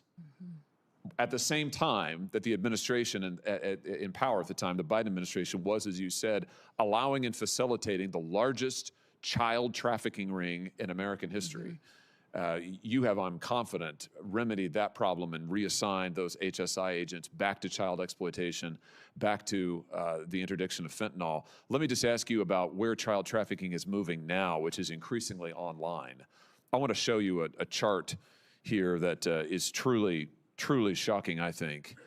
This chart records the number of images and videos of suspected child abuse uploaded just in the United States, just in the year 2023. The far right side records the number just in 2023, 104,370,572 images of exploited children. In that same year, the National Center for Missing and Exploited Children estimated that there were 20,500,000 cases, individual cases of suspected child abuse and child exploitation online. Now, there are many facets of this, but many of these images are being hosted on big tech platforms, social media platforms, and now AI platforms. We've talked about Homeland Security Investigations. You have a mandate and a unit to investigate child exploitation, to work with the FBI to prosecute it. My question is, first, are you getting cooperation when it comes to identifying the children in these images? Are you getting cooperation from the social media platforms who frequently are hosting these images to identify and then to take down the images? Are they helping you in your work of going after? Yes, they are partnering with us. There's always more we can do, but President Trump has done a fantastic job bringing them to the table and getting them to engage with us to go after these criminals and these individuals who abuse our children. You know, my big concern is with all of these data centers, I think there's 3,000 or 4,000 in the United States and another 4,000 that are coming online. If we don't take action soon and keep the pressure up to get rid of these images and to get the trafficking rings that are using these platforms to carry on their exploitation and to feed their trafficking rings, if we don't do that, I'm afraid that these data centers are going to be child porn libraries. You know, we're going to have 4,000 more child porn libraries in the United States of America. I don't want that. I know that you don't want that. And I just want to call on these companies again here today to take down these images and to allow the victims of these images and of this exploitation to be able to get into court and have their day in court. Currently, these companies are completely immune from any accountability in court, as you know, Madam Secretary. This is completely anomalous and totally unjust. And the companies ought to say, we will take down these images, we will work cooperatively with you, we will not support the traffickers, and we will stop this epidemic of child exploitation. Let me ask you one more thing about this.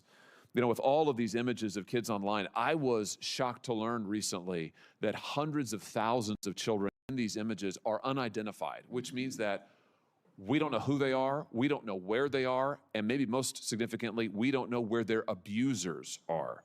Now, I know that DHS works very hard on this. You have an entire section that works on victim identification and rescue. My question is to you, is it time for Congress maybe to give you some more resources? Yeah. I mean, I know that you've got agents who are working hard, but the truth of the matter is I was looking through your budget, you know, you just don't have that many folks who are able to work on victim identification. I was looking at the Interpol numbers. There's multiple databases of these exploited children. In the Interpol database alone, 90,000 kids are completely unidentified. In the UK's database, it's over 200,000. So here are these kids, there are pictures of them getting abused, exploited. We don't know who they are. We don't know where to send folks. Would it be helpful to you? Here's my question. Would it be helpful to you if Congress said, you know what, we're going to create more analysts, more child abuse expert positions, more forensic analysts, and more prosecutors to give to you to look at these images, figure out who these kids are, and go after their abusers? Would that be helpful in tackling this epidemic? Yes, it'd be incredibly helpful, and especially HSI are experts at this work, and to have more resources to focus on these investigations would free more kids from that life of victimhood. Tremendous. Well, I look forward to working with you on that. I'm going to introduce legislation to do just that. Thank you for the terrific work you're doing to end the epidemic of child exploitation in our country, to find the missing children that were brought in over the border, but also to find these children and to bring their abusers to justice. Thank you, Mr. Chairman. Senator Welch. Thank you very much, Mr. Chairman. First of all, I would like to acknowledge the families that are here, and you have my condolences. We appreciate your participation. I'd also like to acknowledge others who've lost their lives as a result of violence that did occur with ICE agents. Second, on the question of, Madam Secretary, welcome, on the question of Alex Preddy and Renee Good, I heard your answers to my colleague, Senator Schiff. But knowing what you do know, do you want to take an opportunity to apologize to their families that you characterized them on the basis of the information you had at the time, that they were engaged in domestic terrorism? Yeah, I certainly offer my condolences to these families and for their loss. And it was a tragic situation that we saw in Minneapolis, and we continue to work to make sure that those situations are handled appropriately. Question. I understand you're offering condolences. You said something that accused them of being domestic terrorists. A 37-year-old mother of three, a 37-year-old Veteran Administration nurse. One question, do you want to apologize for that characterization that they were domestic terrorists? I will continue every day to get up and to work hard to give everybody factual information and do all that I can to portray it. I want to move on to the use of department resources. Senator Kennedy asked a number of questions about this contract, $220 million. Senator Schiff asked about it as well, and I do too. I don't want to question what the purpose was, but how the award was made. This is $220 million. It was an advertising campaign, as I understand it, that featured you, and you on a horse at Mount Rushmore. The contract was a no-bid contract. You acknowledge that? I wasn't involved with this contracting process, so my understanding is that there was many companies that competed for this contract. The answer to that is yes or no. I don't believe it was. I believe other All right, companies competed for this I have because here- there was 2 different vendors Madam that were Secretary, chosen. I have here a document from usspending.gov. And this document specifically states the justification for no bid contract that goes to Safe America Media and People Who Think. Those are the 2 entities that did the campaign, correct? I believe it is. I wasn't a part of this All right, contracting process. let's get so- serious here. Yes. Okay. Make the Safe America was incorporated 11 days or 7 days by my count before they got an award of $143 million. You have any dispute with that? Are you talking about the subcontractor on that No. contract? Because we Safe have, America. Senator, I wasn't a part of this decision. Okay. We followed the same processes Madam that have been Secretary, our policies and I'll how go these through this was this and then you conducted can answer. appropriately. I will go through this and then you can answer. I don't want us to be talking over each other. Safe America was incorporated 11 days or 7 days by my account before they got a $143 million contract.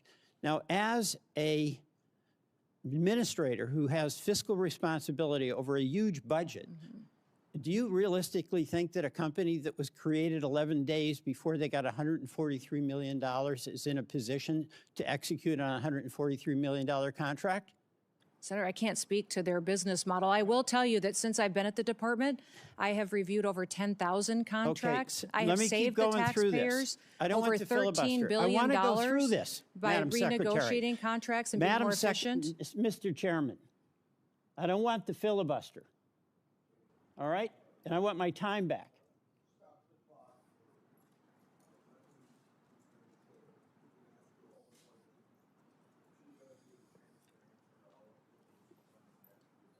I'm not denying her a chance to answer. I'm asking you to deny her the abuse to filibuster.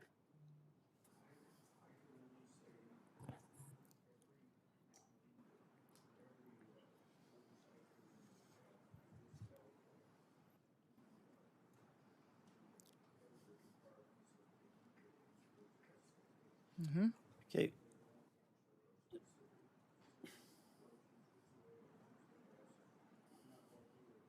Of that. All right, thank you very much, Mr. Chairman. I'll go through this, all right? This is on a U.S. government website that says that contract for $143 million was a no-bid contract. Public documentation says the contract of $143 million went to the Safe America company, created 11 days before they got an award. That company then subcontracted with the strategy group, and you are familiar with many of the principles in the strategy group, correct? I know one of them. Mr. Yoho. Yes. And let me show you a photograph. That's Mr. Yoho standing next to you, correct? Yes. Now, Mr. Yoho is also the husband of your former spokesperson. Is that correct? Correct. Tricia McLaughlin. Yes. So your former assistant secretary and her husband are the ones that got the subcontract from Safe America, or from the. That's what the record shows. Any dispute about that? No, except there was no politicals, myself or anyone else besides career employees who are a part of that process. Except for putting out those Well, contracts and that's choosing generous, those vendors. But what you have is the Republican operative. Well, you're trying to insinuate that I'm not I insinuating. put my- I'm Yes, stating a you're- fact. The fact is You're saying that I Mr. weighed in on this Yoho- contracting Mis- process and I did not. Mr. Chairman, the fact is that Mr. Yoho was married to your assistant secretary, is married, correct? Yes, they are still married. All right. And Mr. Yoho also ran an ad campaign for you in your gubernatorial campaign, correct? Yes. And he also attended your inauguration. Yes. And Mr. Yoho received $8.5 million, or his company did, from the taxpayers of South Dakota when you ran an ad promotion showing you doing various jobs like a plumber and a dentist, correct? Again, that was done according to the law and processes at the state of South I Dakota. understand, but Yes, this well, is a person that worked on your campaign. This is a person that worked on your media plan in South Dakota when you were governor, and this is a person who also worked on your memoir. Is that correct? On my memoir? And he worked with Mr. Lewandowski. Is that correct? I don't know, sir. I don't know about the business Mr. arrangements they've had in the Lewandowski past. is your special advisor. Special government employee Right. for the White and House. Mr. Lewandowski brought Mr. Yoho into your camp. They had worked on the Louisiana governor's campaign, correct? No, I knew Ben Yoho before that. All right. So the person that you knew, Mr. Yoho, the husband of your assistant secretary, is the person in the company that got the subcontract 11 days after this original company, Safe America, was founded. That's the record. So I have a question. Did Mr. Lewandowski receive any compensation directly or indirectly from Safe America or from the strategy group? Senator, I don't have any information to that. I can't speak to that. Would that be of interest think so. for you to find out? Sure. Well, so will you ask Mr. Lewandowski, did he get any compensation directly or indirectly from these contracts? Are you asking me to go ask him? Yes, I am. Ask your special government advisor. I can do that. And you'll get back to us. Get back to you. Yes, All absolutely. right, we will want that. Now, you said at a cabinet meeting on March 24th that we are going to eliminate FEMA. Is that correct? Eliminate FEMA as we know it, that it was no longer going to be a politicized disaster response Madam- agency, that President Trump was Madam going to ensure that Secretary, it was there to respond. We need FEMA reform. The people of Vermont have suffered. We had floods on July 14th of 2023, 2024, and 2025. We need local control. We can't have a FEMA that is abolished or a secretary that promotes abolishing FEMA and not providing services that our citizens in all our states need when they're on the receiving end of a monster storm. FEMA has been responding twice as fast than it ever has in history and empowering states and local emergency management directors to respond. I saw and we the as graph well. that, We've Mr. had- Chairman, I yield back. Okay. Three things before I call on Senator.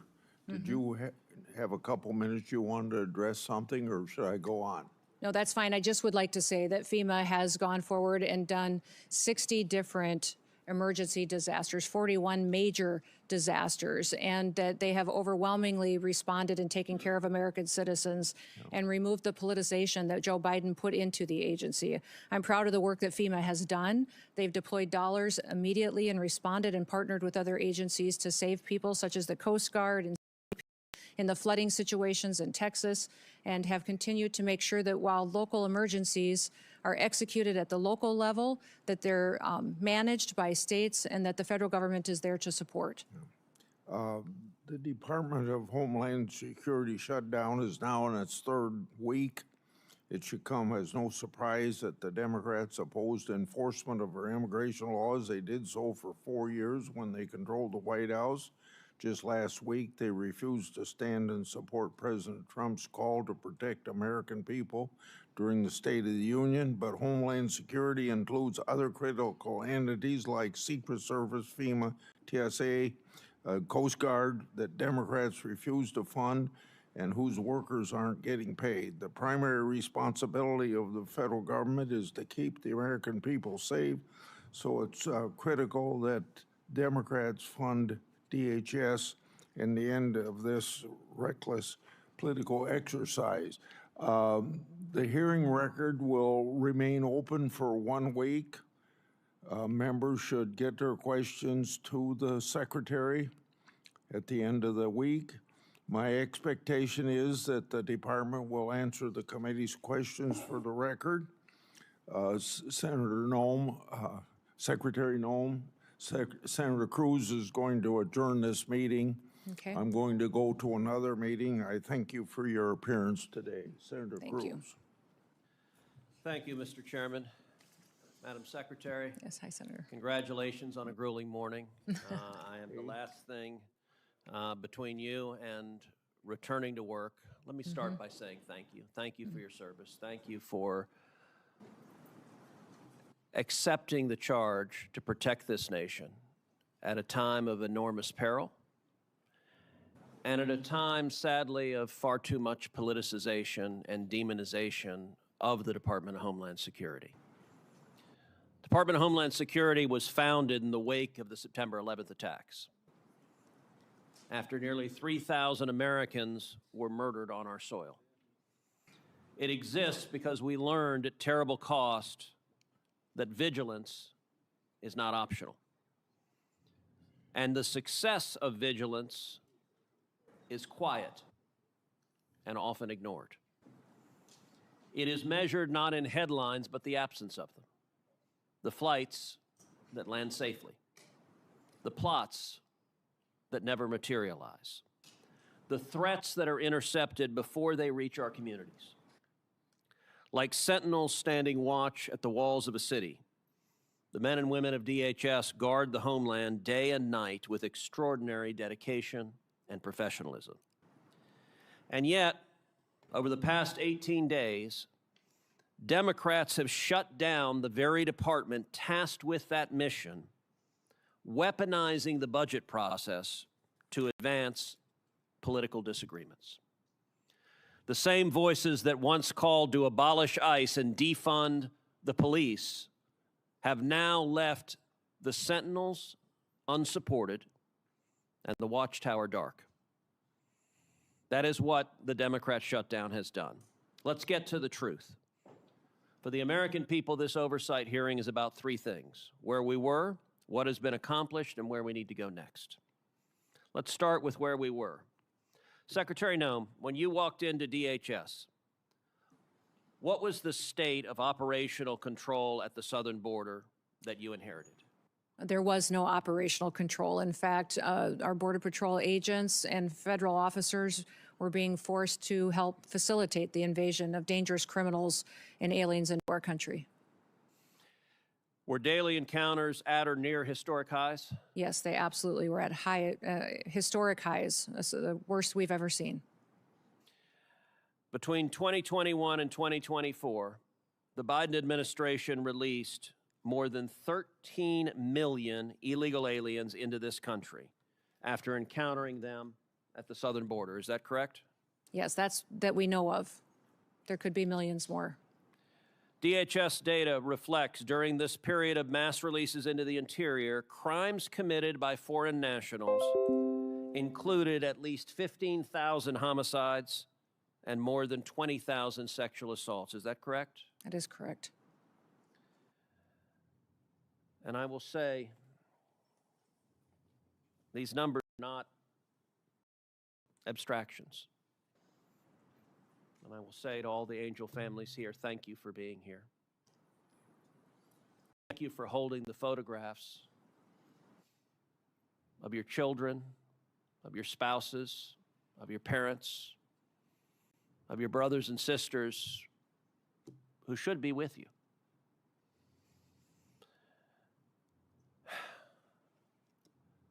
Names like Jocelyn Nungary and Laken Riley and Rachel Marin. Jocelyn, just 12 years old, was killed just miles from my house. Raped and murdered by two Venezuelan gang members that the United States government had apprehended and then released. And when they were released, they traveled to Houston, Texas, and they kidnapped a 12-year-old girl and raped and murdered her.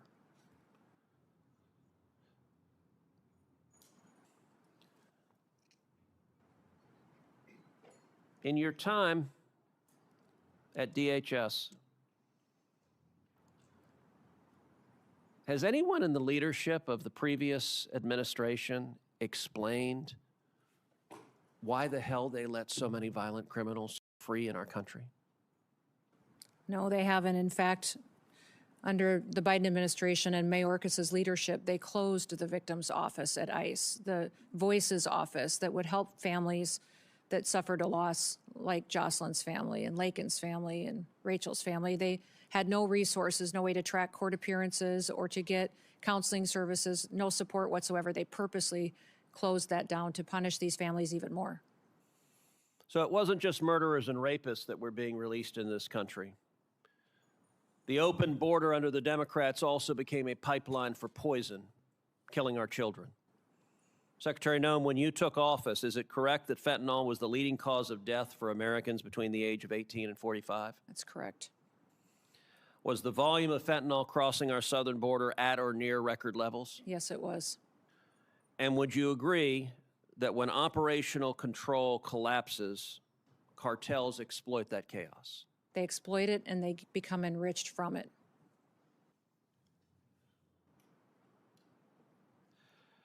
So now let's talk about what has been accomplished under President Trump's leadership. Under President Trump's leadership, we have had 0 illegal aliens released for 10 straight months. Is that correct? That is correct. In President Trump's first year back in office, how many illegal aliens have left the United States? 2.5 million have left voluntarily, and we have arrested, detained, and removed close to 700,000 now. And how many known or suspected terrorists have been removed? We have over 1,500 now today that have been apprehended and are being brought to justice. In the first 100 days of the second Trump administration, is it correct that daily border encounters decreased by approximately 93%? Yes, that is correct. That encounters with gotaways, those who are escaping apprehension, decreased by roughly 95%. That is correct. And that illegal crossings overall fell by 99%.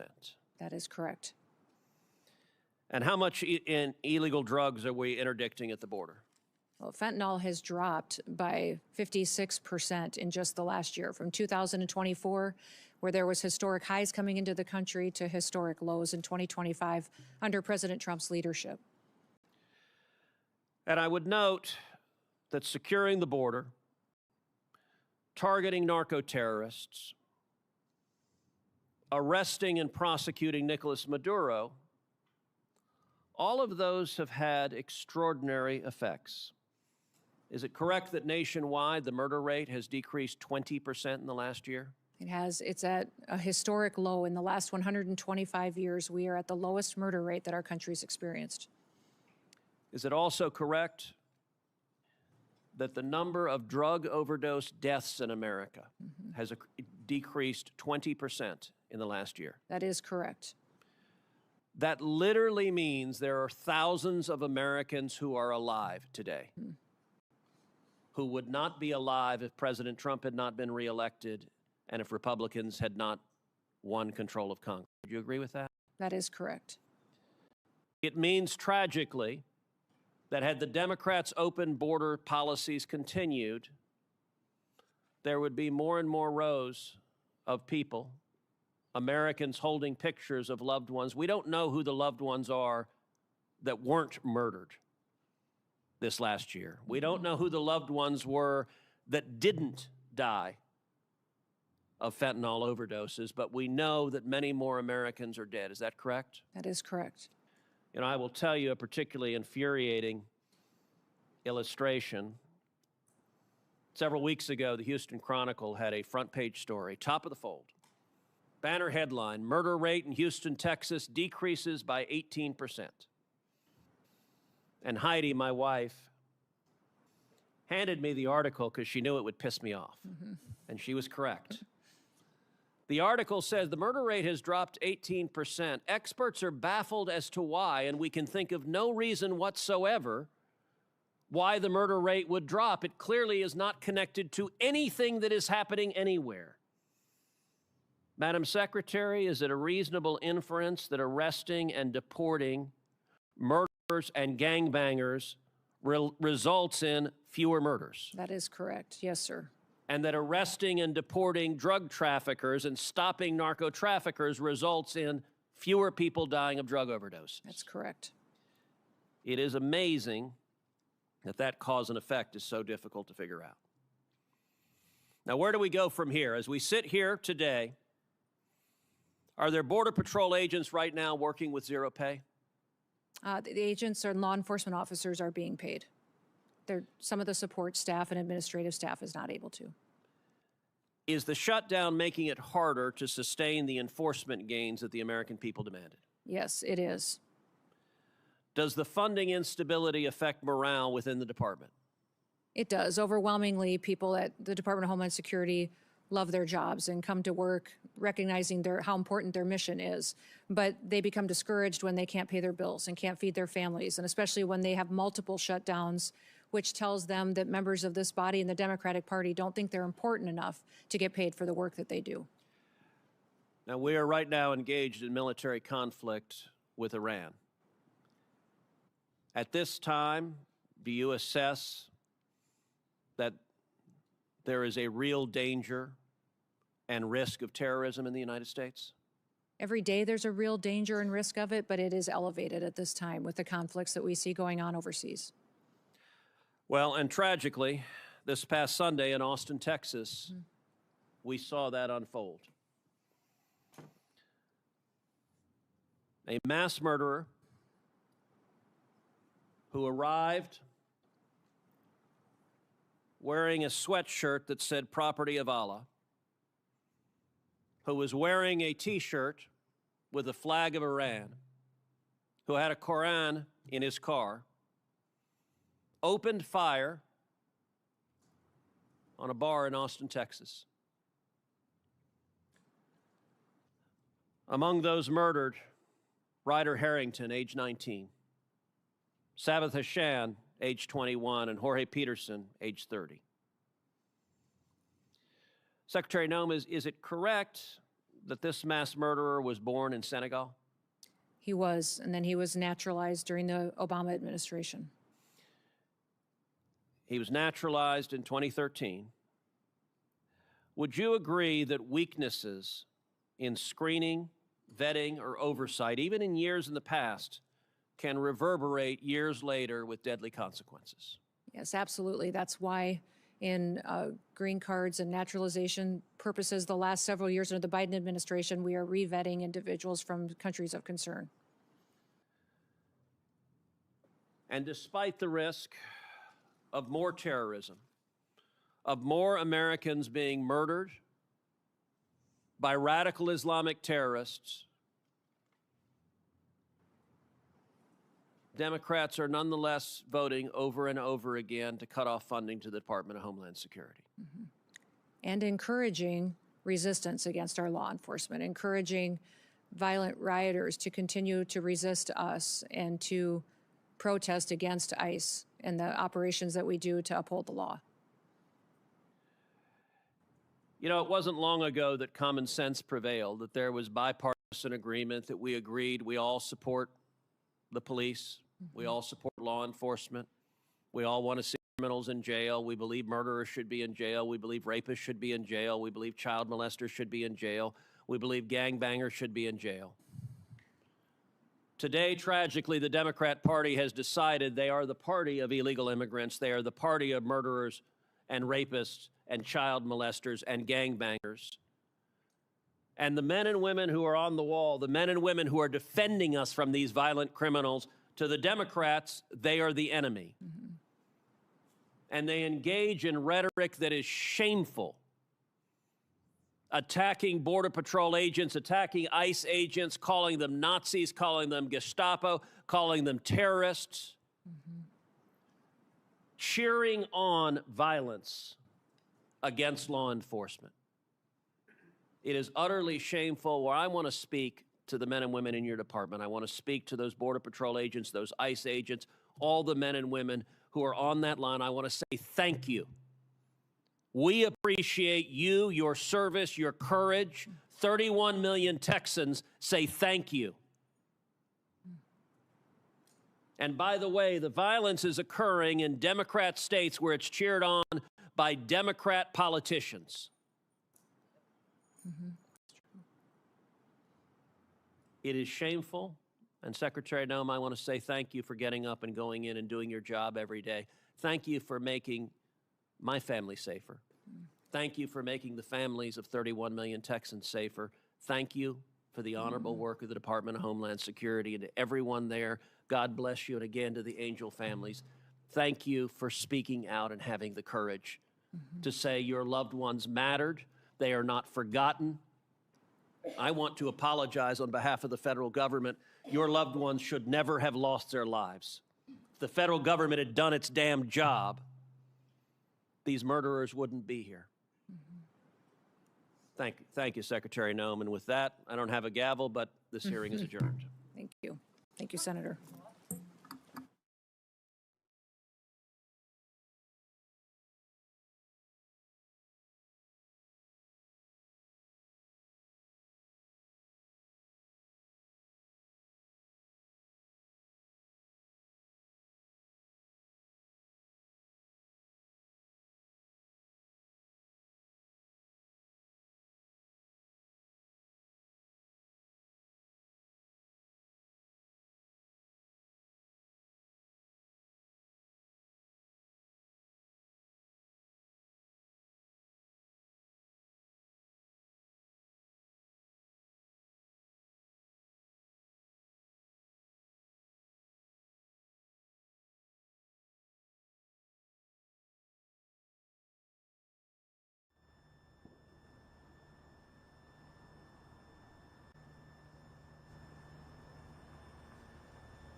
This here that I have pulled up is the deposition of Hillary Clinton. This came out earlier today.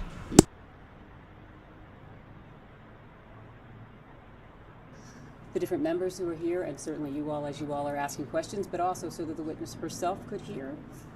In a construct where you all now have videotape, it seems as though being able to provide that amplification to ensure we're heard would be relevant and important.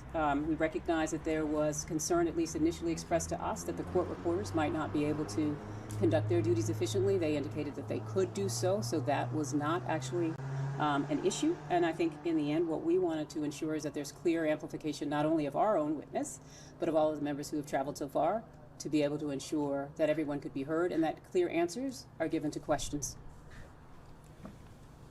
And I want to again state for the record, the microphones provided by the Clintons became an issue for the audio recording. So we want crystal clear audio and visuals of today's proceedings, so the microphones were removed. We'll take into account tomorrow, and I know many of us are hard hearing, so we want to make sure that everyone speaks loudly and all the questions are clearly understood. We'll do everything we can to accommodate that. Thank you so much. We appreciate that. Nothing further. We'll begin. Good morning. This is a deposition of former Secretary of State Hillary R. Clinton, conducted by the House Committee on Oversight and Government Reform under the authority granted to it pursuant to House Rule 10. Accordingly, House Rule 10 grants the committee broad jurisdiction for the committee to conduct investigations of any matter at any time.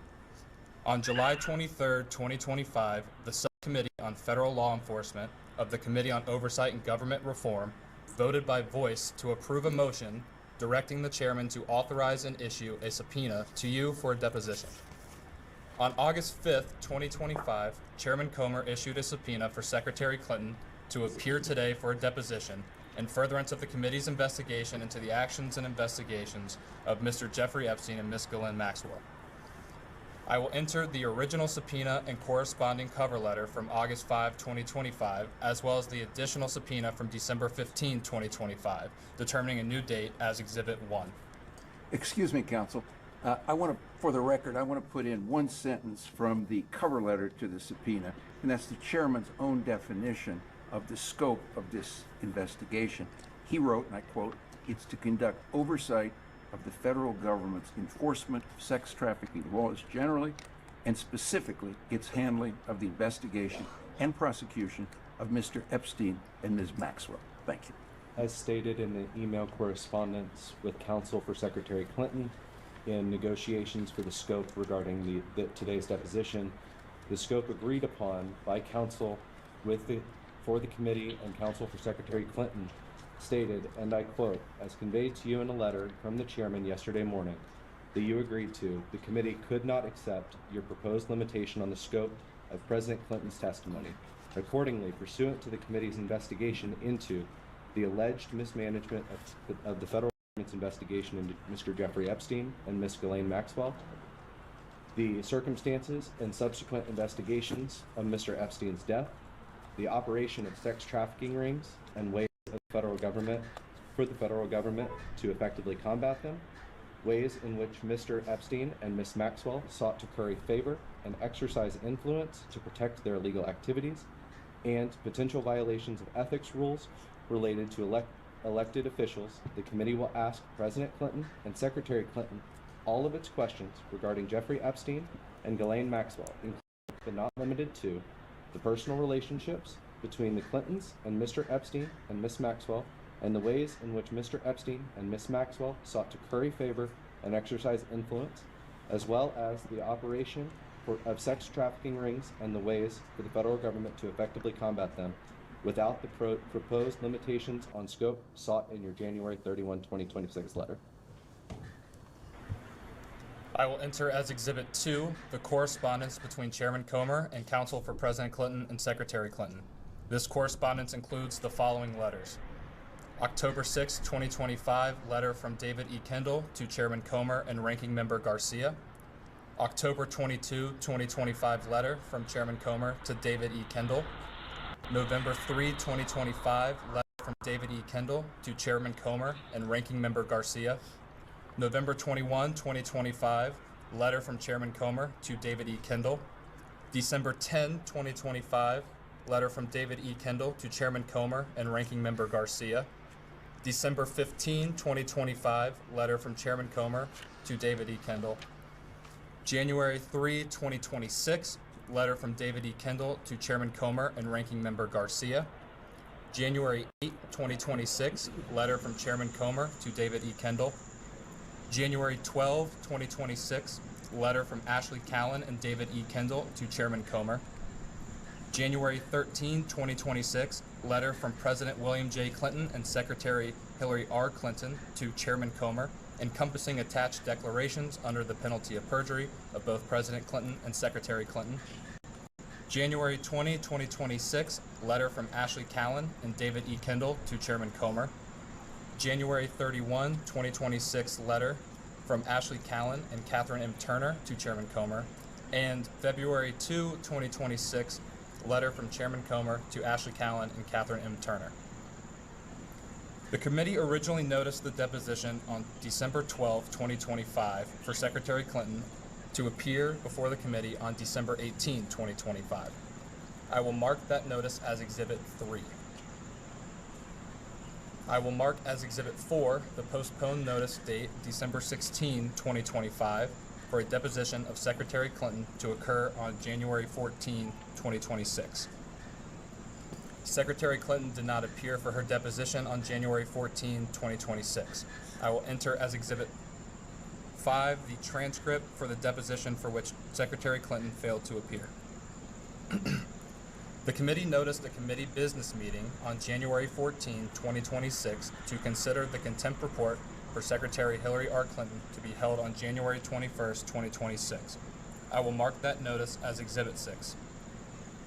I will mark as Exhibit 7 the contempt report for Secretary Hillary R. Clinton voted favorably out of the Committee on Oversight and Government Reform.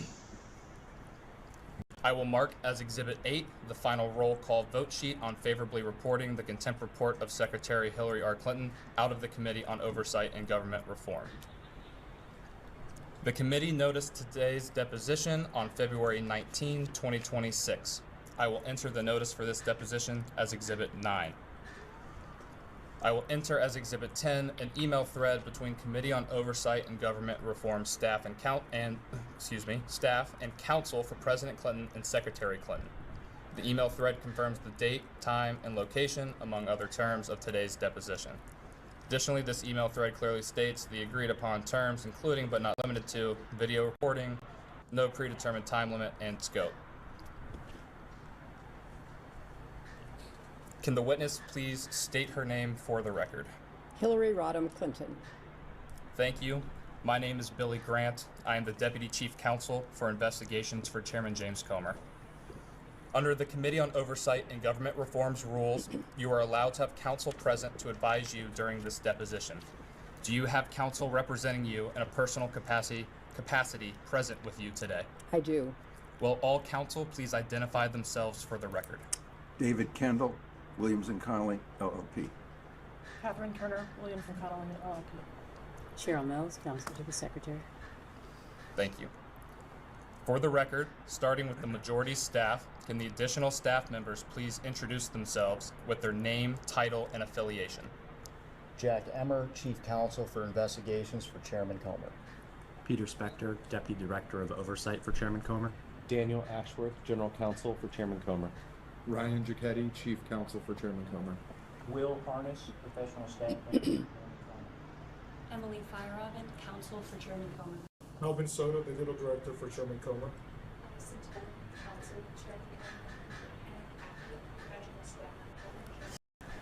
Professional staff member. Thank you. Could you use the microphone?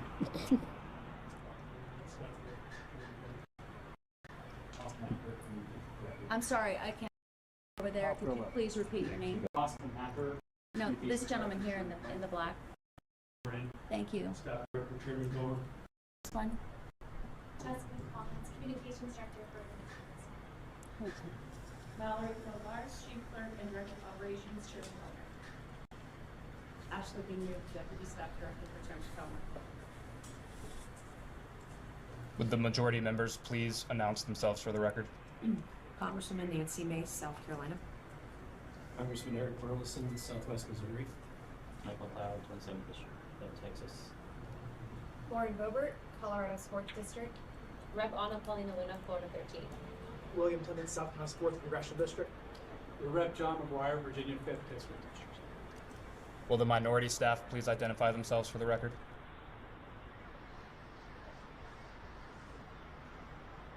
Would the minority members please announce themselves for the record? Ranking Member Robert Garcia. Representative Steelhouse, Subramanian, Virginia. Representative James Walkinshaw, Virginia 11. Representative Yathman Ansari, Arizona's 3rd District. And I'm James Comer, Chairman of the committee from Kentucky. Thank you all. Secretary Clinton, before we begin, I would like to go over the ground rules for this deposition. The questioning will proceed in rounds. The majority will ask questions for an hour, and then the minority will have an opportunity to ask questions for an hour if they choose. To the extent members have questions for the witness, they will be propounded during their side's respective rounds. The clock will stop if you need to confer with counsel, your counsel is speaking, and when members or staff are speaking during the opposing side's round of questions. We will alternate back and forth until there are no more questions. Do you understand? I do. There is a court reporter taking down everything I say and everything you say to make a written record of the deposition. For the record to be clear, please wait until the staffer questioning you finishes each question before you begin your answer, and the staffer will wait until you finish your response before proceeding to the next question. Further, to ensure the court reporter can properly record this deposition, please speak clearly, concisely, and slowly. Also, the court reporter cannot record nonverbal answers, such as nodding or shaking your head, so it is important that you answer each question with an audible verbal answer. Do you understand? I do.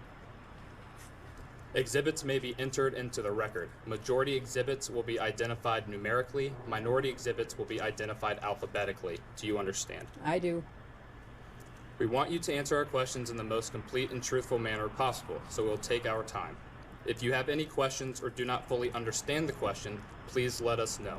We will attempt to clarify, add context to, or rephrase our questions. If we ask about specific conversations or events in the past and you are unable to recall the exact words or details, you should testify to the substance of those conversations or events, to the best of your recollection. If you recall only a part of a conversation or event, you should give us your best recollection of those events or parts of conversations that you do recall. Do you understand? I do. You are required by law to answer questions from Congress truthfully. This also applies to questions posed by congressional staff in this deposition. Do you understand? I do. If at any time you knowingly make false statements, you could be subject to criminal prosecution, including but not limited to perjury. Do you understand? I do. This includes both knowingly providing false testimony, but also stating that you do not recall or remember something when in fact you do. Do you understand? I do. Furthermore, you cannot tell half-truths or exclude information necessary to make statements accurate. You are required to provide all information that would make your response truthful. A deliberate failure to disclose information can constitute a false statement. Do you understand? I do. Is there any reason you are unable to provide truthful testimony in today's interview? No. Please note that if you wish to assert a privilege over any statement today, that assertion must comply with the rules of the Committee on Oversight and Government Reform. Pursuant to that, Committee Rule 16C1 states, for the chair to consider assertions of privilege over testimony or statements, witnesses or entities must clearly state the specific privilege being asserted and the reason for the assertion on or before the scheduled date of testimony or appearance. For the purposes of the deposition, objections must be stated concisely and in a non-argumentative and non-suggestive manner. If the witness refuses to answer a question to preserve a privilege, the committee may seek a ruling from the chair. If the chair overrules any such objection, the witness shall be ordered to answer. If the witness continues to refuse to answer a question despite being ordered to do so, the witness may be subject to sanction. Do you understand? Insofar as I understand the rules of privilege, I don't have any specific knowledge of your committee's ideas of privilege. Understood. Ordinarily, we take a 5-minute break at the end of each hour of questioning, but if you need a longer break or a break before that, please let us know and we will be happy to accommodate. However, to the extent that there is a pending question, we would ask that you finish answering the question before we take a break. Do you understand? Yes. Finally, I will note for everyone here today that the contents of what we discuss in the deposition is confidential under the House Deposition Regulation. Under the rules, the chairman and ranking minority member shall consult before any release of testimony or transcripts, including portions thereof. This means it is a violation of House and committee rules to disclose content of the deposition prior to its official release. For this reason, the marked exhibits that we will use today will remain with the court reporter so that they can go into the official transcript, and any copies of those exhibits will be kept at the table or returned to us when we wrap up. Can the court reporter please swear in the witness? Please raise your right hand. Do you solemnly swear or affirm the testimony you're about to give in this deposition will be the truth, the whole truth, and nothing but the truth? I do. Do you have any other questions before we begin? Yes, I have an opening statement that I would like to deliver before we begin.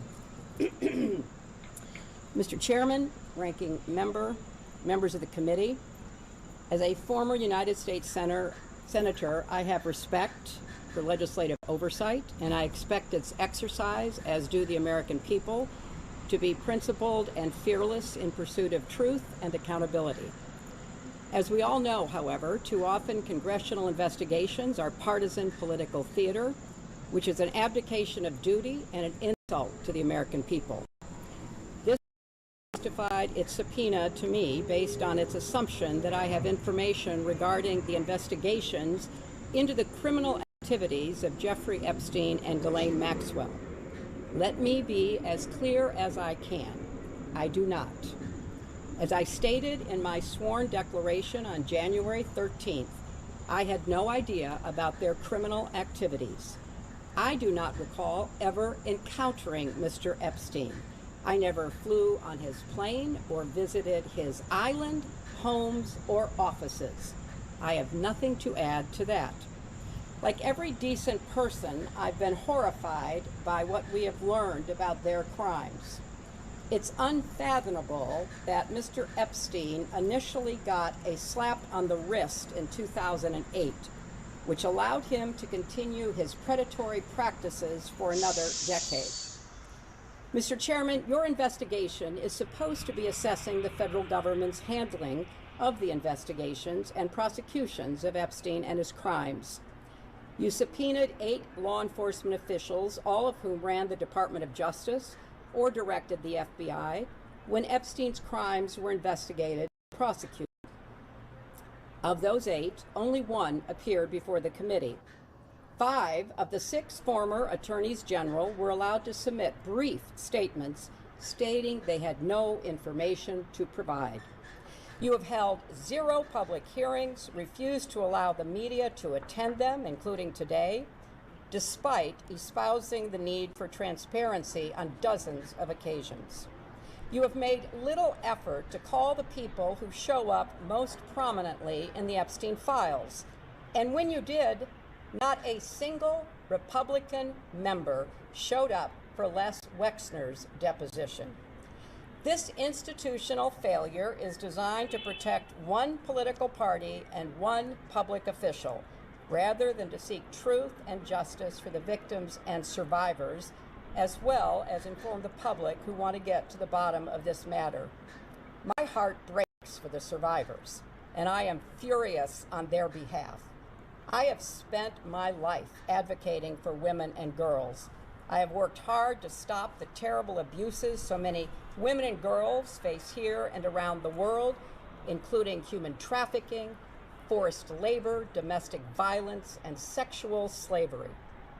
For too long, these have been largely invisible crimes or not treated as crimes at all. But the survivors are real and they are entitled to justice. In Southeast Asia, I met girls as young as 12 years old who had been forced into prostitution and raped repeatedly. Some were dying of AIDS.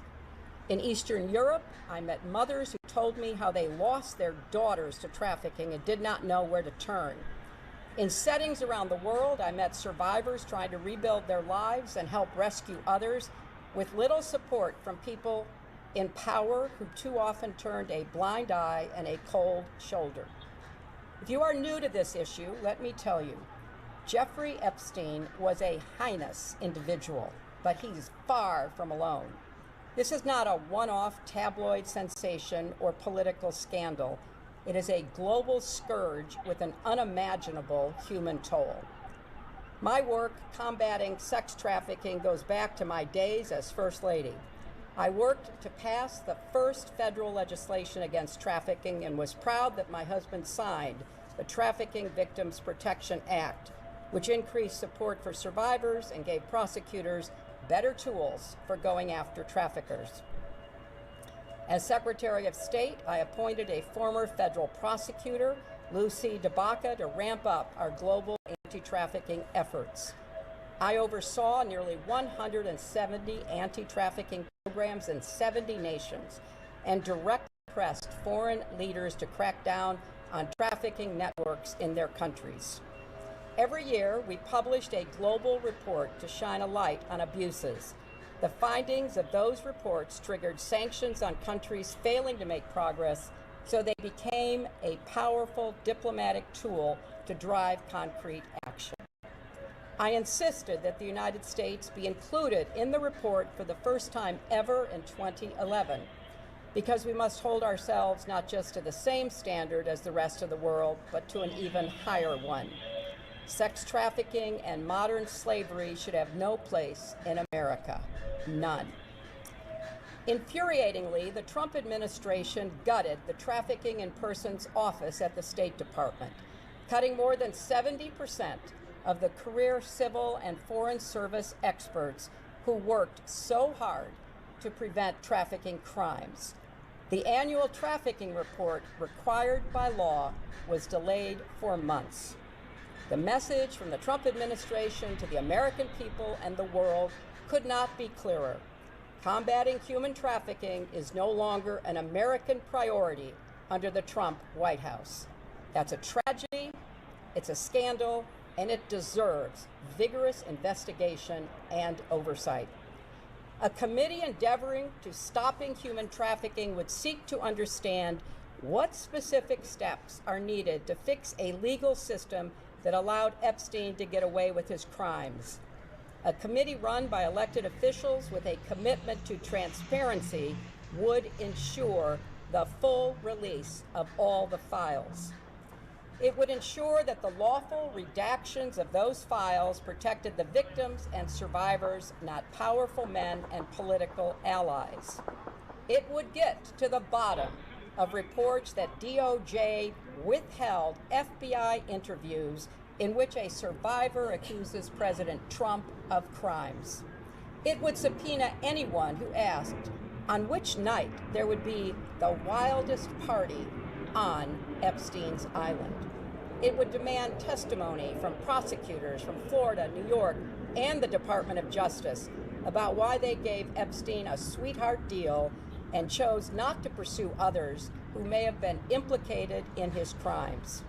And it would demand that Secretary Rubio and Attorney General Bondi testify about why this administration is abandoning survivors and playing into the hands of traffickers. It would seek out advocates and law enforcement officials on the front lines of the fight against human trafficking and ask them what support they need. And it would put forth legislation to provide more resources and force this administration to act. But that's not happening. Instead, you have compelled me to testify, fully aware that I have no knowledge that would assist your investigation in order to distract from President Trump's actions and to cover them up despite legitimate calls for answers. If this committee is serious about learning the truth about Epstein's trafficking crimes, it would not rely on press gaggles to get answers from our current president on his involvement. It would ask him directly under oath about the tens of thousands of times he shows up in the Epstein files. If the majority was serious, it would not waste time on fishing expeditions. There is too much to be done. What is being held back? Who is being protected? And why the cover-up? So my challenge to you, Mr. Chairman, and members of this committee is the same challenge I put to myself throughout my long service to this nation. how to be worthy of the trust of the American people that they have given to you. They expect statesmanship, not gamesmanship, leading, not grandstanding. And they expect you to use your power to get to the truth and to do more to help survivors of Epstein's crimes, as well as the millions more who are victims of sex trafficking in this country and around the world. Thank you, Mr. Chairman, and I would also like to request that the video of this deposition be made available within 24 hours, as it has been for other witnesses. Thank you, Madam Secretary. The time reads 11:34 a.m. The majority's time will begin now. Madam Secretary, in the interest of efficiency here today, I'm going to ask you one question followed by a list of names. The question can be answered yes or no. If you do indicate yes to any individual, I will come back and revisit that at the end. The question is, have you ever communicated with any of the following people relating to Jeffrey Epstein or Ghislaine Maxwell? Richard Kahn. No. Darren N. Dyke. No. Sarah Kellen. No. Doug Band. Not that I recall. Lawrence Summers. No. Huma Abedin. Have I ever talked to her about this in preparation for this hearing? I have. Outside of that? Not that I recall.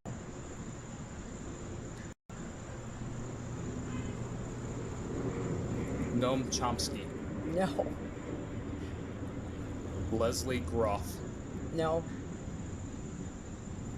Nadia Marcinkova. No. John Luke Brunel. No. I don't know most of these people. Should I tell you that I don't know who they are, or just tell you I never talked to them? Just so you never talked to them, it's fine. Alan Dershowitz. No. Kathy Rumler.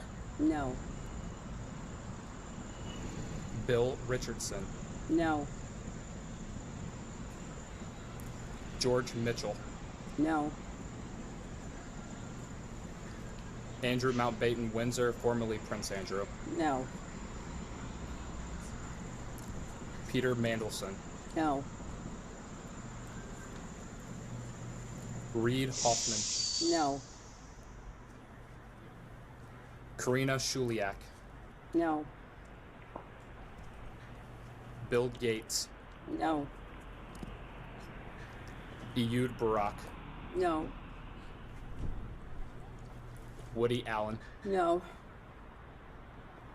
Sandy Berger. No. Jess Staley. No. Paul Morris. No. Leon Black. No. Sultan Ahmed bin Sulayam. No. Leslie Wexner. No. Jack Kessler. No. Mark Middleton. No. Harvey Weinstein. No. Ellie de Rothschild. No. Ariane de Rothschild. No. Lynn Forrester de Rothschild. No. Any other members of the de Rothschild family? No. Glenn Dubin. No. Eva Anderson Dubin. No. Casey Wasserman. No. Larry Visoki. No. David Rogers. No. Ira Magaziner. No.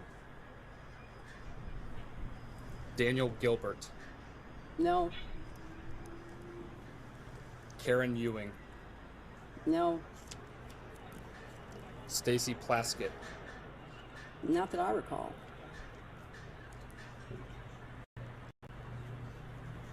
Howard Lutnick. No, not that I recall. Steve Bannon. I don't know if I've ever met him. You all have to introduce me. I take that as a no. Just to be absolutely clear, you've asked if I've ever communicated about Jeffrey Epstein, a man I never met, with any of these people, most of whom I've never heard of and certainly not met. That's the premise of your question. Mr. Epstein or Mrs. Maxwell. You did not say that. I did say that in the beginning. I will repeat the question. No, that's okay, but I didn't talk about her with any of these people either. I barely knew her. David Gergen. No. Elon Musk. No. Abigail Johnson. No. Jeff Bezos. No. Larry Page. No. Sergey Brin. No. Louis Freya. No.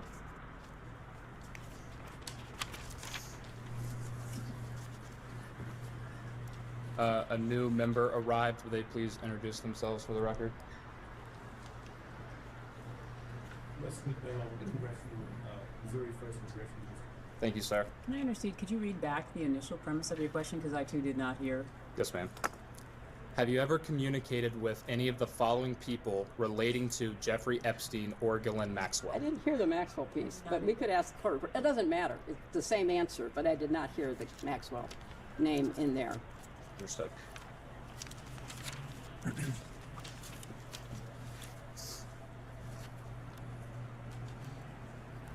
So was the last name you said Larry Page? It was Sergey Brin.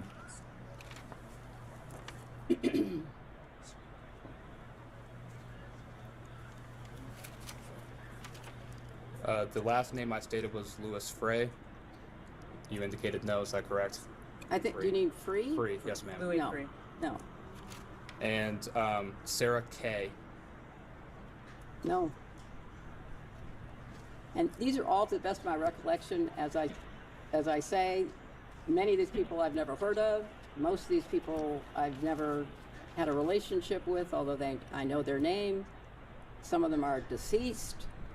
But I was not communicating about Jeffrey Epstein and Ghislaine Maxwell, as I understand what you're asking me, contacting people about them.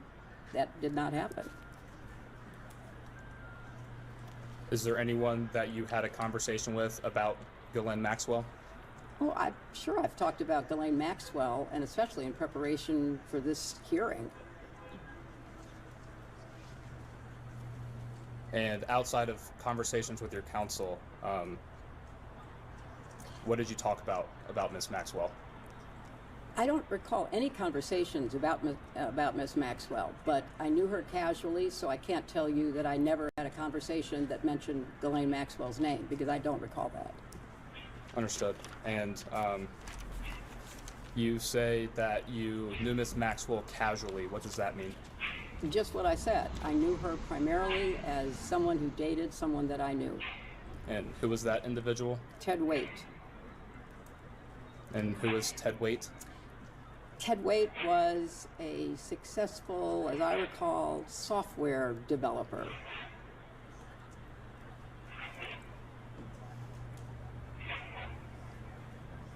And roughly when would the first time Ms. Maxwell would have come up in relation to Mr. Waite? I don't recall, but, you know, perhaps sometime around 2010, because he was invited to my daughter's wedding and she was his guest.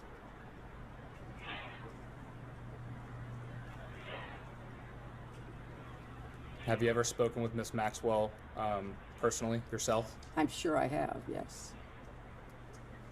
Did you estimate on how many occasions? Not many. I didn't see her very often.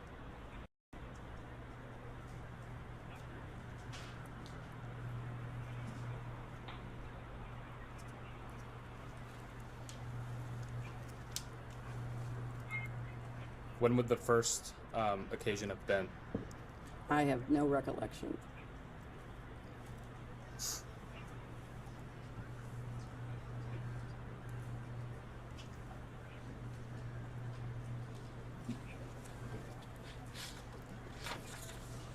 Did your first interaction with Ms. Maxwell occur while President Clinton was President of the United States and you were First Lady of the United States? No, I do not recall ever meeting her while Bill was still in the White House.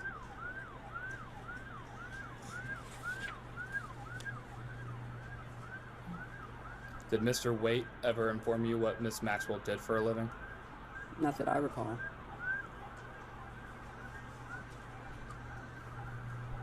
Did anyone ever indicate to you what Ms. Maxwell did for a living? Not that I recall.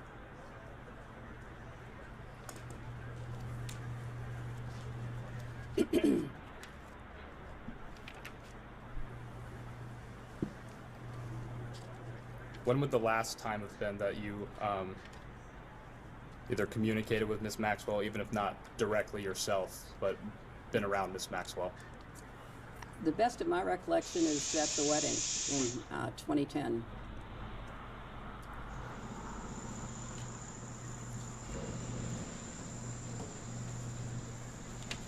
Would you consider Ms. Maxwell a friend?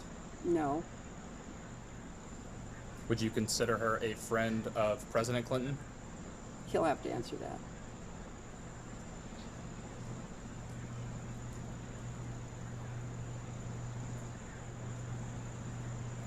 Would you consider Ms. Maxwell a friend of your daughter? She probably was friendlier with her than I was because I didn't see her very often.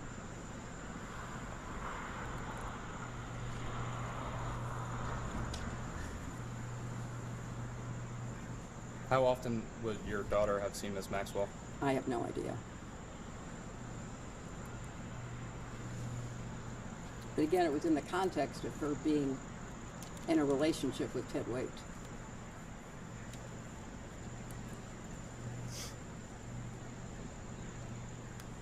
Anyone else in your family have a relationship of some kind with Ms. Maxwell? Well, that's my family. You asked about Bill and Chelsea.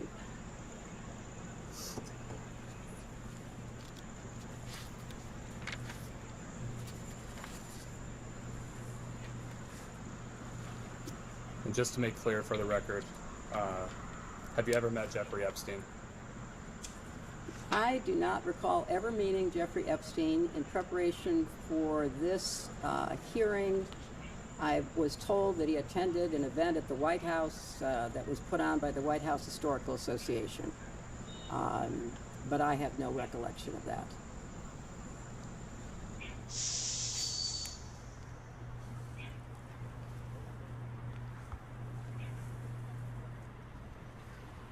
And only that one time at the White House Historical Association? That's the only time that I'm aware of that I might have possibly been in the same room with him. Did you have an initial impression of Mr. Epstein? I have no recollection of Mr. Epstein. I'm just told that he was in a room at a dinner that we were hosting for the White House Historical Association. What was your understanding of what Mr. Epstein did for work? I knew nothing about him. He was there as an invited guest by the White House Historical Association. That's my best recollection. And no one else informed you of what Mr. Epstein did for work? No, but we had hundreds and thousands of people who came to the White House. I was not informed of what people did or didn't do for work, especially someone that I never even had a conversation with. Do you know who invited Mr. Epstein to the White House? I can only tell you what I know, which is that he apparently was a guest invited by the White House Historical Association to attend a dinner to thank people who gave money to the White House Historical Association for the upkeep and maintenance of the White House. That's what I was informed of in preparation for coming here. Yes, ma'am. And understanding we focused the last few questions on your time in the White House with President Clinton. After that time period of President Clinton's administration, did anyone ever tell you what Mr. Epstein did for a living? I don't recall ever talking about Mr. Epstein was not on my radar. He was not somebody that I had any connection to.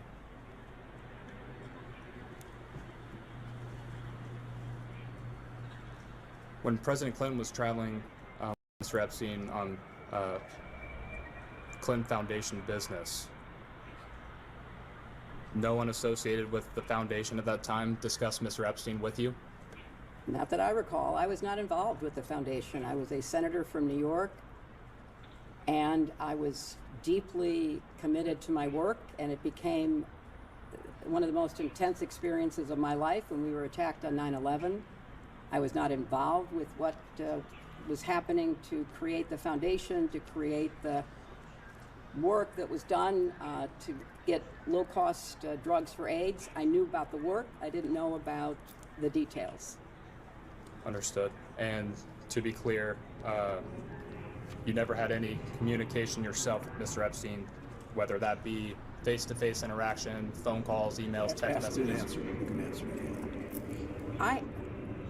I have no recollection in any way of ever having any conversation at the White House or in any other place or on any kind of device of any sort. I knew nothing about him. And when did you learn of Mr. Epstein's 2006 indictment and subsequent arrest leading to his incarceration in 2008? I have no idea. I was not paying attention. I was running for re-election in 2006. I ran for president in 2007, 2008. I don't know that I ever learned about it until much later when more things came out about it. Understood. And when did you first learn of Mr. Epstein's arrest in 2019? Probably when it happened, because it was headline news. I'm sure I, like everybody else, saw it in the press. And in seeing that in the press, did you discuss Mr. Epstein or his case at the time with anyone? I'm sure we did, because it was a, big story. And Mr. Epstein died in custody following his 2019 arrest. When would you have learned of his death? Whenever it was reported.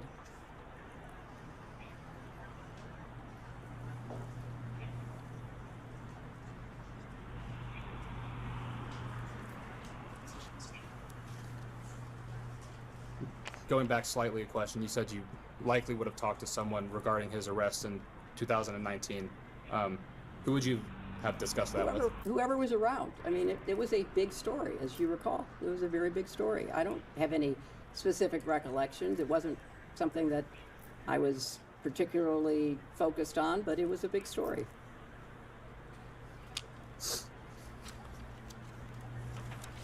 And going back to Ms. Ghislaine Maxwell, when did you learn of her arrest in 2021? Again, whenever it was reported as happening. And did you discuss that with anyone? I'm sure I did. It was another big story.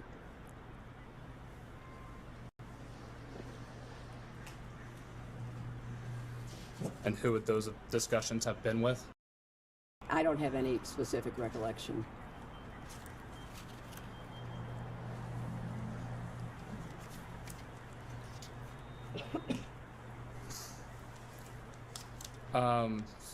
So moving forward in time just a little bit, you were Secretary of State under President Obama, is that correct? Yes, it is. And it was during his first term, 2009 to 2013? That's correct.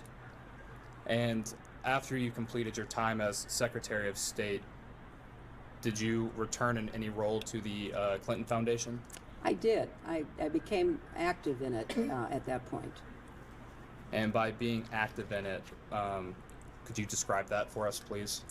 Tried to support the work that Bill and my daughter and the team had done, and look for ways to be helpful. It was something that I wanted to make sure I could support. And please correct me if I'm wrong. You rejoined as a board member, is that right? That might have been the first time I was a board member. I don't remember. Either the first or the second time. Yeah. And speaking of, sounds like you were heavily involved when you returned to the foundation, or I guess started with the foundation at this point.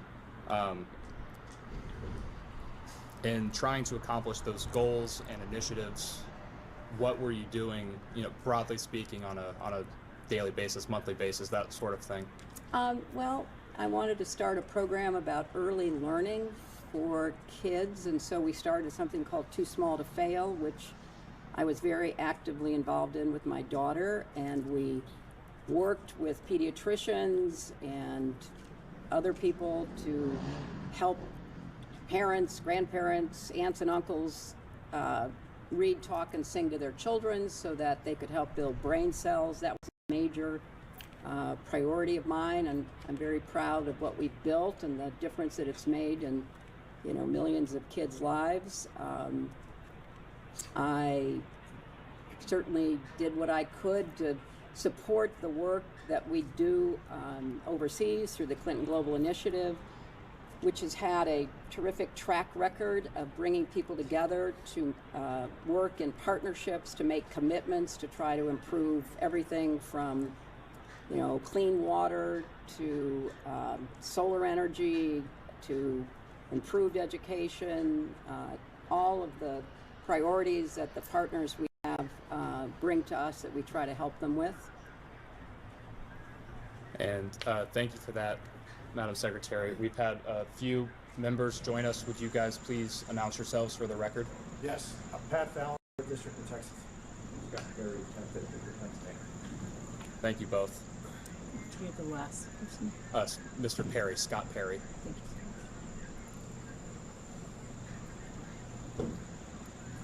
And Madam Secretary, as a board member, what type of responsibilities does that entail?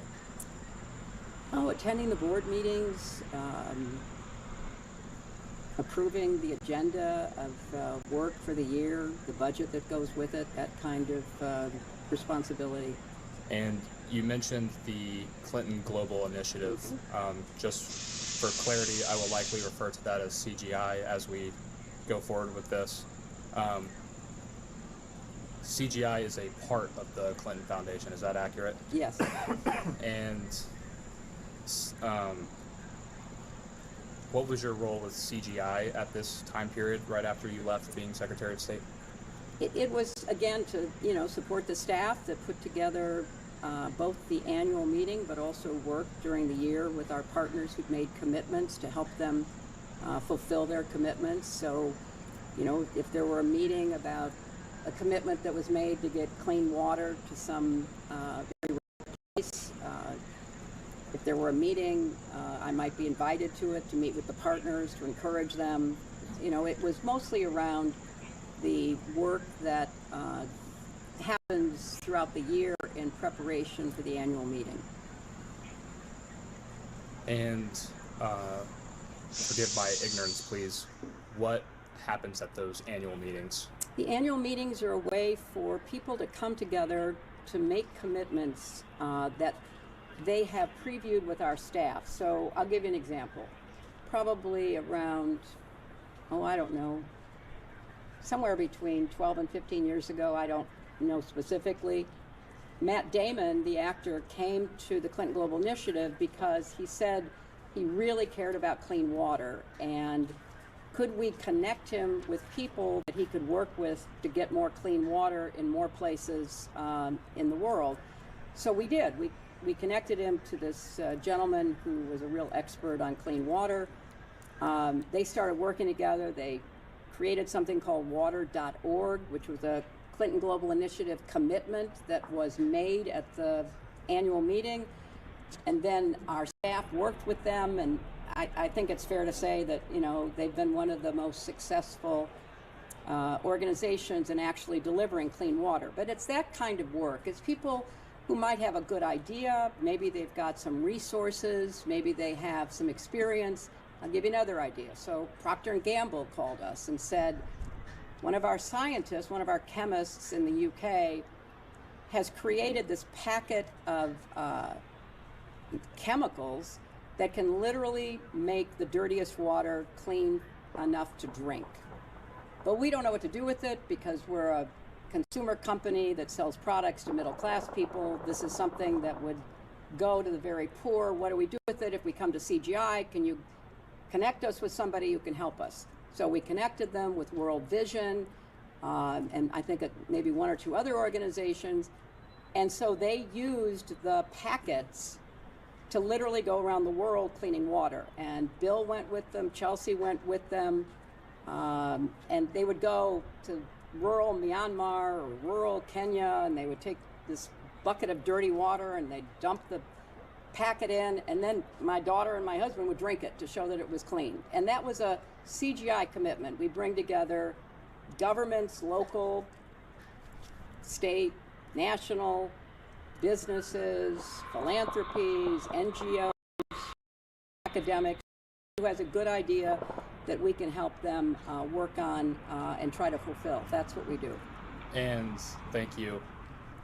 The Clinton Foundation started shortly thereafter your husband, President Clinton, left office. Is that correct? Correct. And CGI started a few years later. Is that right? I think that's right. I think it started maybe 2005, maybe? I'm not sure. And does CGI or the foundation more broadly perform any work in sex trafficking or human trafficking around the world? There may be partners who make commitments about that. We have thousands and thousands of commitments, so I can't answer yes or no, but it might be an area that our would be focused on. And how did the foundation, the Clinton Foundation, how did that idea come to fruition? Was that your idea, President Clinton's idea? Oh no, the Clinton Foundation was all Bill's idea. He set it up as he was leaving the White House. It was the entity that raised the money to build the Clinton Presidential Center, and then to carry on the work that he wanted to do. You know, shortly after he got out of the White House, he and Nelson Mandela were asked to come to the annual AIDS conference to see whether the two of them could do something that needed to be done, which was to try to stem the epidemic of HIV/AIDS. And so Bill started out trying to figure out how to deal with this problem and came to the conclusion that the best way would be to lower the price of the drugs that were being used in the United States but were too expensive to be used around the world in order to treat more people. And I really give huge credit to both Bill's idea about how to do that, but also huge credit to President George W. Bush, because when President Bush took Bill to Pope John Paul's funeral in Rome, he and Bill were talking because President Bush was coming forward with the PEPFAR program. And so he and Bill were talking, and President Bush was very committed to this, and Bill was very committed. And so Bill said to President Bush, I now have generic drugs being made in places like India that are much cheaper than the brand name drugs, and you could, with tax money, treat many more people. And so President Bush, to his credit, said, yeah, but my folks tell me that the drugs aren't as good as ours. And Bill said, I'll give them to you, you give them to the FDA, you test them, and I'll abide by your test. I think you can ask him if you want tomorrow, but I think he gave, I don't know, like 24 drugs, and the FDA approved 22, and President Bush was as good as his word. And so we began as the United States and the Clinton Foundation, because of that connection and that partnership, we began treating millions of people with low-cost drugs, with federal PEPFAR money, saving millions of lives. Sadly, that's going to be reversed because of the attitudes of this administration and the cutbacks, but it was one of the great services to humanity. And I give President Bush and I give my husband enormous credit for doing something that wasn't going to get them headlines, wasn't going to get them, you know, some kind of, you know, statue put up, but was saving millions of lives, preventing mother-to-child transmission, preventing, you know, people from dying. So that's what he was doing. And thank you for that. Did Mr. Band play a significant role in helping set up the foundation initially? Yes, he did. And when CGI was initially created, whose idea was that?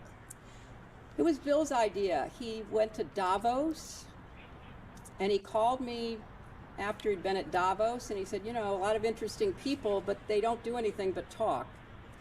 And I have a better idea. Why don't we get people together, and yeah, they can talk, but they have to make commitments, and they have to follow through on the commitments, and we could have an annual meeting that would bring people who were willing to make commitments, and that was his idea, and I thought it was a really good idea, and I encouraged him to go out and see if he could put it together.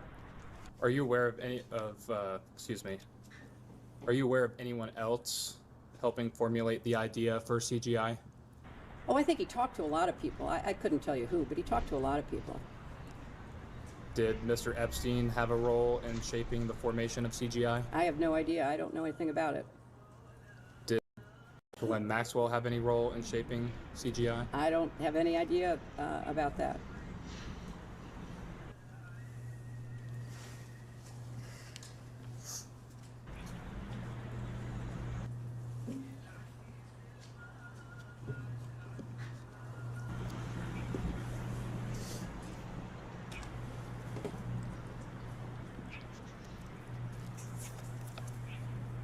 I will enter as Majority Exhibit 11 the interview between Deputy Attorney General Todd Blanche and Ms. Glenn Maxwell from July of 2025. We will get you all a copy momentarily.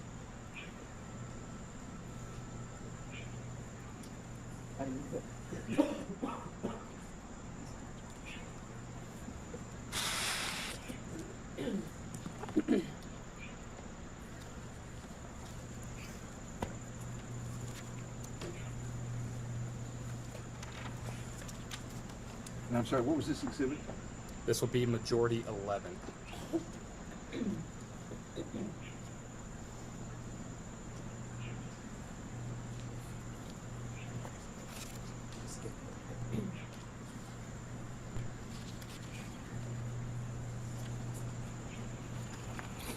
I would like to direct your attention to page 263.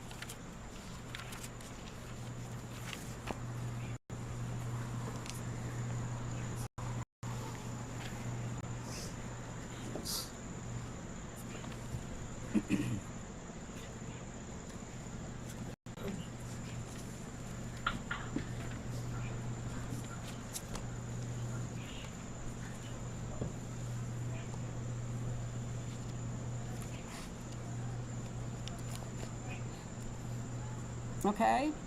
And on page 263, Ms. Maxwell tells Mr. Blanche that she had a role in shaping CGI. You said you were not aware of Ms. Maxwell having any role in shaping CGI. I was not involved in the creation of CGI. Again, I was in the United States Senate. I was not involved in the work that was done to set up CGI. No one discussed the formation of CGI with you? That it was going to be set up, but I don't have any specific recollection of having any specific knowledge of it, no. Did Mr. Epstein help craft the idea or formulation of CGI? I don't have any idea. I don't know anything about that.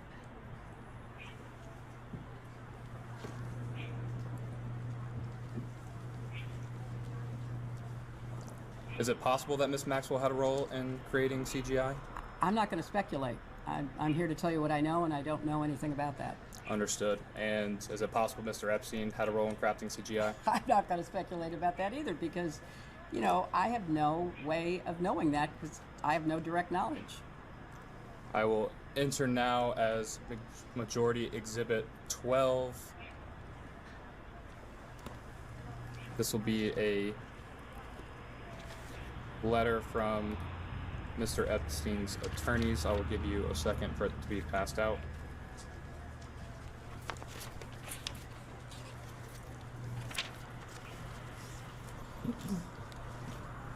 This is a letter dated July 6, 2007.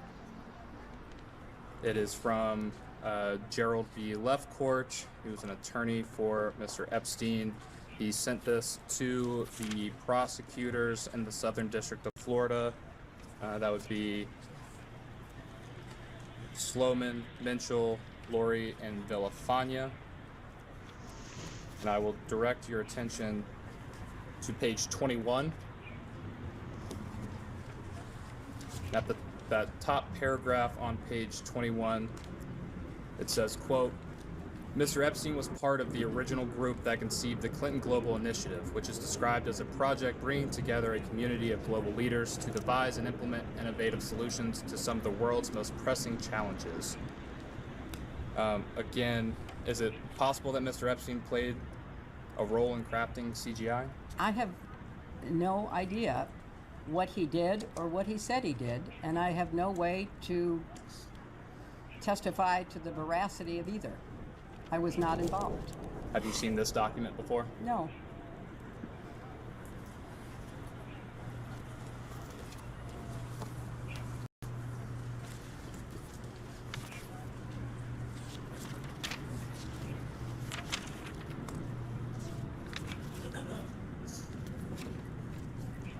The Clinton Foundation accepts donations as part of carrying out its work. Is that accurate? Yes. And when seeking, let me take a step back, people charitably provide donations to the foundation? It's a 501c3, yes. And do you or anyone else at the foundation ever solicit donations for the foundation? I'm sure that happens. People talk to us, we talk to people, they ask questions about the work that's being done, and I'm sure that happened in the years before I was involved.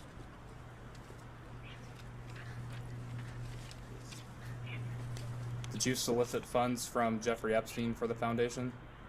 I had no contact with Jeffrey Epstein. I did not solicit funds from Jeffrey Epstein. Did you solicit any funds for the foundation from Ms. Maxwell? I did not. Again, we're talking about the creation of the foundation. I was not involved in the creation of the foundation or the creation of CGI. In those early years, I was incredibly focused on my job in the Senate. Bill was focused on setting up the foundation and starting CGI. And understanding you were occupied with your career as a senator and then your presidential campaign leading up to 2008, but at this time, were you discussing starting the CGI with President Clinton? I'm going to object to any communications between the two of them. You can ask generally, but that's covered by the marital communications privilege. Understood. So, generally speaking, I am sure that I talked to my husband about what he was doing to set up the foundation. It was more on the substance of the work. How many drugs was he getting made in India? What was the, idea that was going to motivate, CGI to be what he wanted it to be? It was not in the weeds. It was the concept. It was, the excitement that he had about trying to establish the foundation and CGI. And similar question for Mr. Band. Did you discuss the creation of CGI with Mr. Band? I may have, because he was around. He worked for my husband. He was a personal aide to my husband, but I don't have any recollections of any specific conversations.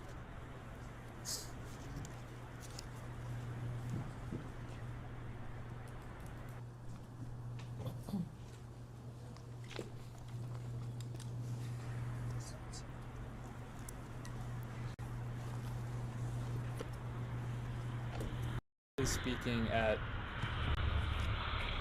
any time, do you recall any discussions related to distancing the foundation or CGI from Mr. Epstein or Ms. Maxwell? I don't recall any conversations. I know that sometime, maybe 2003 or so, Bill did not have any ongoing contact with Epstein. And in preparation for this hearing, you know, it became clear to him that Epstein was not interested in the charity work that was motivating Bill as he traveled around the world, getting people to commit to providing low-cost drugs for not just HIV/AIDS, but eventually tuberculosis, malaria, and other diseases. And what is your understanding of Mr. Epstein no longer wanting to participate in the foundation's philanthropic goals?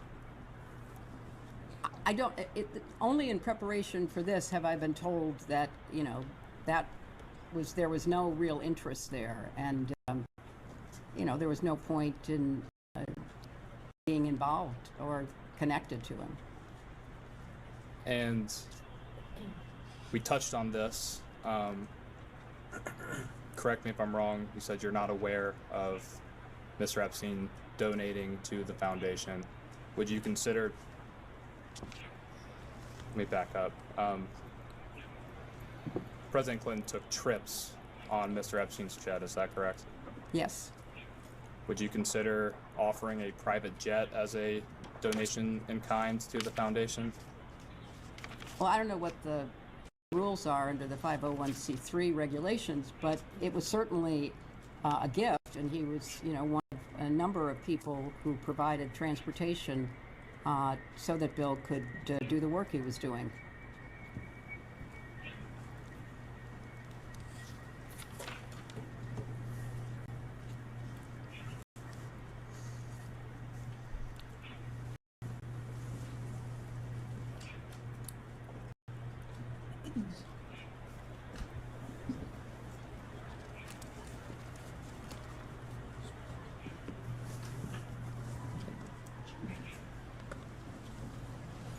I think we touched on this.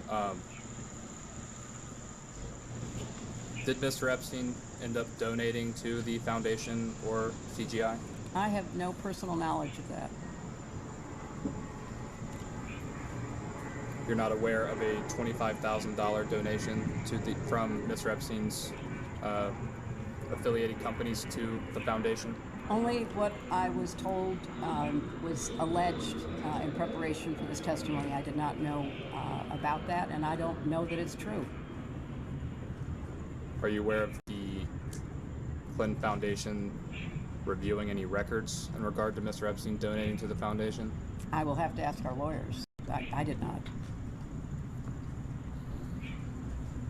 Have you had any conversations about the foundation reviewing those donations made by Mr. Epstein? I think I'll have to ask our lawyers. I don't know. I didn't review them. Understood. Ms. Mace, do you have some questions? I did. Thank you for being here this afternoon. In your opening remarks, you mentioned this is political theater and partisan. Do you believe Epstein files are a vast right-wing conspiracy? I think if they are fully released as the Transparency Act requires, that would be fulfilling the responsibility of the Justice Department, but it appears that there have been many issues with the full release, so I'm not going to characterize it other than to say I think that's a well-known fact. Are you aware that both Republicans and Democrats voted to subpoena you and your husband? I am here. Okay. Are you aware both Republicans and Democrats voted to hold you in contempt when you didn't show up? I am here. Is that partisan when both parties vote to do something together? Is that partisan or nonpartisan? I think it's standing up for the institution, but there are many other aspects of the committee's work that strikes me as avoiding the main issues about who should be sitting here, who has actual information that might be useful to your investigation. As a survivor, I'm a survivor. I appreciated your opening statement and your prioritizing some of these issues. Have you always believed this way? Have you believed this way for some time? Have I what? Have you believed what you believed in your opening statement for some time? Yes, I have. How long have you had those beliefs or held those beliefs in your opening statement? Very long. In 1998, you had those same beliefs? Yes. 2005? Yes. 2008? Yes. 2012? Sure. 2016? Mm-hmm. 2020? Mm-hmm. 2024 to present day, you've held beliefs the whole time? Yes, I have. Have you always believed that women abused by powerful men should be believed? I know where you're going with this, and I have nothing to say about anything in the past. I'm here to answer questions about this investigation. So do you believe that women who are abused by Epstein and in Epstein's circle of associates should be believed?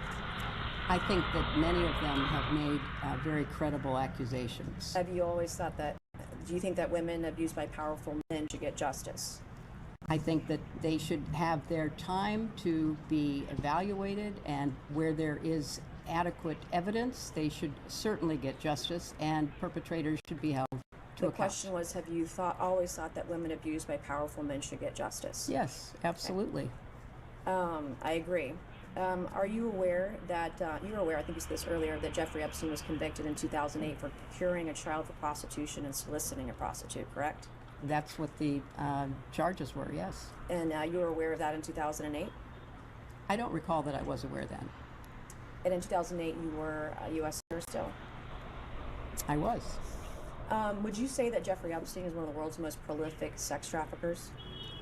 From what we know, he certainly engaged in his predatory activities for a long period of time. Would you say he's one of the world's most prolific sex traffickers? I don't know what to compare it to. There are terrible sex trafficking rings all over the world. And you said you were Secretary of State from 2009 to 2013. Mm-hmm. And you state your agency prioritized combating sex trafficking internationally, correct? That's correct. During your time as Secretary of State, did you or the state receive any intelligence cables or briefings mentioning Epstein's foreign travel, pedophile island, or his network of pedophiles and sex trafficking? Not that I am aware of, no. How did you miss it? If he's, I believe, one of the most prolific sex traffickers in the world, you were Secretary of State, how did you miss it? Well, that would have been a matter of the Justice Department, not the State Department. But in your opening statement, and your statements earlier, in your opening statement, you stated that Secretary Rubio should be called to testify. You said that he has, and the administration has, quote, abandoned survivors using the same logic. You were Secretary of State during a time period after Jeffrey Epstein was convicted of being a pedophile and solicited for sex. Why then did you, quote, using your own logic, abandon survivors? What question, please? I followed her comment. First of all, we focused on whether there were laws that made sex trafficking, sexual slavery, domestic violence, other abuses of women on the books in countries. And then we tried to evaluate, were those laws being implemented? And were judges appropriately trained and briefed about how to implement those laws? Were governments taking them seriously? We looked at the broad institutional approach to these very serious abuses. Would you say the U.S. government at that time, during this time period, was appropriate with the way that it handled it? I don't think that you could say that was true about any of the government's prosecutorial efforts, starting with the Southern District of Florida and Alex Acosta and all those who basically gave him a sweetheart deal. And then I think going up the chain, there was very little attention paid that should have been paid. But we had laws on the books not being implemented. But that was not within my purview. Looking at is what's the institutional structure, and do we do more to make sure countries take it seriously? Our country had laws on this man was not held to account. If it was not in your purview when you were Secretary of State, then why is it today in Secretary Rubio's purview? Because what's happened is that the office that was actually following what was going on around the world has been decimated. 70% of the staff is gone. It's impossible to carry out the functions of that office if you don't have a critical number of people. So my question would be to Secretary Rubio, is there more that can be done? I'm running out of time here. You were clothed with immense power as Secretary of State. You've stated on the record in your opening statement that child sex trafficking in general, human trafficking, trafficking of all kinds is a priority. You were immense power. Your husband was clothed with immense power. And until you got this subpoena, until the files were out in the open, you did nothing to try to effectuate all of these things. You say that should have been done. Is that correct? No, it's totally correct. I mean, all of your assumptions are ones that I reject. When you saw photos of your husband in a hot tub laying on a beach and getting massaged by other women, and you knew that Jeffrey Epstein was in some of these trips and these things, did it concern you at all? I'm here not to offer my opinions. I'm here to answer specific questions to the best of my ability. When you saw your husband in these photos with young women being massaged, what went through your mind? I am not going to speculate. You didn't have any feelings about young women massaging your husband? I am not going to offer opinion or speculation about anything that I have no context for and was not there. After you learned that Jeffrey Epstein was convicted of sex crimes with kids, did any of these photos of your husband with women being massaged on the beach, did it concern you? I have no context for even answering that question. And I think, you know, obviously the innuendo, all the rest of it. I'm asking a black and white question. I'm not putting any leading statements into it or adjectives. Did you do anything to determine what was happening in those images or on those trips that once you saw these photos? Jeffrey Epstein was a convicted sex offender of children. Did you do anything to determine what was happening on these trips with your husband? I don't find any of your questions to be relevant to the investigation. Well, it is relevant if a former president was traveling around with young women. Well, you'll have a chance to talk to him tomorrow. You said this morning you did not solicit funds from Jeffrey Epstein, correct? That's absolutely correct. Did anyone solicit funds from Jeffrey Epstein on your behalf? Not that I'm aware of. Did you ever invite Jeffrey Epstein or Ghislaine Maxwell to any of your political fundraisers? I did not personally invite them to my political fundraisers. Did anyone personally invite them on your behalf? I do not know. Is the purpose of a political fundraiser to solicit funds? You would know that it is. Okay, and you stated this morning you've never communicated with a Sarah Kay, correct? I do not know who Sarah Kay is. Okay, she's a councilwoman from New Rochelle, which is about how many miles from here? Not very far away. 20 to 25? I have no idea. I have an exhibit I would like to enter. This is an email dated September 30th, 2014. Am I allowed to enter an exhibit? Yes, ma'am. This will be Exhibit 13, I believe. Majority Exhibit 13. Okay, it's from September 30th, 2014. Can you please provide the witness with a copy? Okay. You have a copy of it? Yeah. You guys have it?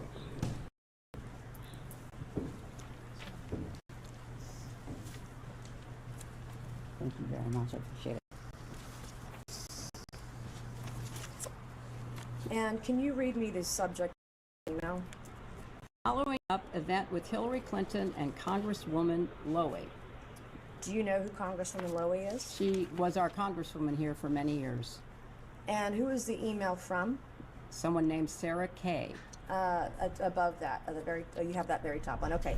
All right, from Sarah Kay, who was sent to. Can you read me the email? Okay, thank you very much for the prompt reply. Hi, Sarah. Thank you for the invitation, but unfortunately, Jeffrey will not be able to attend. Thanks so much for speaking with me just now. Attached, please find the invitation and response card for the event we spoke about with Hillary Clinton and Congresswoman Lowy at the Harvard Club. That was a fundraiser, I believe, for Congresswoman Lowy that I attended to support her, is my recollection. Okay. And this is an email, this is an invitation to the fundraiser where you were there. Do you have any idea if the Epstein referred to is the Jeffrey Epstein? There's a lot of people named Epstein in this area. This is in the DOJ files. I have no knowledge of it. It says Mr. and Mrs. Epstein. Yeah, I have no knowledge of this. Okay, so it could be a different Jeffrey Epstein. You're showing me an email from someone who I don't recall knowing about a fundraiser that wasn't for me but was for Congresswoman Lowy. I have no information. Okay. I went to the fundraiser to support my friend Nia Lowy. All right. Excuse me, can I interrupt? I have there another. Are photos that are being released of the Secretary as she testified in my recollection regarding whether or not that's inconsistent with rules, particularly given that we have asked for public hearing. There are photos that have been released of the Secretary as she testified. Can you please explain how I'm done with it. If you guys are doing that, I am done. You can hold me in contempt from now till the cows come home. This is just typical behavior. Oh, heaven's sake. to understand how that's permissible? It doesn't matter. We all abide by the same rules. Yeah, well, Let's take a break at this point. yeah, I'm done for now.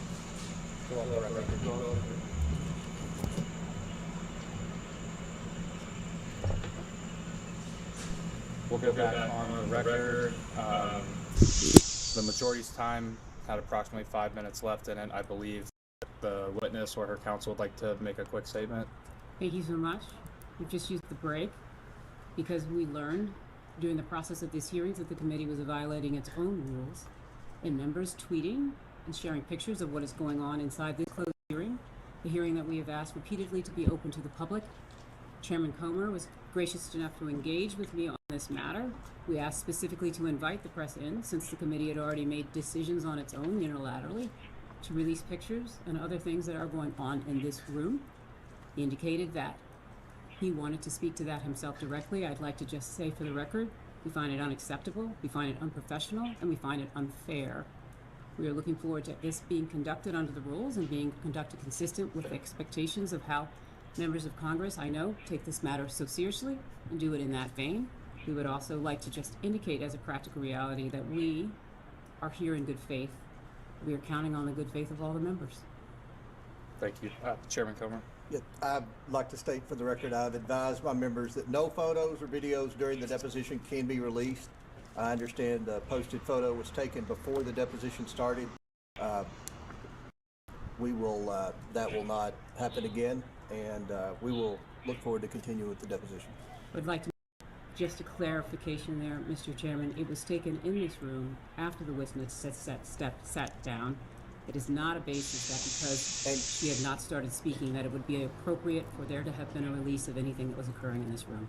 And we have made clear that that's not allowed, and I will also say we were disappointed that the Secretary's opening statement was leaked to the press before she even gave her opening statement. So the Secretary's statement was not leaked to the press. It was provided, as with other witnesses, including Mr. Wexner, who provided his before giving. Hers was given simultaneous.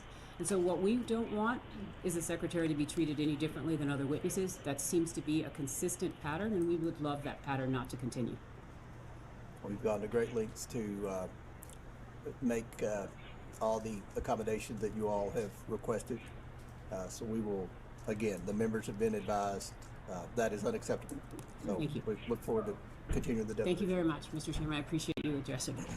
Ranking Member Garcia. Thank you. No, I just want to add it's completely unacceptable that Oversight Republicans and its members in this moment chose to violate both committee rules and the agreement that they negotiated directly with Secretary Clinton.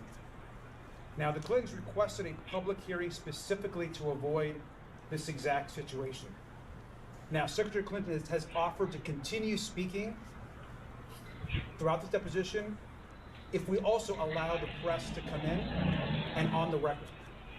Now, the majority has continued to refuse to make very clear for the record that Oversight Democrats agree today they should be allowed here into the deposition. That's been our position from day one. Thank you. And with that, the majority will conclude its first hour. We'll go off the record.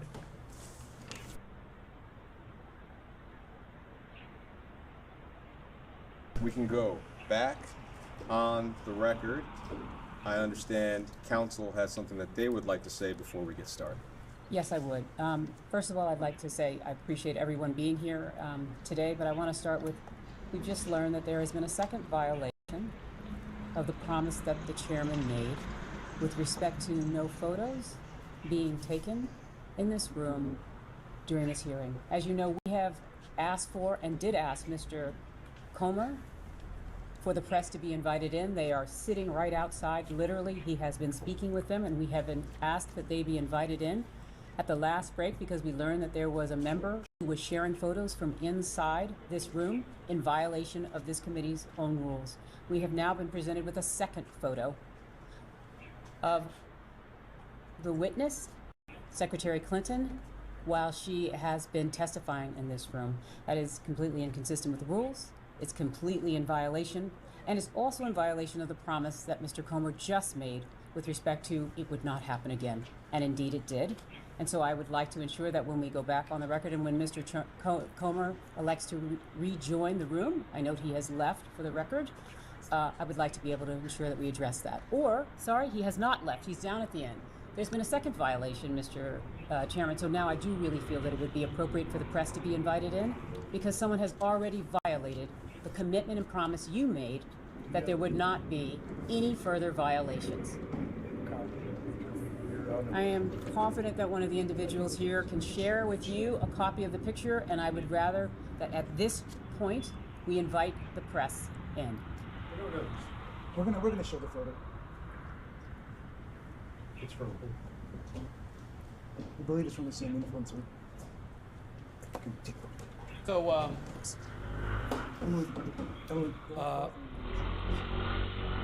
so we'll keep an eye on that. I'll try to get you some more reporting on that.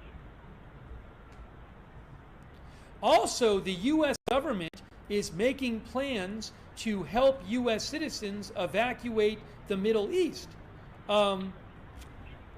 You can see right here a couple things here.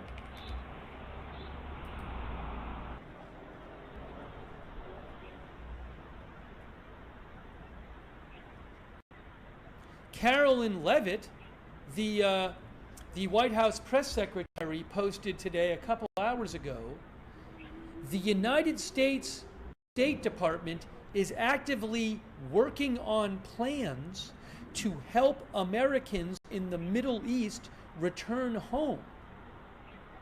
If you are a U.S. citizen in the region, please register at step.state.gov. They are working on plans to help Americans in the Middle East return home. So, if you remember, the U.S. has told people in a number of Middle Eastern countries to get out. Just yesterday, if I can find this announcement here from the State Department, right here. This is from yesterday. The State Department said, Secretary of State Rubio urges Americans to depart now from the countries below using available commercial transportation.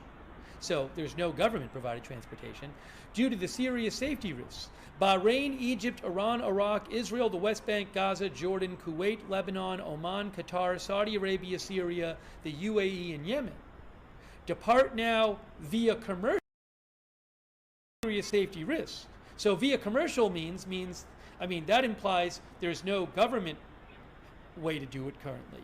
And then Mike Huckabee, who is the ambassador to Israel, he posted earlier this morning. Well, actually, the U.S. Embassy in Jerusalem posted too. So this was 1:37 a.m. The U.S. Embassy in Jerusalem is not in a position at this time to evacuate or directly assist Americans in departing Israel. So if you're an American in Israel right now, the U.S. Embassy is not in a position to evacuate you or even directly assist you. And it says here, the Israel Ministry of Tourism has begun operating shuttles to the Taba border crossing. I think that's Egypt. Where is it here? Mike? Yes. So here is what Mike Huckabee, the U.S. ambassador to Israel, posted early this morning. Well, actually, 11:59 p.m. last night.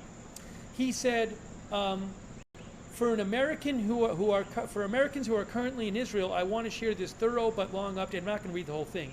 On options for departing, there are very limited options. As of now, the best is utilizing Israel's Ministry of Tourism shuttle bus to Taba, Egypt, and getting flights from there or going on to Cairo for flights back to the U.S.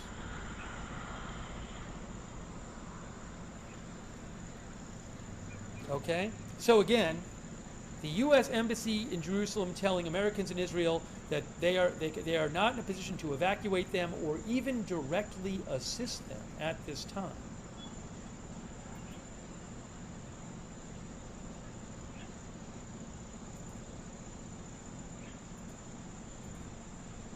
And that, I mean, so again, it's not just we can't evacuate you, it literally says we cannot directly assist you at this time.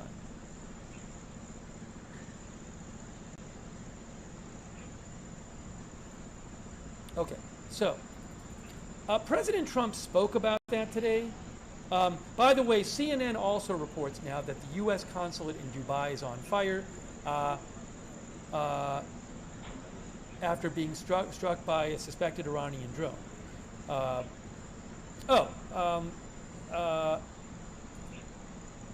The government of Dubai said that there was a drone-related incident near the U.S. consulate, and it has been and a fire has been successfully contained.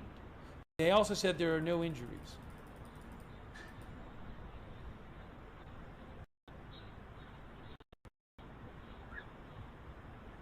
Now I'm going to try to show you if I can. Trump spoke today. He took some questions. I should be able to show that to you, but what I need to do is try to pull it up here and get you other updates.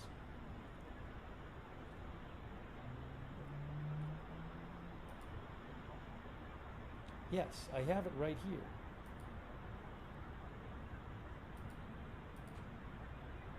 I have to find where he took the questions there.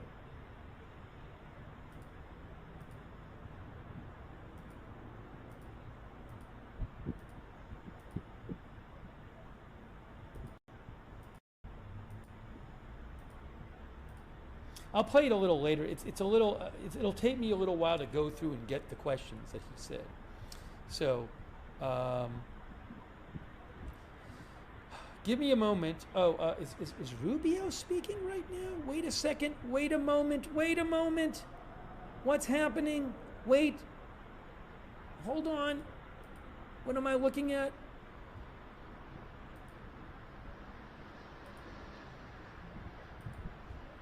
I see Rubio talking in Washington. Please give me a moment. I'll pull it up here for you. I guess it's like after he was briefing the Senate, I guess. Hold on. It's not like he's not like making a speech or something.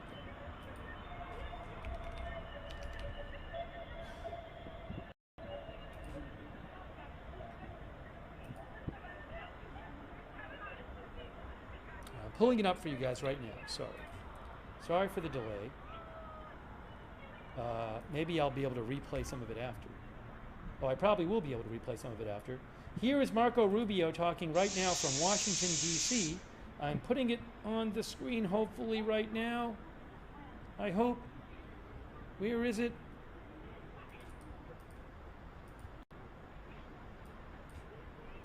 Here. This is in D.C. Anyway, let me just get it on the screen for you. There, we need volume. We need volume.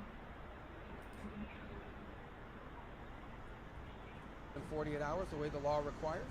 I'm here today to have, I don't know, my 6th or 7th briefing before the entirety of the House and Senate, which is far more than I ever got from any administration at the time that I was here, certainly when I was a member of the Gang of Eight.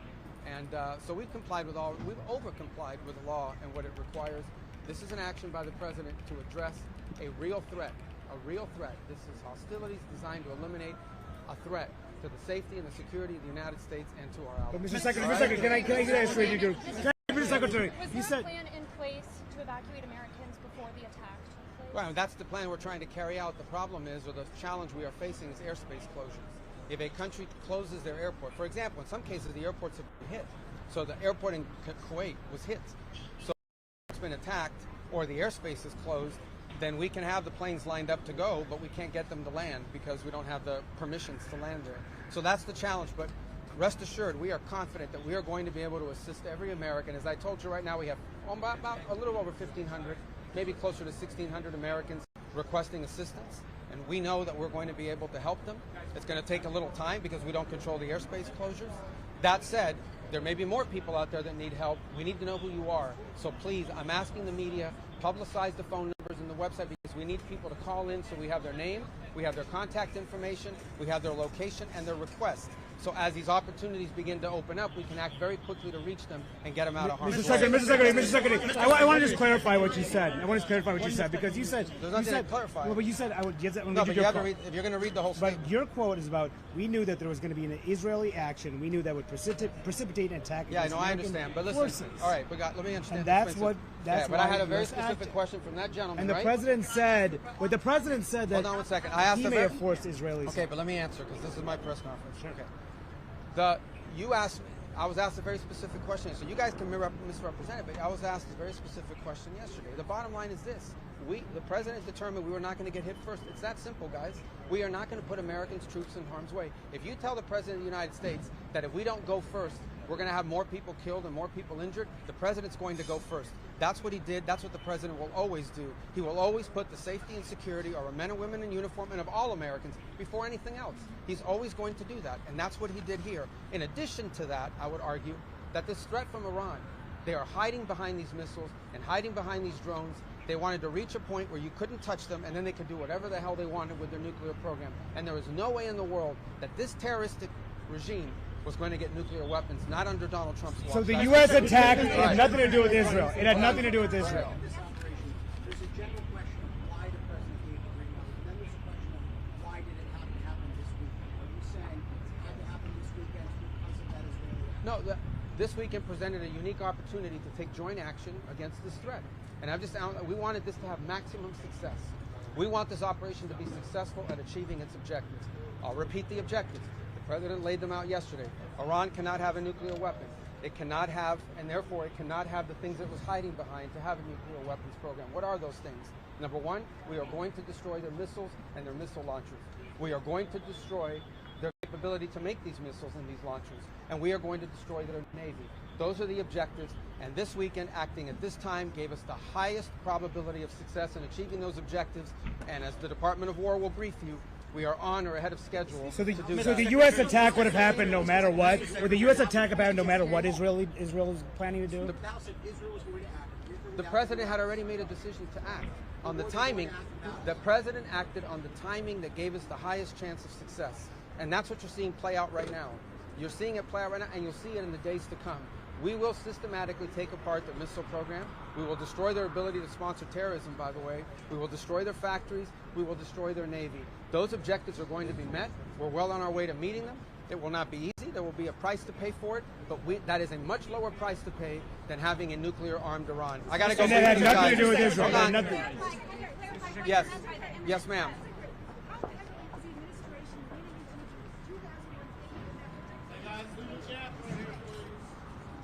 What now? Well, that's not our notification to Congress. Our notification, listen, let me explain to you guys this in simple English, okay? Iran is run by lunatics, religious fanatic lunatics. They have an ambition to have nuclear weapons. They intend to develop those nuclear weapons behind a program of missiles and drones and terrorism that the world will not be able to touch them for fear of those things. And this is the weakest they've ever been. Now is the time to go after them. The president made the decision to go after them, take away their missiles, take away their Navy, take away their drones, take away their ability to make those things so that they can never have a nuclear weapon. That's why the president made this decision. It was the right decision, and the world will be a safer place when these radical clerics no longer have access to these weapons. Mr. Secretary. Imagine how they would use them a year from now if they had more of these. All right, I got time for one more. Didn't the U.S. decapitate these? Several Democrats criticized what you said. Yeah, of course they could have. The question is, several Democrats criticize. They're going to always criticize. We've been doing this for years, guys. They come out. I'll tell you right now, they're going to come out after the briefing and say, we didn't hear anything. We have more questions than answers. We still do this briefing. Mr. Secretary. No, the president. Well, The United States made a decision, the President of the United States made a decision. This is intolerable. Iran cannot have these missiles, cannot have these drones, cannot threaten the world. The President said this is the weakest they've ever been. If we don't hit them now, a year from now, a year and a half from now, no one will be able to touch them, and they'll be able to do whatever they want. And he made a decision to go.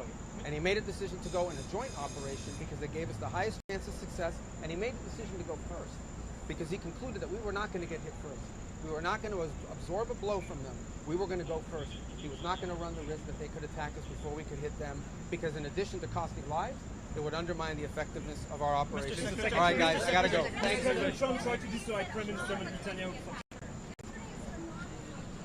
We heard from Marco Rubio.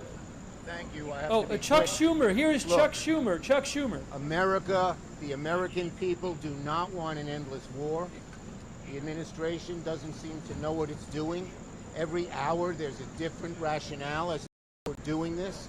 And America wants this president to pay attention to the problems at home, not the problems overseas, particularly when no one has any idea of what the real rationale is. It changes every hour.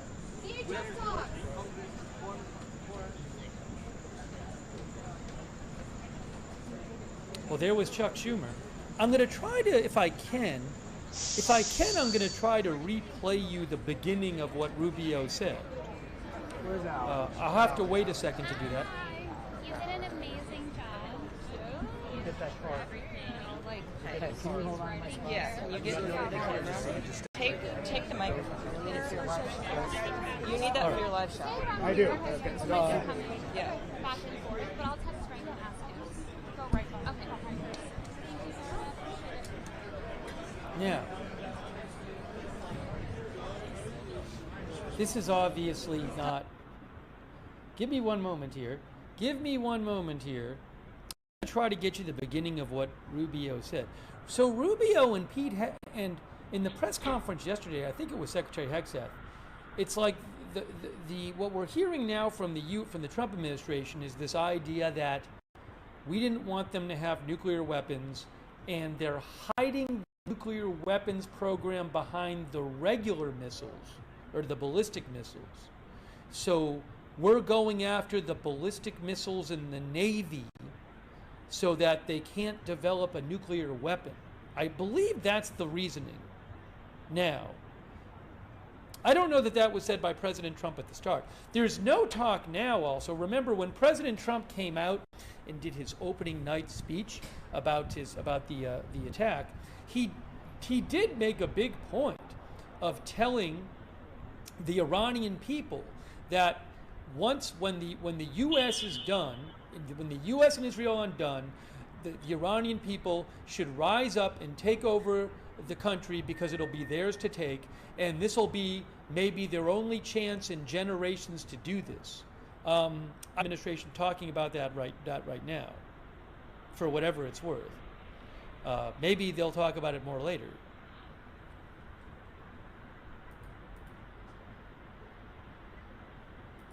Let me just do something real quick here. I'm going to try to get you the start of Rubio's presser, though, he just did. I should be able to get you that in a second. Give me one moment. Thanks for your patience here.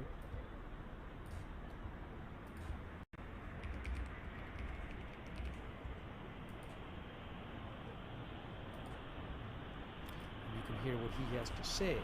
Oh, hold on. There's the time. So what I need to do is I need to try to down. Oh, there's some smoke in Beirut. Let me put the Beirut feed on for you. There is some smoke there. It might be the smoke from this morning, though. But I'll put that on. Hang on one moment. Please hang on a moment. Thanks for your patience, folks. Thanks for your patience.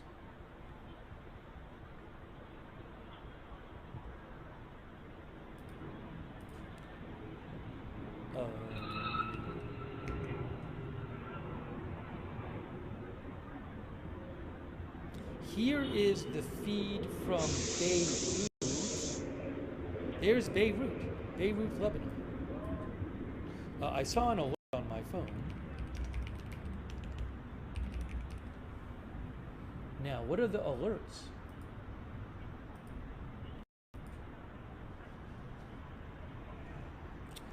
This is a drone alert for northern Israel. Drone alert for northern Israel on the border with Lebanon. You can see right up there, north of Haifa. So I'll let you know what happens with that. That is the so far red alert map. Put this up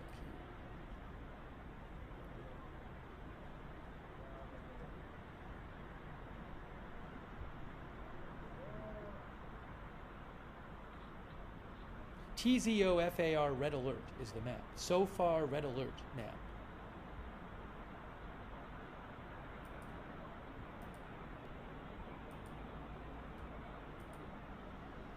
Now, one moment. All right, so what I'm going to do is try to show you the start of Rubio's remarks.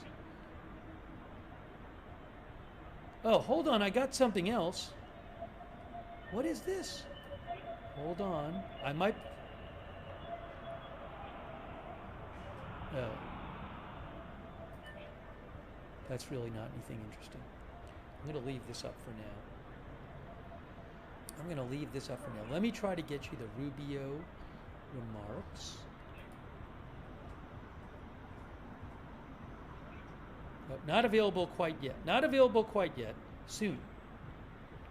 Soon.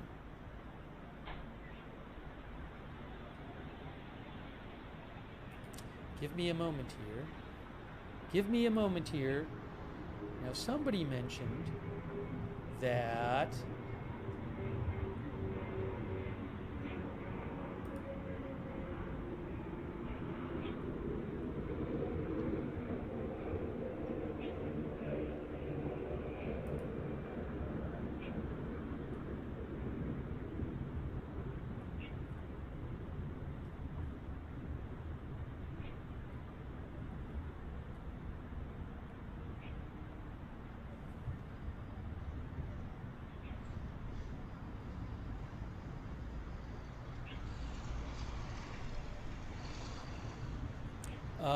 wait 1 second here.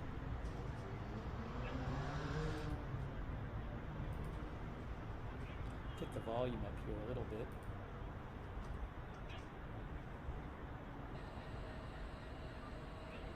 Oh, I think there are new evacuation orders. One of our viewers said new evacuation orders. Now those are for southern Lebanon, so that's not for, yes, there are. Israel issued new evacuation warnings in southern Lebanon. So that's not, Beirut is not southern Lebanon. So Israel is doing a multi-day targeting of Hezbollah targets in Lebanon. Sometimes in Beirut, but the new evacuation order here is for different locations, different buildings in southern Lebanon. So that won't be on the Beirut feed. Okay. Now,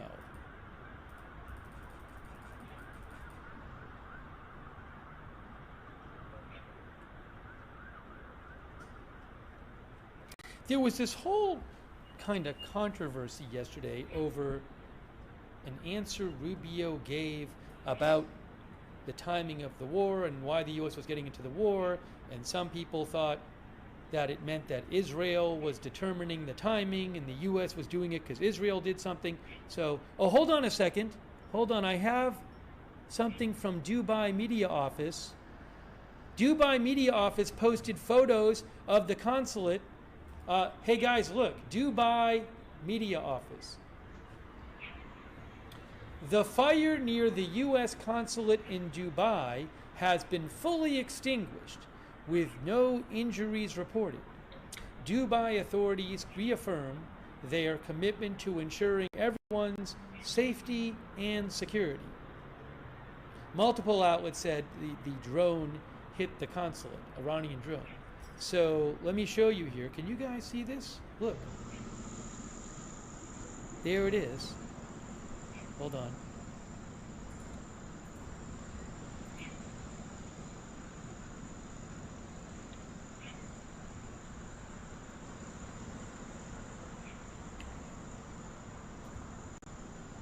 Now, there's video showing a sizable fire and smoke.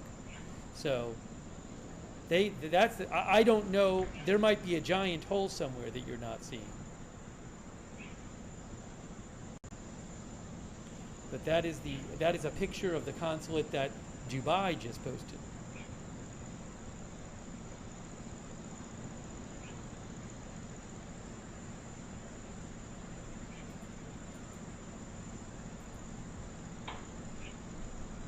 Dubai hasn't even explicitly said that it was a Iranian drone that hit the consulate. Dubai said it was a drone-related incident near the U.S. consulate. So, again, I don't know that we're getting a full accounting from Dubai, the country, of what happened. Multiple outlets, Fox News, CNN, for example, said it was a drone that hit the consulate and there was a fire there.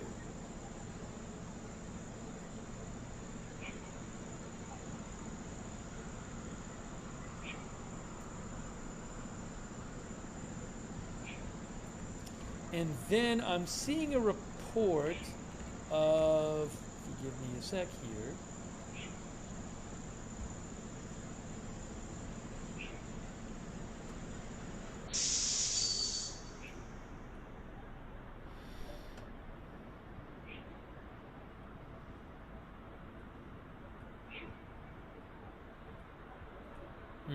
I don't want to mention that right now.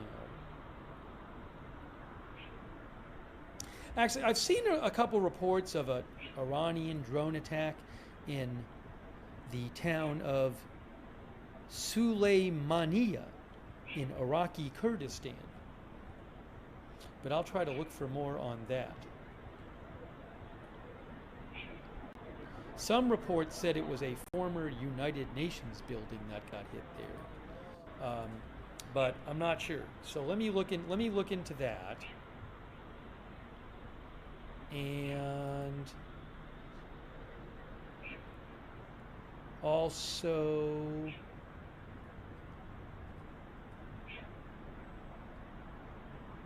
where is, oh, is there another stakeout here? Wait. Is there another stakeout in Washington, D.C. live? I don't see it there.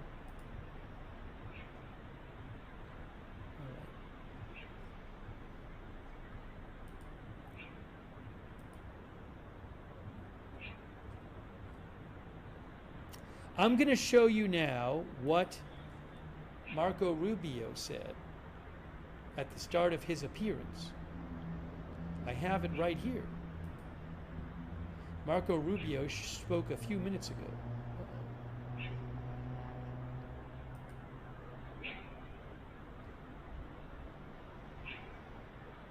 Oh, hold on. Is there an alert?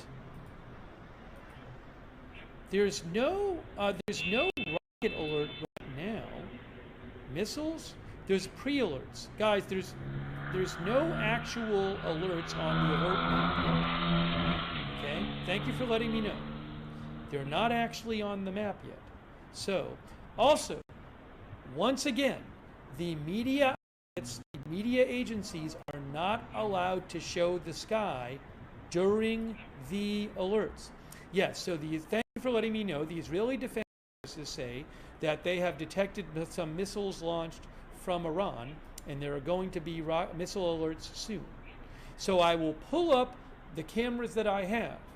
But again, the media agencies that run these cameras are not allowed to show the skyline during the actual time when the missiles are coming in.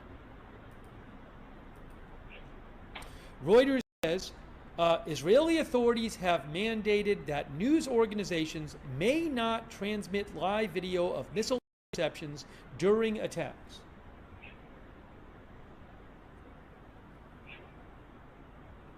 There is Tel Aviv right there. But I literally just read you the announcement from Reuters about the censorship. That's Israel, not.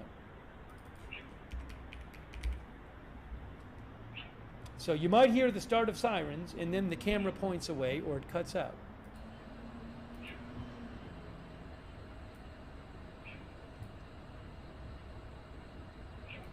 I have a second Tel Aviv camera too, but the same thing's going to happen with that one.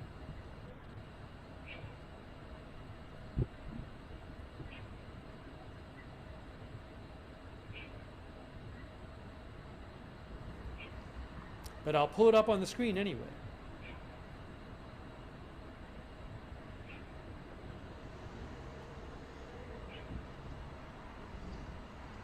Oops, I have a typo in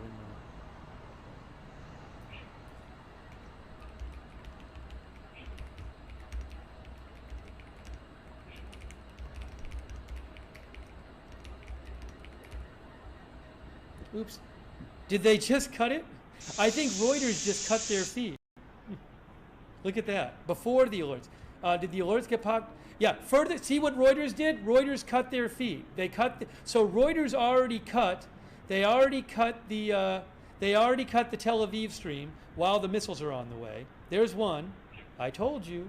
I told you what was happening.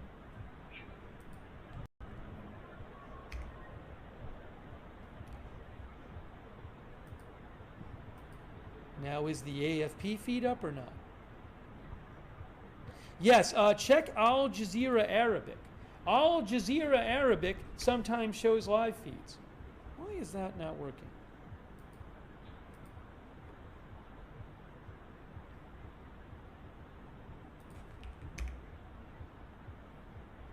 Oh, I have another feed for you. I have the AFP feed. Here it is. This is the AFP feed. You'll see it in a second, but I can pretty much guarantee you this one will also stop broadcasting if there are sirens.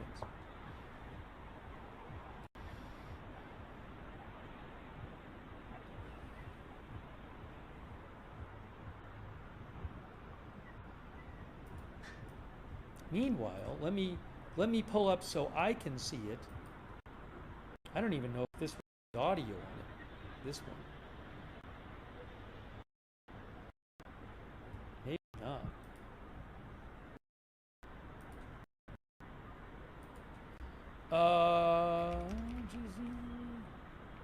There is audio on this, but it will cut out if the sirens start going off.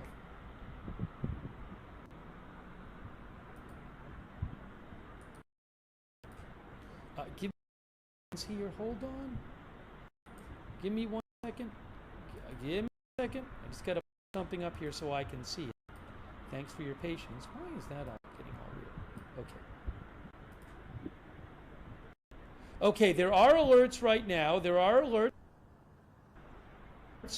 Hang on. There are alerts right now. Here is, hold on. There's Tel Aviv. There's Tel Aviv. Now the alerts are for Tel Aviv. So what's going to happen, you'll see the sirens will start going off, and then this camera will have to stop broadcasting. Tel Aviv and to the east, there are alerts Tel Aviv and to the east. So this is the Tel Aviv cam, but again, be ready. Be ready. AP can't show it. Here's the sirens. Any second now, the camera will stop broadcasting. Well, you can hear the sirens in Tel Aviv.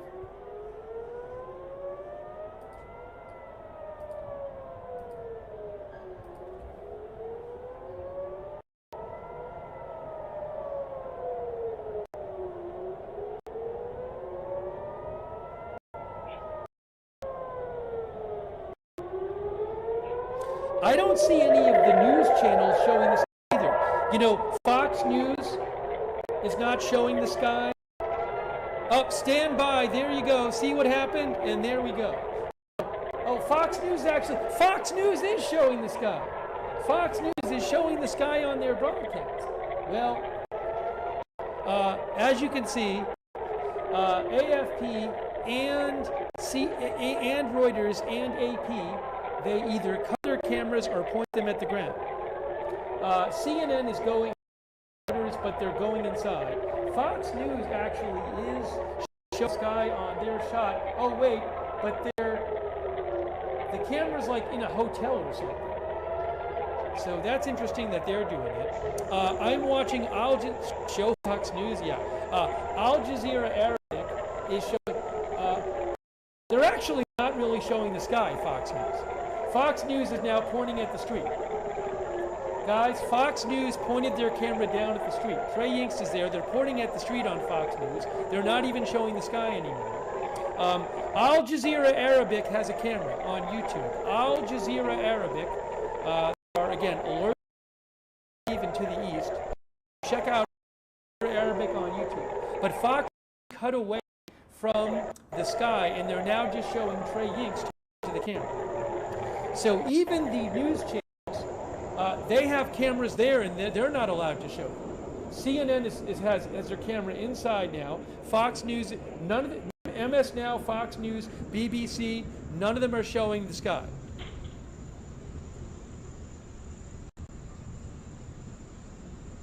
All right, let me show you the map. Are the warnings have right now? The warnings are there's fewer warnings on the so far red alert map. There's the map right there for you. You can see it there. That is so far red alert.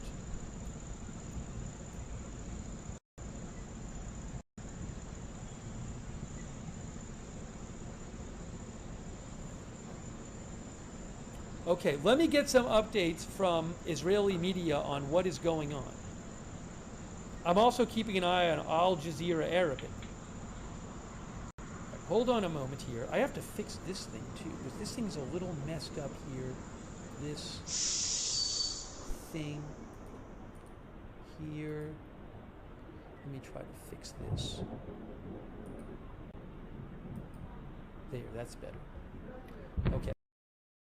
So there's no actual alerts on the map right now. Give me a moment. Both of my Tel Aviv feeds are still not working, by the way. So they will start working after the alert is over.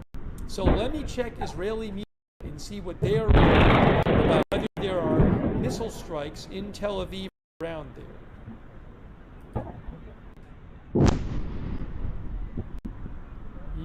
I'm looking right now at some different Israeli reports.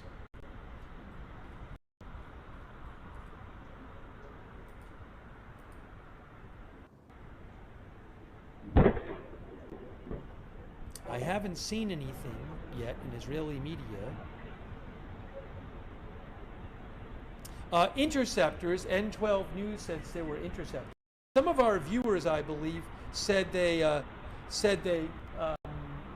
some of our viewers said that they saw interceptions. Why is Al Jazeera allowed to show it? I don't know how they function, Al Jazeera, but they have their own cameras and they do what they do. So I don't know what how they work with the Israeli government, but again, the major American news channels do not show it.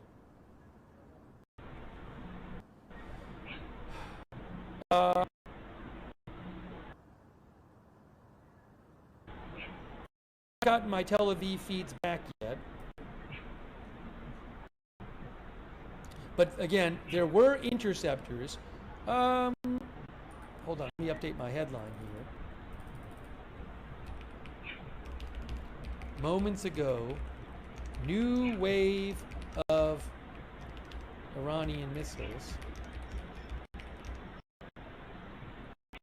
reaches Israel.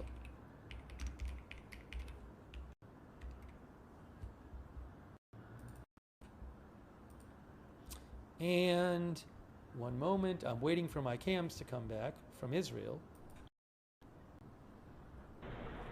Oh, is there a new alert coming? Hold on a moment here. I'm checking on this. I don't know.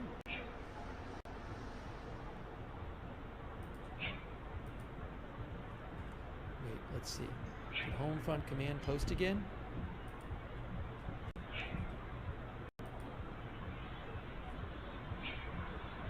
I haven't seen them post the last 4 minutes. We'll see if there's more alerts. N12 News, Israel, no reports of casualties. N12 News says no reports of casualties so far from the latest missile barrage minutes ago. That is from N12.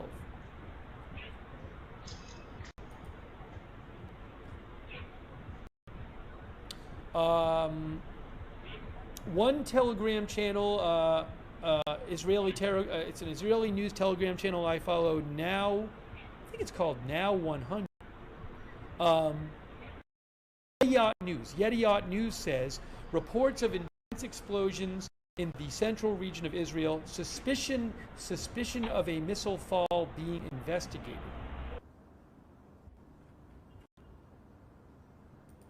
I haven't seen anything from the MDA yet.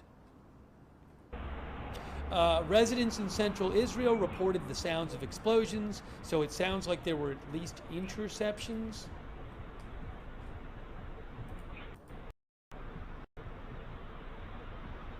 I also wanted to let you know, Iran International, which I believe is a news outlet which is opposed to the regime.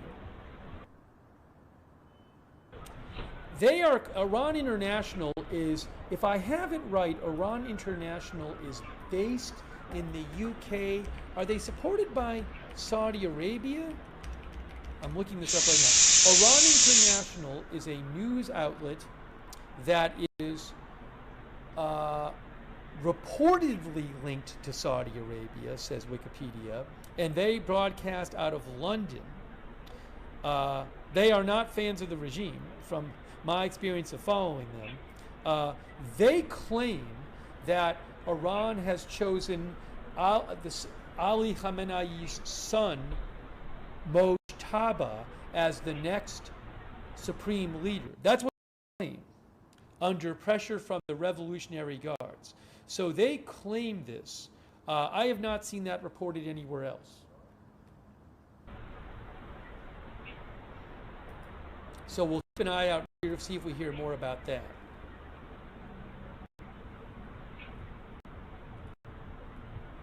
I still haven't got, I'm going to put the put a different feed up. I haven't even gotten my Tel Aviv feeds back yet. The Tel Aviv feeds are still cut.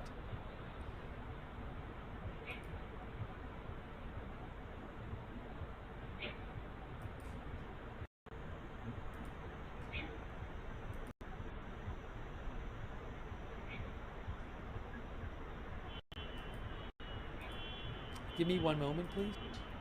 Give me one moment, please.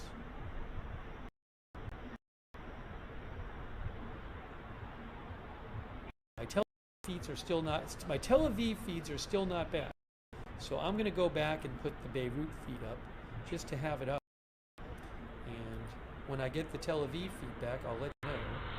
And I'm going to also show you what Secretary Rubio had to say a short while ago. Give me a moment here. Thanks for your patience.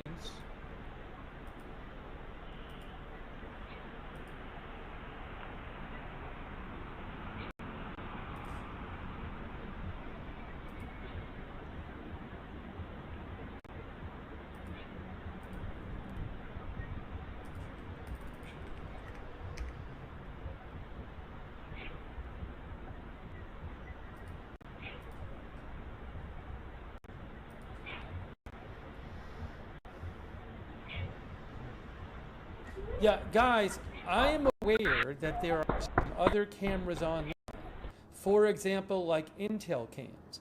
I can only use the cameras that I have the rights to. I am not allowed to just use any camera I find on the internet. Some cameras I cannot use. I don't have the rights to use them, and I cannot get the rights to use them. So I'm sorry, I appreciate people writing in, but I can't, I'm aware that there are some other sites showing cameras. I can't just steal every camera off the internet and show it on my channel. So I appreciate writing in. But again, I can only use what I have the rights to.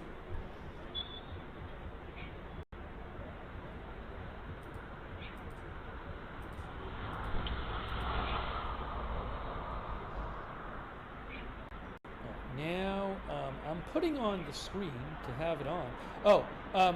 The Tel Aviv Reuters feed is back. Now that the alert is over, the Tel Aviv Reuters feed is back. Reuters feed is back. I think you're more likely to see something on the Beirut feeds. I'm going to put the Beirut feed back up because I think you're more likely to see something on that than the Tel Aviv feed. Let me do this here. This is Beirut.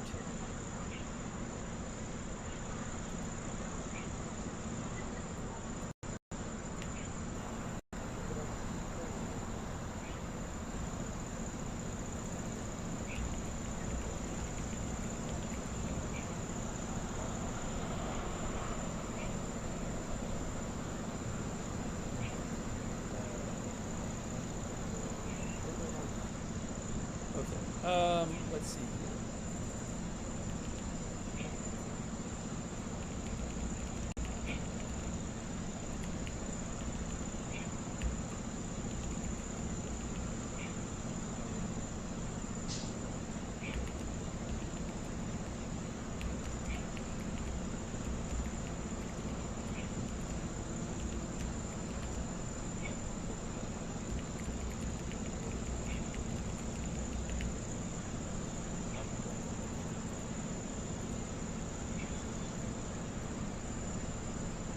Let me check up on the latest missile barrage. Check on that. Hold on a moment.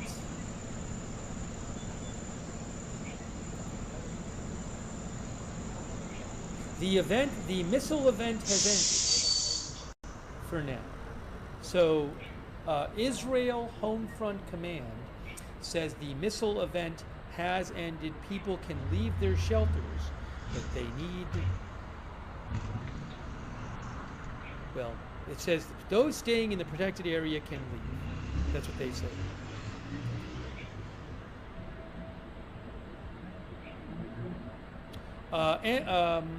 Let's see here. And Israel MDA says no casualties from the latest barrage. No casualties.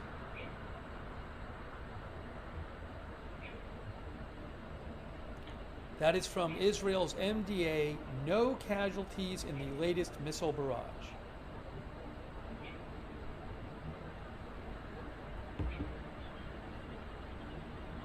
All right, well, when I have a second, let me thank our moderators. We have moderating right now Beth Mythical and Ruth. Thank you so much for moderating. They're on YouTube. Thank you. I haven't even had time to take any comments on it. I've been so busy. And also our Twitch moderators. Thank you so much. Seriro, DeBears, Good Luck Duck, I Got That Fire, Matthew Kohai 3, and Surly Dev are moderating. On Linda Belk, Larry, Misha moderate for us on X. Thanks to our Facebook mods as well.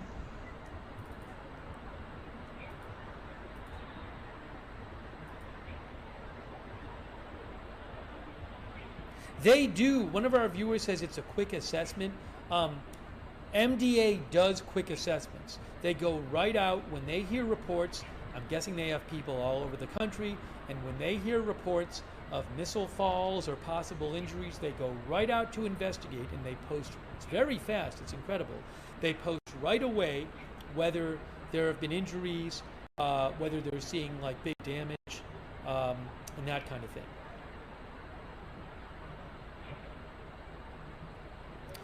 Thank you to Christy Claff for subscribing on Facebook. Thank you, Christy. And all of our moderators, thank you. Also, a couple other thank yous here. Thank you to Alpin Well for your support, Super Keela, Sarah Burton, Dennis, Lidwine Elizabeth, Erin McCune, Twisted Metal Music, Martin 17Q, Lobster, Bobster, Webster, Dottie Rocks, Least Trustworthy Weasel. Thanks Jane Jones for the memberships. Matthew Felty, Sherry, Invisible Hawk,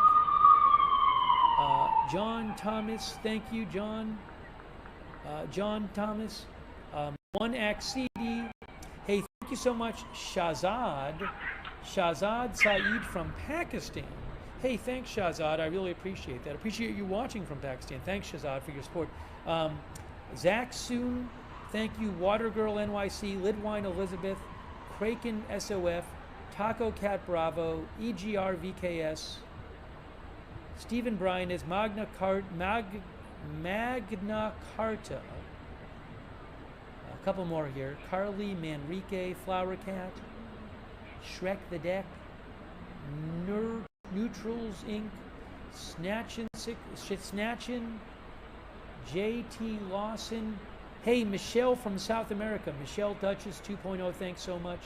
Terry Murphy, Jacob Campbell, Octung, Electrish, and Wonder, and Low Key Valkyrie.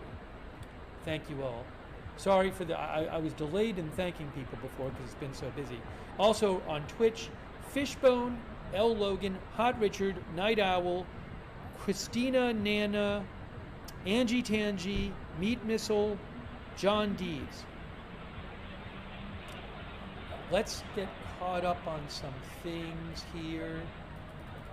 If you didn't hear, reportedly a consulate in Dubai and caused a fire. Dubai authorities said the fire is out and nobody is injured.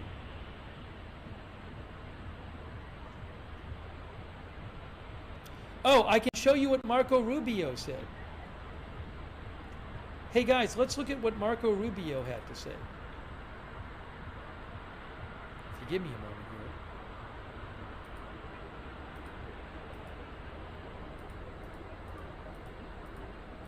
We saw a bunch of it. I just want to show you the beginning of his remarks. Give me one moment here. I just have to look something up.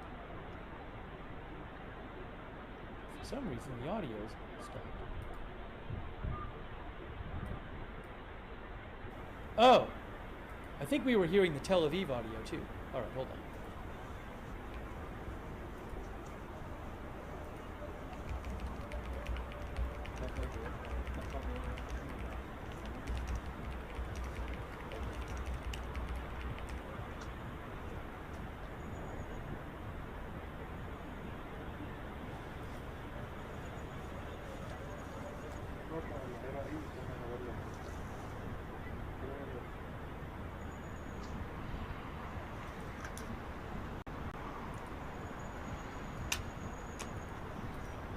Give me one moment, guys. Give me one moment. Thank you.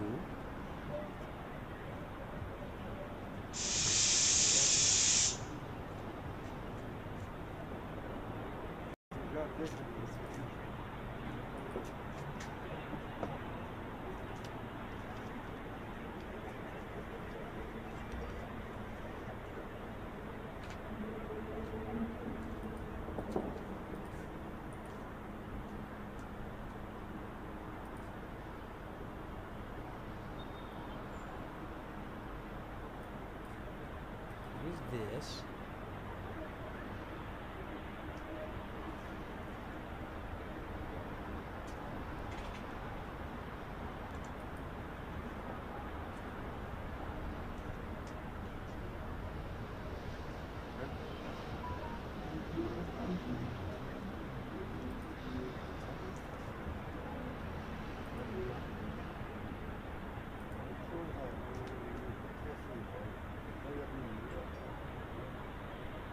Okay.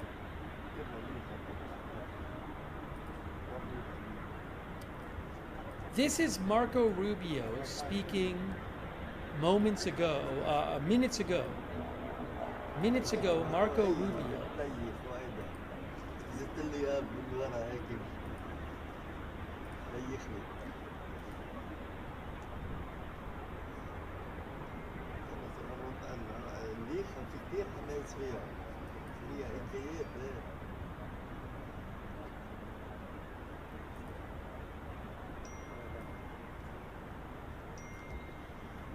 Why do they still have that? They still have their bell on. We got to listen to that bell every 5 minutes? Hang on. Give me a moment.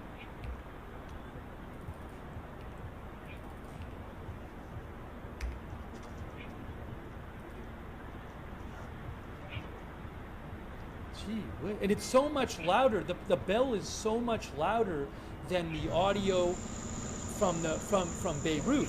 So you need to turn it up to hear the audio from outside, and then when you turn it up, the bell is like 10. I mean, I want them to be able to get their text messages, but surely, if you have a camera that's sending out audio for a news agency, surely there's a way of doing that without having a loud bell telling you about your text messages. All right, hang on a moment here.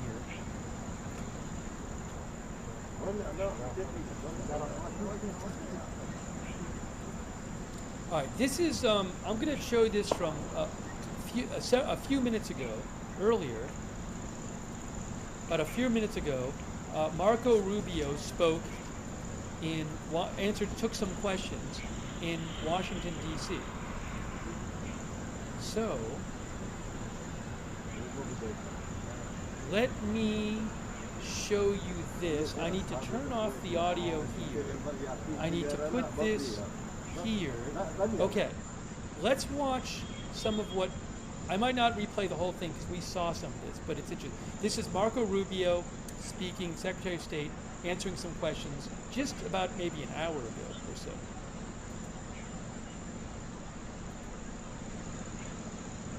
I'd have to forward something.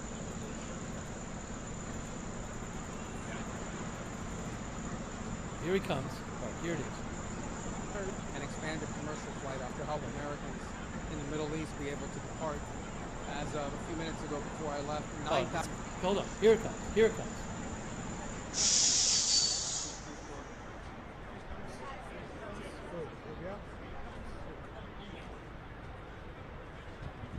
Secretary Rubio. Secretary Rubio. Oh, shit. Yes, sir. Hold on. I give a chance for your producers. All right. Give me 1 second. I think there's a way for me to get the volume higher. I just need a second. I want to get the volume higher for you guys. Let me see if this works. Again, hang on 1 second. I might just have to do that, but if I can get the volume higher, that would be great. So just give me a moment here.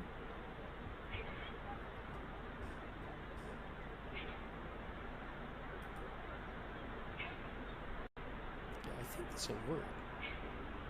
Maybe.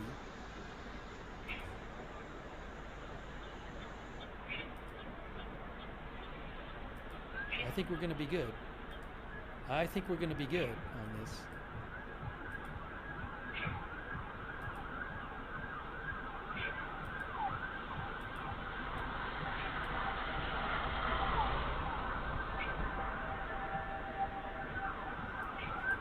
One moment.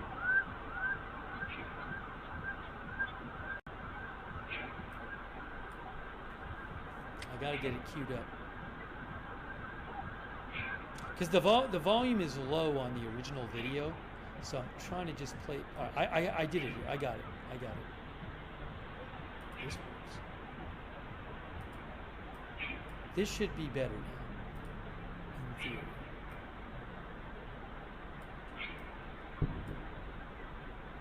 Okay. Are you guys ready? Without further ado, I did it. Here is Marco Rubio, and this is maybe about an hour ago. There it is. You can see it right there. The volume should be better. Let's try this.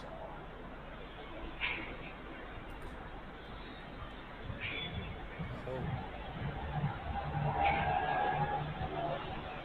There's no volume.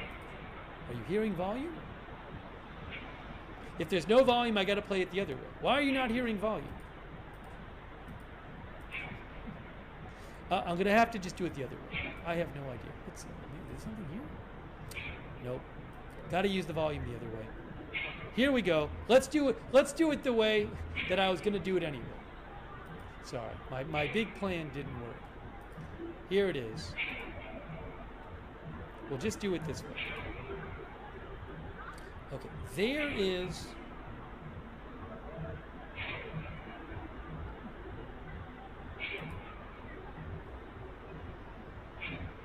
there's Marco Rubio. You'll see him in 1 second. Here he is. You should be able to hear this.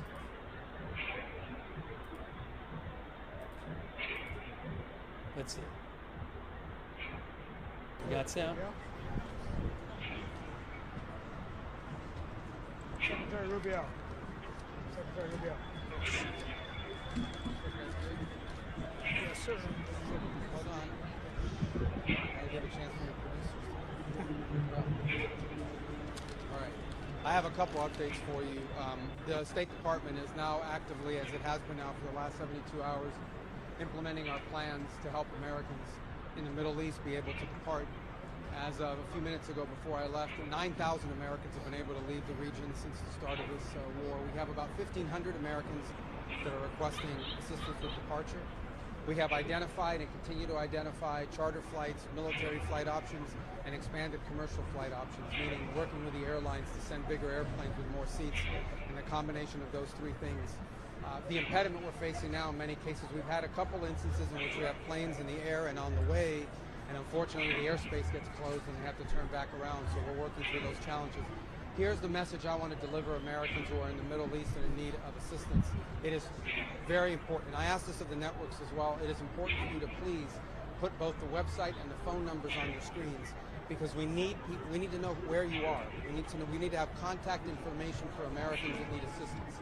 They have to register with us, because as these options begin to open up, and as they open up, we have to be able to call you, we have to be able to reach you, we have to be able to know where you're staying, so we can get this information to you and coordinate appropriately. And it'll be a variety of methods: charter flights, military flights and transports. I see viewers in the chat saying there's alerts. Oh, new alerts in Tel Aviv. New alerts in Tel Aviv. Sirens in Tel Aviv. Again, just to remind you, cameras do not work now during the missile alerts. So there are new alerts in Tel Aviv. Thanks for letting me know in the chat. But the cameras get shut down during the missile alerts. So I will not have a live camera of Tel Aviv because they shut them off during the alerts. Now, I can see one of the cameras there, but I am sure they will get rid of it soon. Let me see if either of them are up. Yeah. Reuters has already cut their camera, so Reuters cut their camera. If I could, there's a chance I can pull up the AFP camera before they cut it. Do my best, but they cut the cameras during the.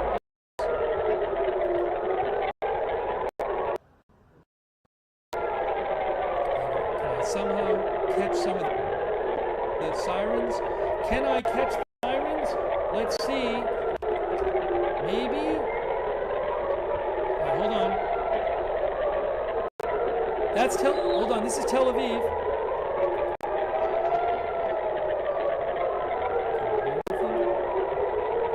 Hey, there's sirens.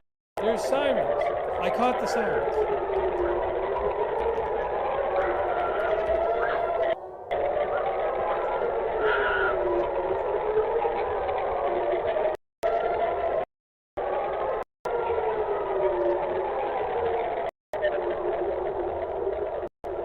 Oh, get ready, get ready.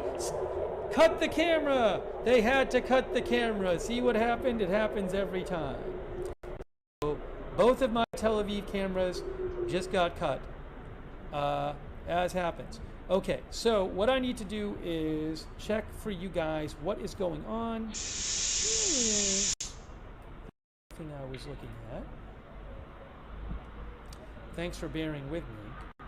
Again, I wish I had control over it. I don't.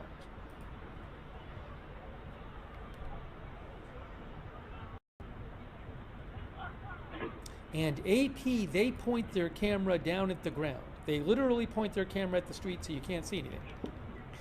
Okay, now, hold on. One moment here.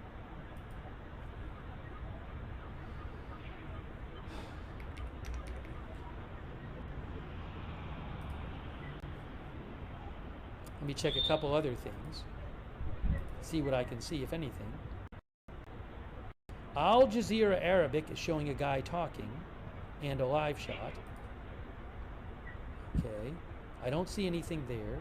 You can check out Intel cams if you want and see if you see anything on the Intel cams feeds over on YouTube. They have some cameras on Intel cams.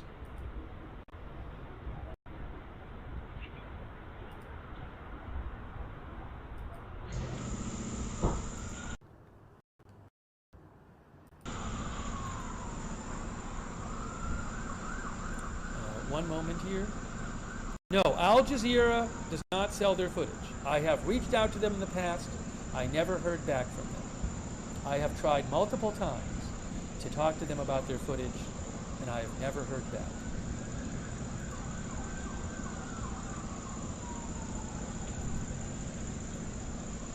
Now, let me check on what's going on. So, just so you know, on the map right now, on the actual map for the alerts, the SOFAR map, the alerts are gone. Let me see if I hear anything about what's happening in Israel right now. I need to check here. I just need a moment. Let me check.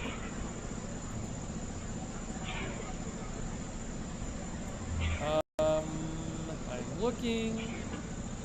The missile was intercepted. N12 News reports the missile was intercepted. That is from N12 News. Also, N12 reports that they claim, where are they getting this from? MDA didn't post it, I don't think. M12 claims that there is a slightly injured woman from the previous round of launches.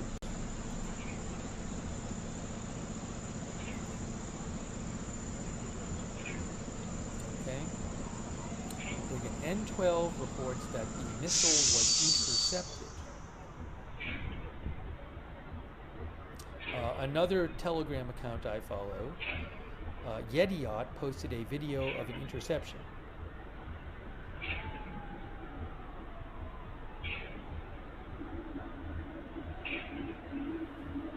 So what I'm going to do is I'll let you know when I hear more about that.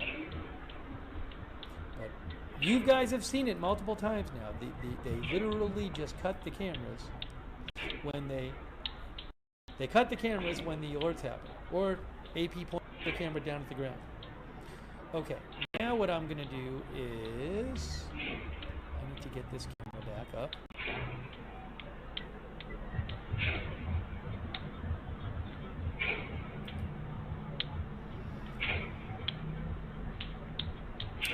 They cut the cameras because the government has ordered it. For example, Reuters says Israeli authorities have mandated that news organizations may not transmit live video of missile interceptions during attacks.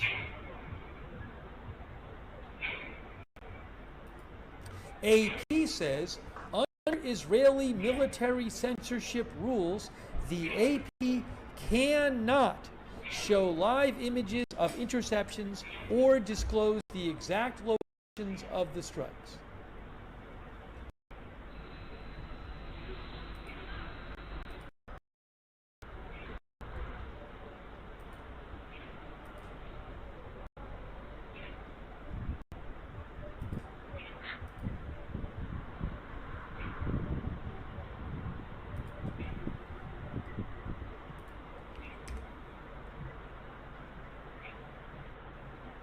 Hey, let's just watch a little more of what we were watching. What Marco Rubio had to say a short while ago. I want to play you a little more of this. About an hour or so ago, Marco Rubio speaking.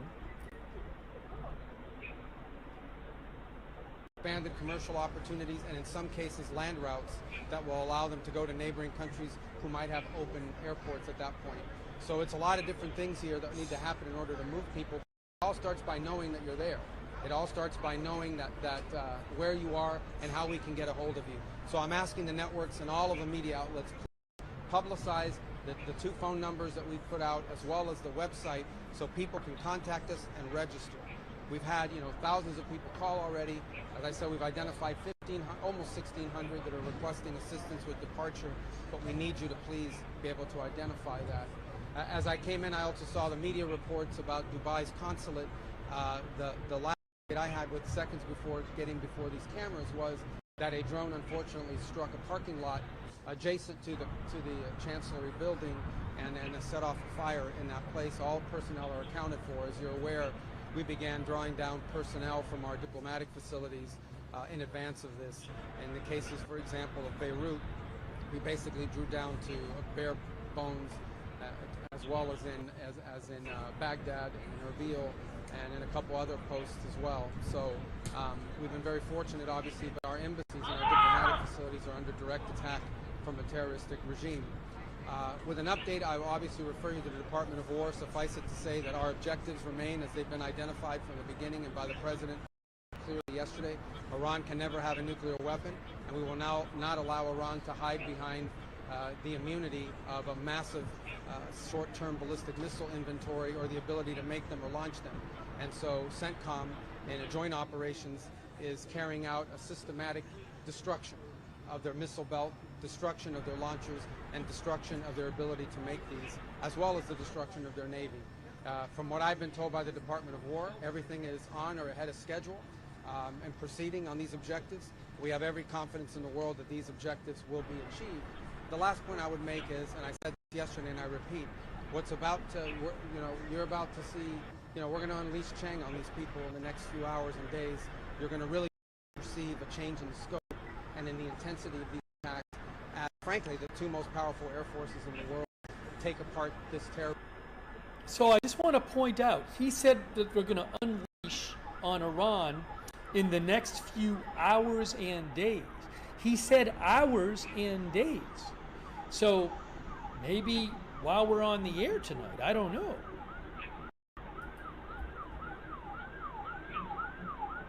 Terroristic regime and defang it and take away its ability to threaten its neighbors or hide behind a zone of immunity that allows them to develop their nuclear ambitions. This terroristic, radical, clerical-led regime cannot be ever allowed to have nuclear weapons. We saw what they were willing to do to their own people. They were willing to slaughter their own people in the streets. Imagine what they would do to us. Imagine what they would do to others. And for President Trump, that will never, ever happen. Yesterday you talked about Israel. Mr. Secretary. Please, guys, I can't hear him all. Yes.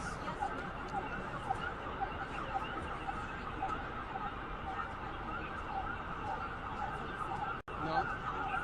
Yeah, your statement is false. So that's not what I was asked very specifically. Were you there yesterday? Okay. No, were you the one that, because somebody asked me a question yesterday, did we go in because of Israel? And I said, you were asking me that, that follow-up. And I said, no. I told you this had to happen anyway. The president made a decision, and the decision was that Iran was not going to be allowed to hide behind its ballistic missile program, that Iran was not going to be allowed to hide behind its ability to conduct these attacks. That decision had been made. The president systematically made a decision to systematically destroy this terroristic capability that they have, and we carried that out. I was very clear in that answer. This was a question of timing, of why this had to happen as a joint operation, not the question of the intent. Once the president made a decision that negotiations were not going to work, that they were playing us on the negotiations, and that this was a threat that was untenable, the decision was made to strike. That's what I said yesterday, and you guys need to play. You're going to play these statements. You need to play the whole. But Mr. Secretary, to reach the narrative this is your statement. This is your statement, Mr. Secretary. Go ahead. I mean, Congress votes. They can if they want. There's mechanisms for it. We've complied with the War Powers Act, even though we believe it's unconstitutional, as has every other administration. Every other president has found the War Powers Act to be unconstitutional. Nonetheless, we notified Gang of Eight, which was an appropriate mechanism by which to notify Congress. We sent the notification within 48 hours, the way the law requires. I'm here today to have, I don't know, my 6th or 7th briefing before the entirety of the House and Senate, which is far more than I ever got from any administration in the time that I was here, certainly when I was a member of the Gang of Eight. And so we complied with we've over-complied with the law and what it requires. This is an action by the president to address a real threat, This is hostilities designed to eliminate a threat to the safety and the security of the United States and to our Second, can I get that straight? Can I read, Mr. Secretary? You said to evacuate Americans before the attack took place. Right, and that's the plan we're trying to carry out. The problem is, or the challenge we are facing is airspace closures. If a country closes their airport, for example, in some cases the airports have been hit. So the airport in Kuwait was hit. So if an airport's been attacked or the airspace is closed, then we can have the planes lined up to go, but we can't get them to land because we don't have the permissions to land there. So that's the challenge, but rest assured, we are confident that we are going to be able to assist every American. As I told you right now, we have about a little over 1,500, maybe closer to 1,600 Americans requesting assistance. And we know we're going to be able to help them. It's going to take a little time because we don't control the airspace closures. That said, there may be more people out there that need help. We need to know who you are. So please, I'm asking the media, publicize the phone numbers and the website because we need people to call in so we have their name, we have their contact information, we have their location and their request. So as these opportunities begin to open up, we can act very quickly to reach them and get them out of harm's way. Mr. Secretary, I want to just clarify what you said. Because you said, There's nothing to clarify. well, but you said I would get that. No, but if you're going to read the whole But statement. your quote is about, we knew that there was going to be an Israeli action. We knew that would precipitate an attack. Yeah, no, I understand. But listen, all right, let me understand. And that's what. Yeah, but I had a very specific question from that gentleman, And the right? president said, the president said that Hold on 1 second. I asked he a may very- have forced Israelis. Okay, but let me answer because this is my press conference. I was asked a very specific question. So you guys can misrepresent it, but I was asked a very specific question. The bottom line is this: the president determined we were not going to get hit first. It's that simple, guys. We are not going to put Americans' troops in harm's way. If you tell the president of the United States that if we don't go first, we're going to have more people killed and more people injured, the president's going to go first. That's what he did. That's what the president will always do. He will always put the safety and security of our men and women in uniform and of all Americans before anything else. He's always going to do that, and that's what he did here. In addition to that, I would argue that this threat from Iran, they are hiding behind these missiles and hiding behind these drones. They wanted to reach a point where you couldn't touch them, and then they could do whatever the hell they wanted with their nuclear program. And there was no way in the world that this terroristic regime was going to get nuclear weapons, not under Donald Trump's watch. So the That's U.S. the- attack Right. had nothing to do with Israel. It had nothing to do with Israel.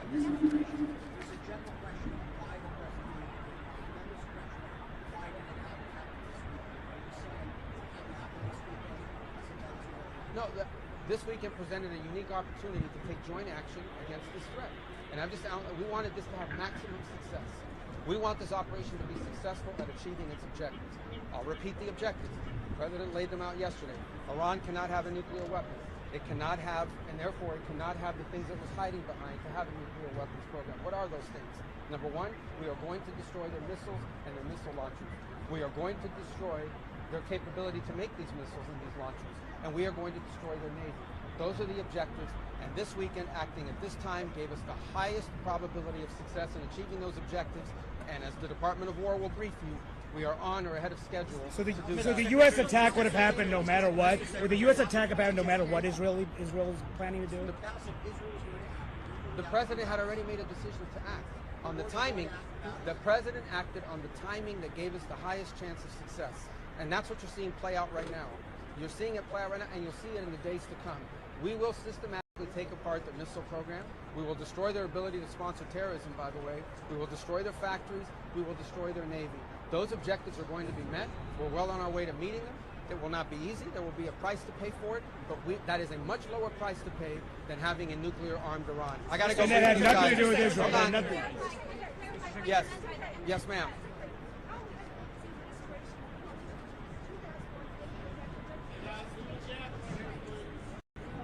What now? Well, that's not our notification to Congress. Our notification, let me explain to you guys this in simple English. Okay? Iran is run by lunatics, religious fanatic lunatics. They have an ambition to have nuclear weapons. They intend to develop those nuclear weapons behind a program of missiles and drones and terrorism that the world will not be able to touch them for fear of those things. And this is the weakest they've ever been. Now is the time to go after them. The president made the decision to go after them, take away their missiles, take away their Navy, take away their drones, take away their ability to make those things so that they can never have a nuclear weapon. That's why the president made this decision. It was the right decision, and the world will be a safer place when these radical clerics no longer have access to these weapons. You see how they're using them now. Imagine how they would use them a year from now if they had more of these. All right, I got time for one more. Didn't the U.S. decapitate these?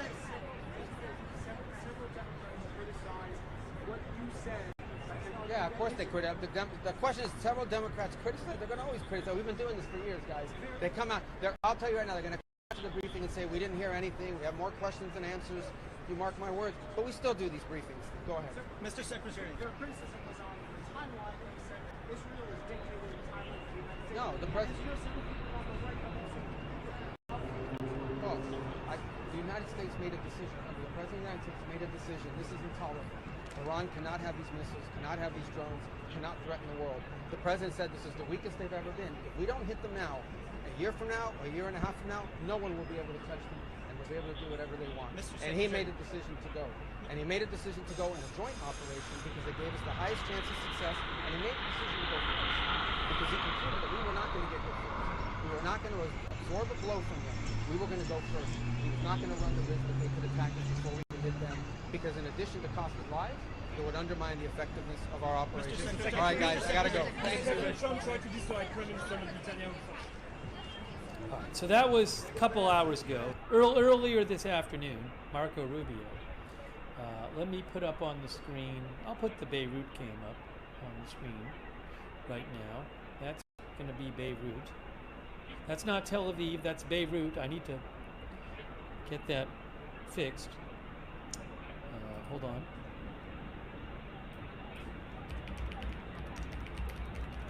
And a little volume on there. We're going to get you some more updates now. One moment, please.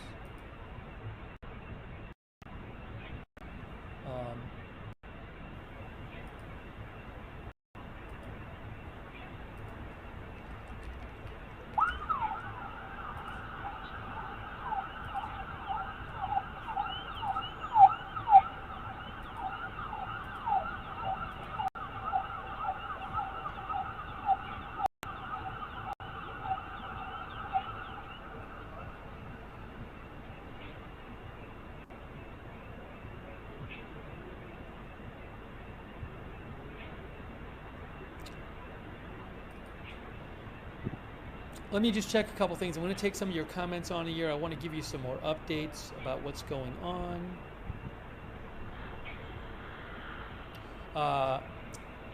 The IDF says that the Israeli Defense Force says,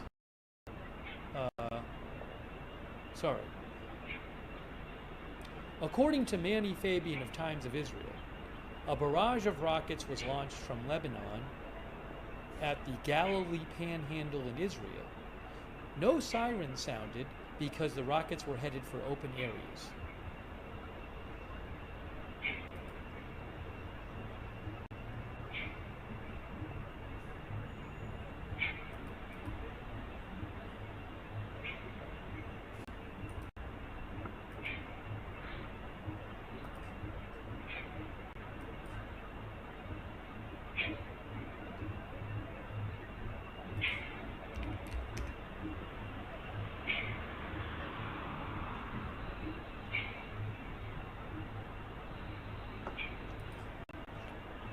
Pulling up a couple things here.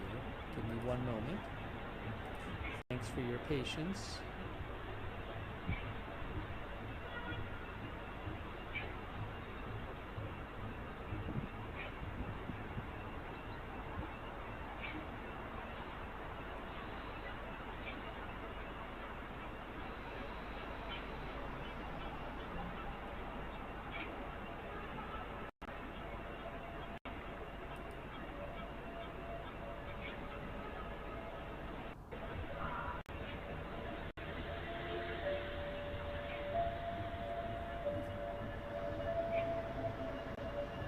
So, regarding Marco Rubio and his remarks yesterday, just to give you a little background on this, AP Rubio was revisiting his remarks from yesterday that have generated fierce blowback. Yesterday, Rubio said Trump believed Israel was determined to act and wanted the U.S. to go first with a preemptive strike on Iran to prevent any retaliation on American bases and operations in the region.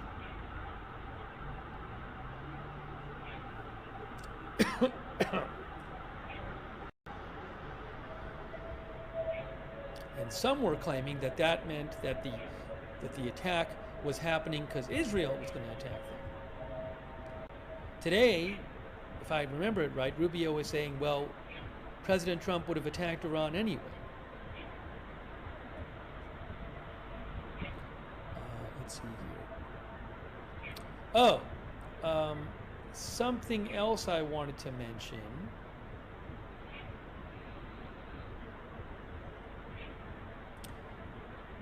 There was a report that, where is this?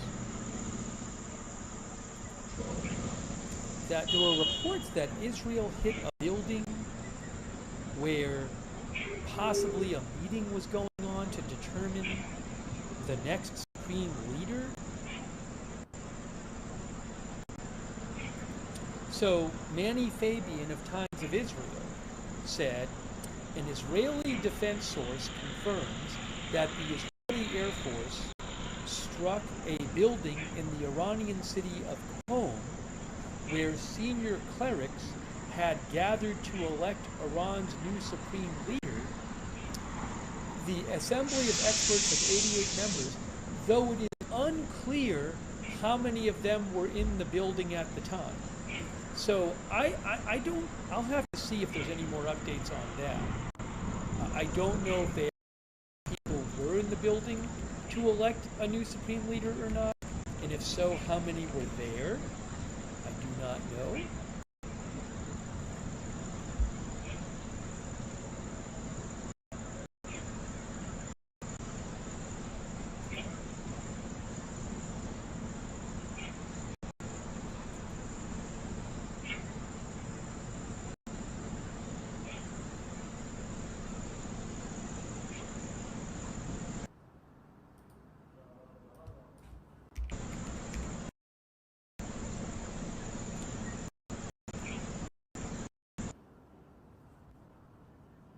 What I can do, I can put the Tel Aviv cam on top, but we don't really usually see much with the Tel Aviv cam. Hold on, I'll put the Tel Aviv cam up on top.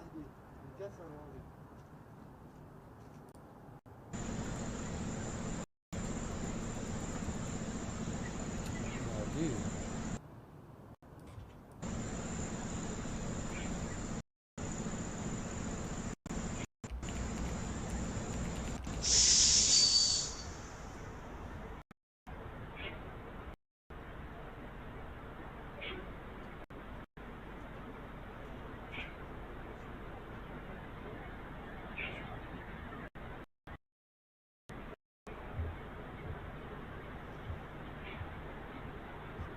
A little later, I'll play you what Trump answered some questions today, and a little later, I'll play you guys what he had to say.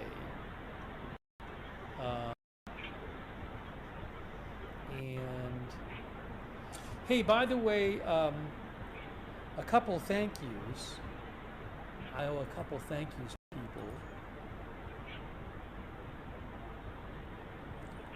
Hey, first of all, I normally don't talk about this on the air, but I do want to say a big thanks to, on YouTube, I guess we passed 900,000 subscribers, which is just way above what I ever thought the channel would have. So I really appreciate people watching the channel and subscribing to the channel and watching on all the platforms. So thanks for continuing to watch the channel. I appreciate it, and subscribe. Now, I want to thank the Kingdom from Turkey. The Kingdom from Turkey, thank you.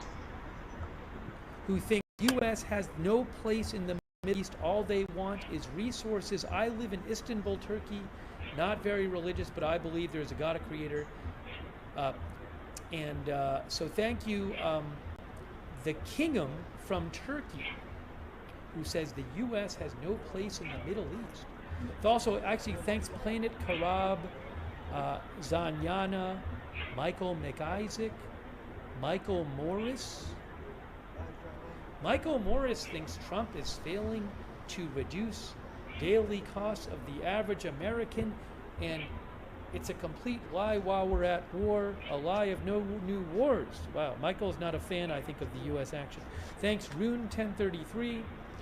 Thanks, Miss Curvy. Yeah, we talked about the consulate before, and I have posted a couple of videos of the fire at the U.S. consulate in Dubai, apparent videos, which you can see on my X account, which is pinned in the chat. But the fire is out now, according to the Dubai authorities, and there is no injuries. Thank you, Miss Curvy. Thanks, Don Albee. Thanks, Tiberius Rex. Thanks also, DJ Luca. I appreciate that, DJ Luca. Also, Ogziz. Thanks, Ogziz. I appreciate that.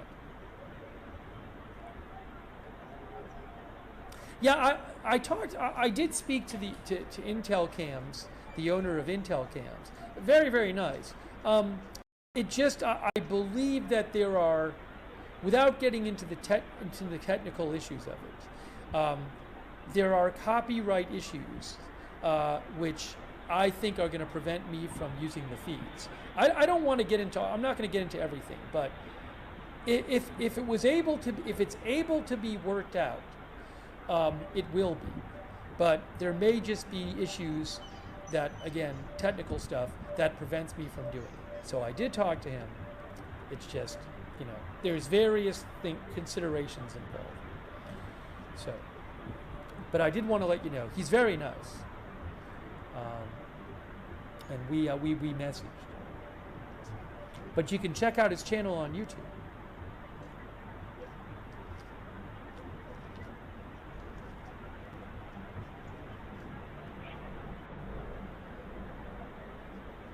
Intel Camps.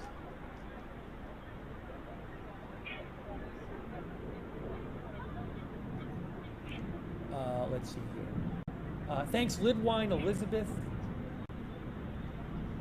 To repeat, one news outlet that focuses on Iran is claiming that Iran International is claiming that the son of Khamenei has been chosen as supreme leader, but I haven't seen that reported anywhere else.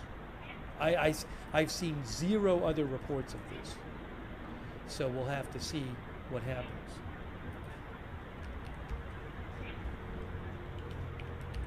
I'll let you know if I hear more.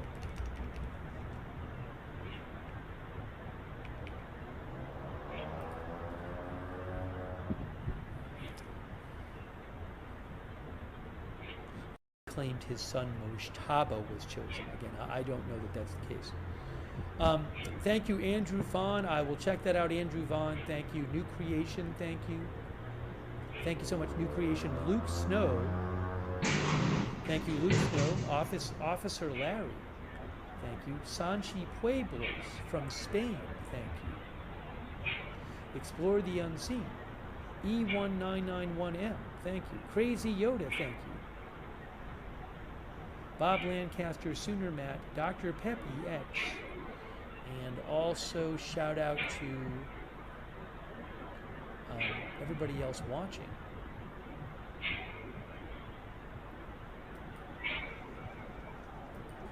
And also one more person.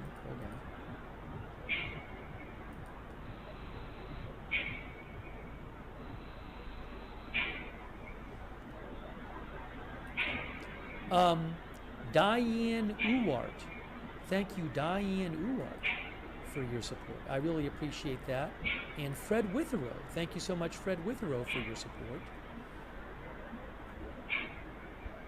And also on Facebook, Darlene Kerrick, Amy Cluck, Kristen McConnell Gates, and Talina Wood. Thanks for the Facebook stars. Now,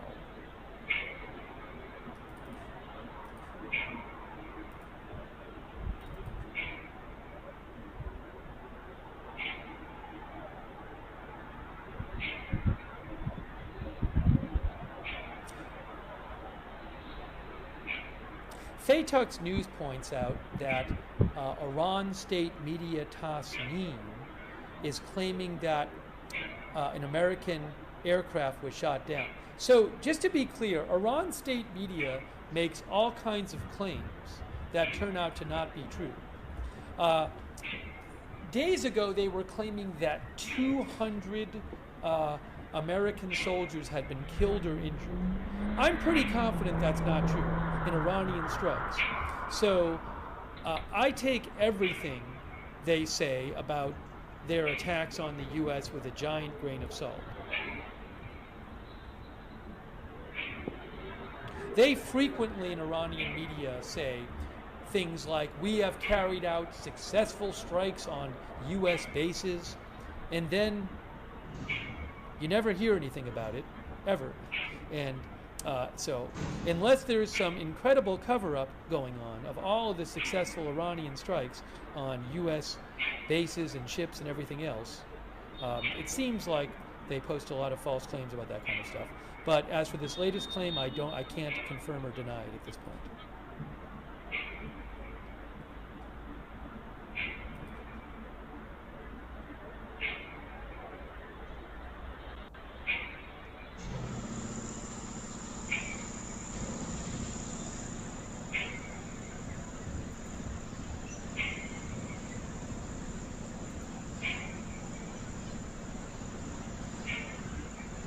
Yes, Tasneem claims. But, so, now they say, this is what Tasneem state media says. They say another American F-15 aircraft was shot down by the air defense system of Iran. Now, I think they also claim that, they shot down the ones that the U.S. said were shot down by friendly fire in Kuwait. I think Iran claimed they shot them down. Anyways, they posted that 9 minutes ago, thanks to Faye Tuck's news from Asia. I've heard no information about that anywhere else. But, you never know, I will let you know if I hear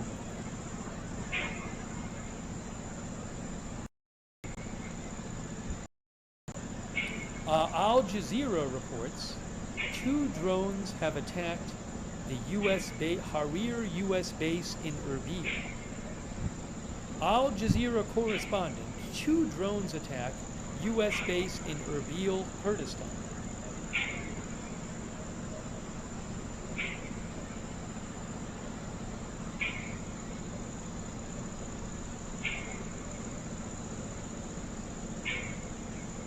So we'll see if we hear anything about that.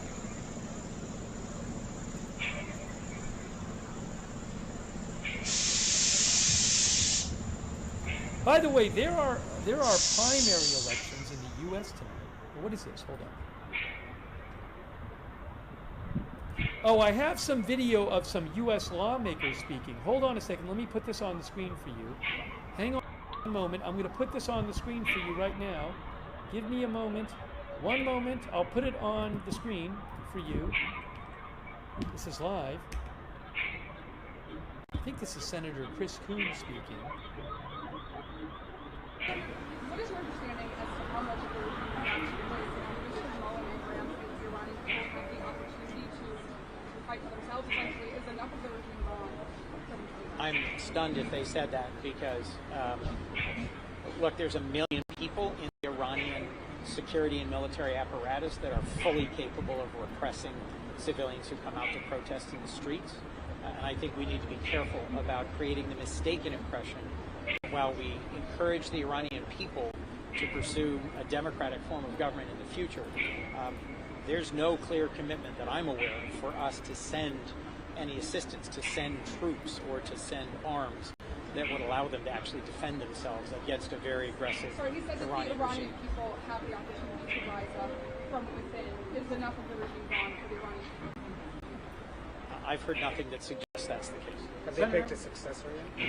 I've heard nothing that clarifies what the plan.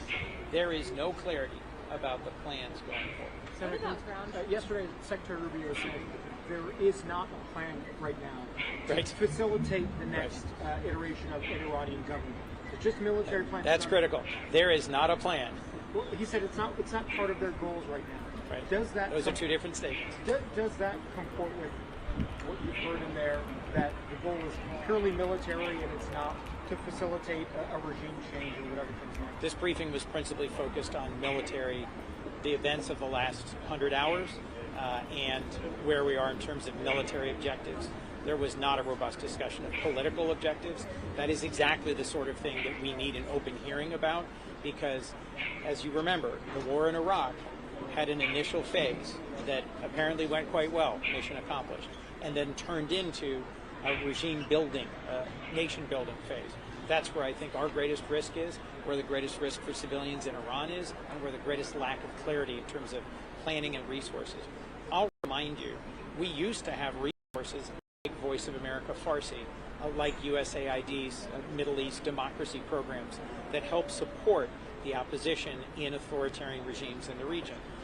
For a variety of reasons, the chaos of Doge either substituted, defunded, suspended, or cut off those programs, and so there are not as many Iranians able to access the internet, able to communicate with each other, able to get reliable information, or informed about their options for trying to rise up today as there should be. Thank you all very much.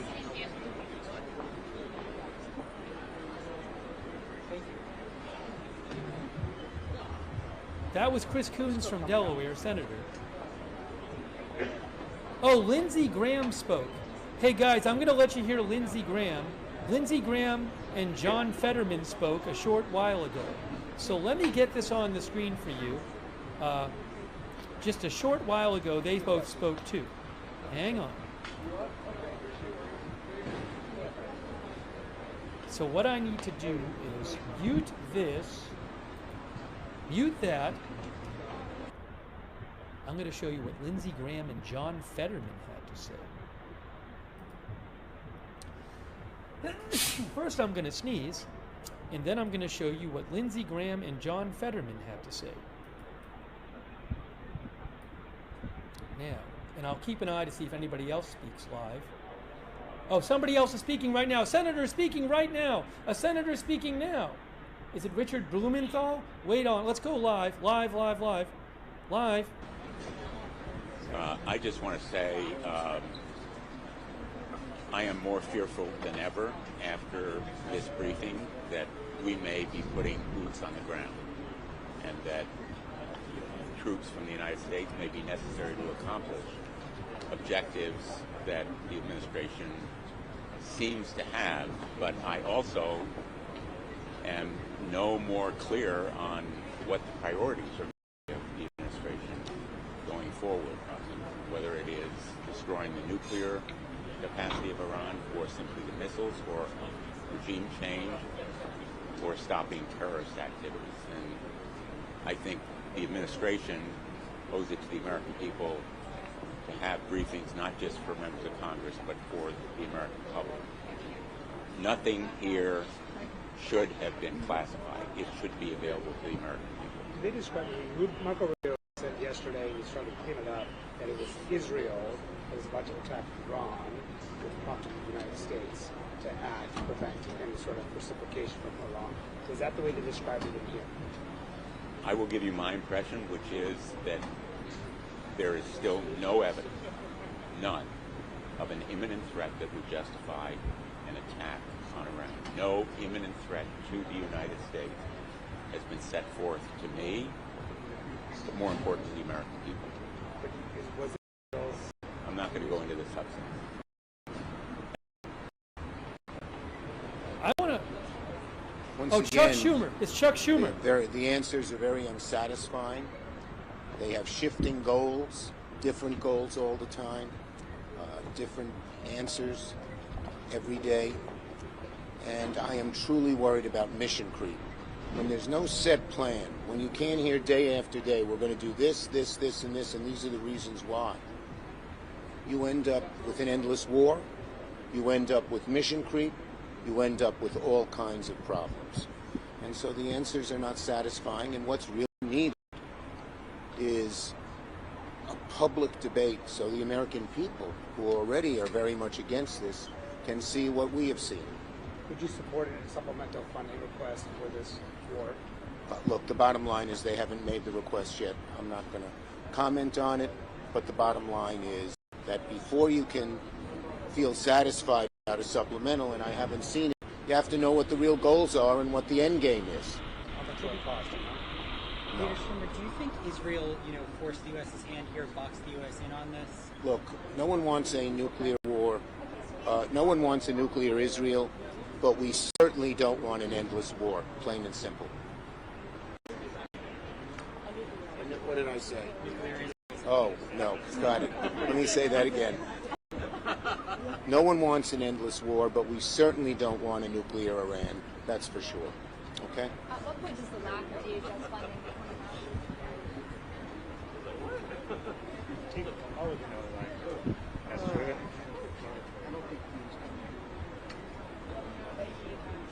I'm muted. Senator Blumenthal said, I am more fearful than ever after this briefing that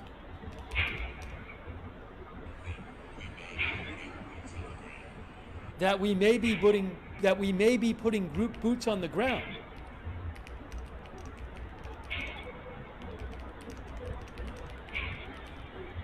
This was after a briefing on Iran from Trump officials.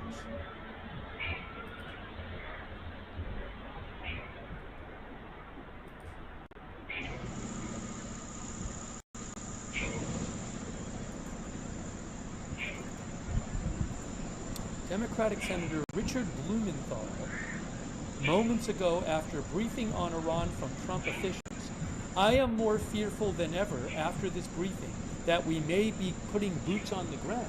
Let me listen to that again.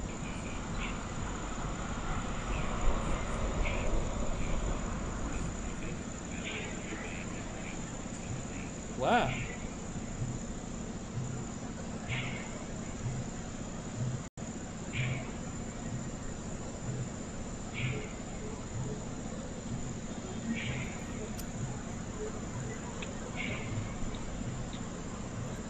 Hang on. We'll keep an eye on this. Oh, early warning alert? All right, hold on. Let me check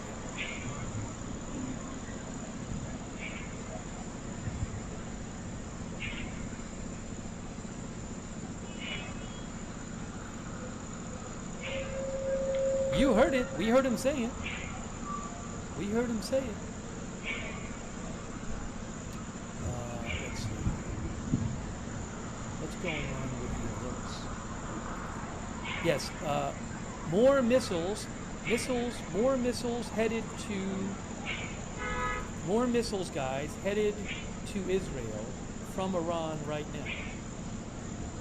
More missiles headed to Israel from Iran. New missiles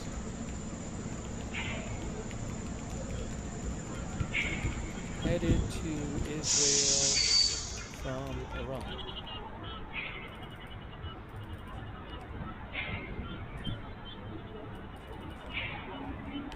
Okay. So, we're going to keep an eye on that alert, and a reminder that the cameras continue to, we have these cameras, and then what happens is they stop broadcasting when the alerts, when the sirens start go off, because the government says you can't show it. So here is Tel Aviv right now. Here's a live shot of Tel Aviv, but we're not going to be able to show you interceptions or anything because the news agencies are not allowed to show them because of the government. Okay, in Israel. Now, let me keep an eye on things there.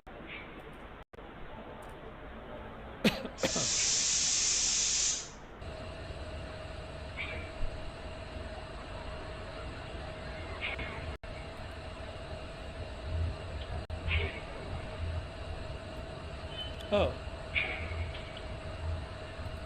I'll show you on the map when the alerts actually happen. I'll show you the alert map when it actually happens.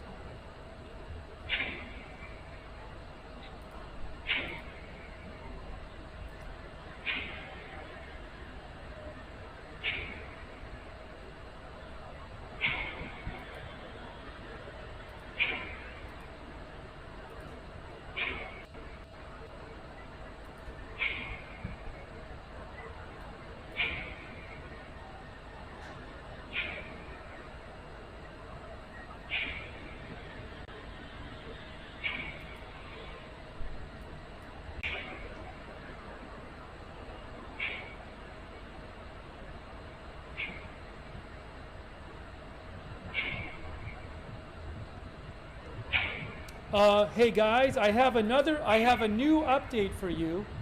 New update. News alert. News alert. News alert. Do I have my news update graphic working? Let's see if this works. Hey, look, it's the news update graphic. The news update is CNN reports. CNN reports. The CIA has been working to arm Kurdish forces with the aim of fomenting a popular uprising in Iran. Iranian Kurdish opposition forces are expected to take part in a ground operation in western Iran in the coming days, and they expect U.S. and Israeli support, a senior Iranian Kurdish official told CNN. That's from Natasha Bertrand. CNN is now reporting that. CNN reports CIA working to arm Kurdish forces to spark uprising in Iran. The Trump administration has been in active discussions with Iranian opposition groups and Kurdish leaders in Iraq about providing them with military support. Iranian Kurdish armed groups have thousands of forces operating along the Iraq-Iran border.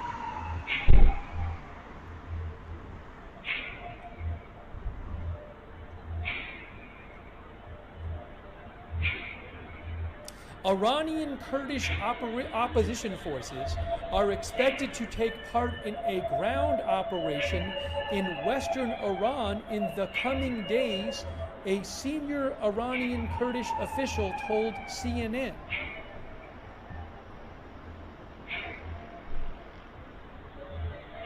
Well, also, CNN reports Trump called Iraqi Kurdish leaders on Sunday to discuss the U.S. military operation in Iran and how the U.S. and Kurds could work together as the mission progresses. CNN says any attempt to arm Iranian Kurdish groups would need support from the Iraqi Kurds to let the weapons transit and use Iraqi Kurdistan as a launching ground.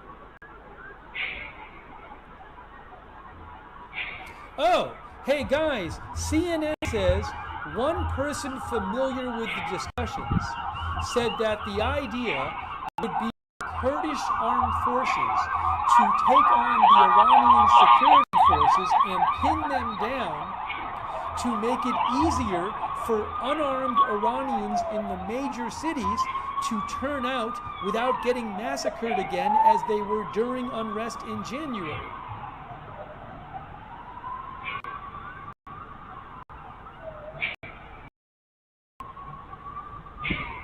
Anyways, that's what CNN is reporting.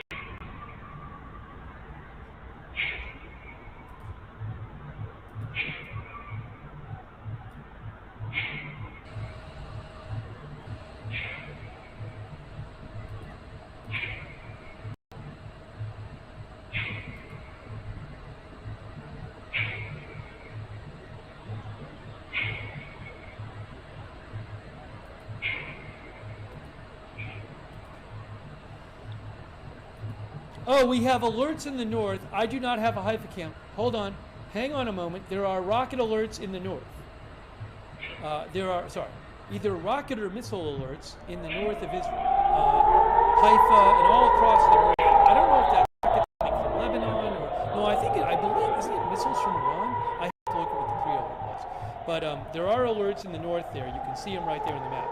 Again, I don't have access to cameras because the news agencies are not allowed to show this stuff. So the cameras I have go off when these alerts happen.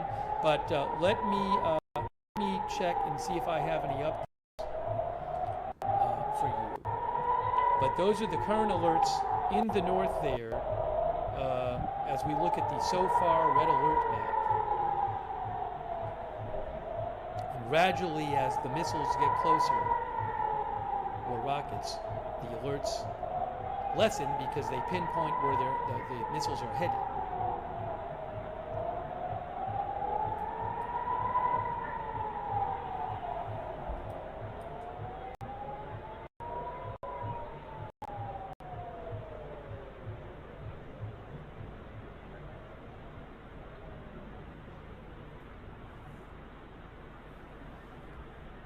I don't know if I'll try to get you reports right now.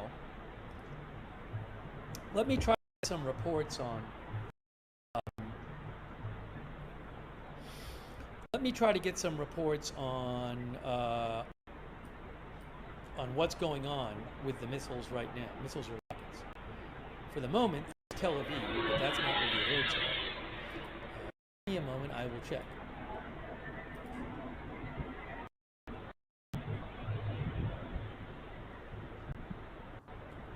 N12 says these are probably isolated launches. These, I believe, are missile launches from Iran. It's believed they are isolated. It's not a large wave, says N12.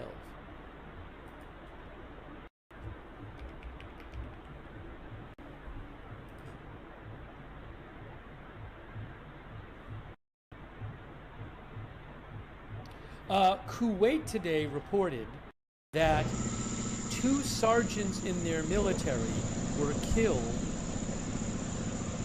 I'm guessing from Iran attacks.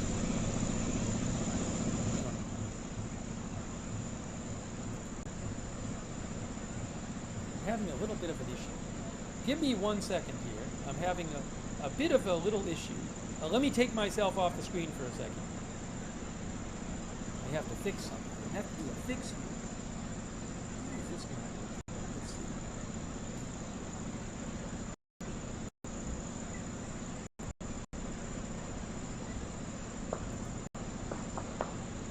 Might have to restart something. Not restart the stream, but restart the computer. That's weird.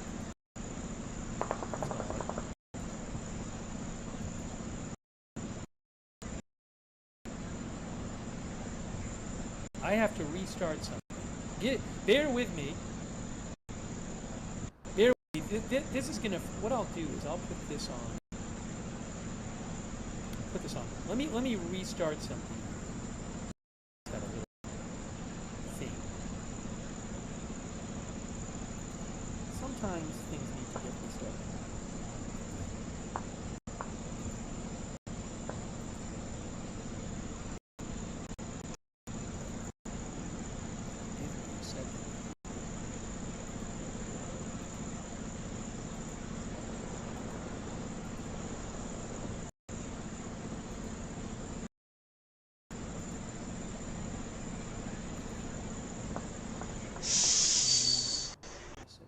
Here.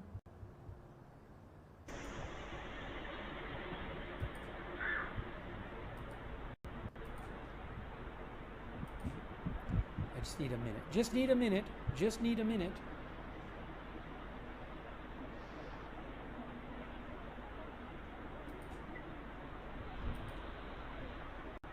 What is this thing?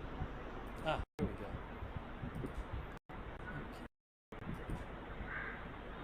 Now, I have to reset this.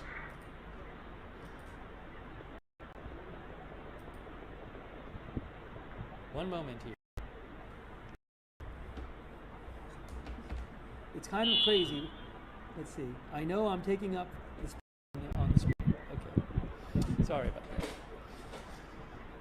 I have to reset something,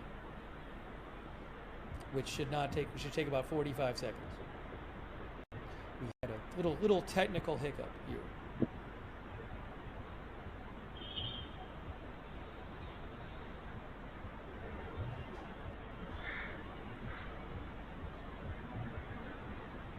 Let's see.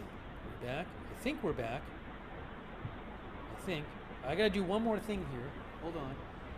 Excuse me as my arm reaches over the camera.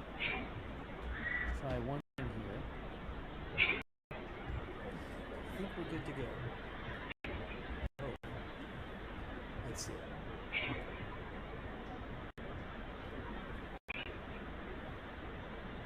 Now, let's get back so I can show you stuff.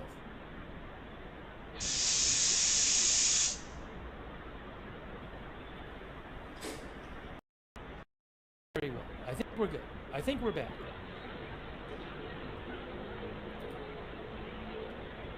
Anyways, I was saying the Kuwait Army, I believe, said that two sergeants were killed today.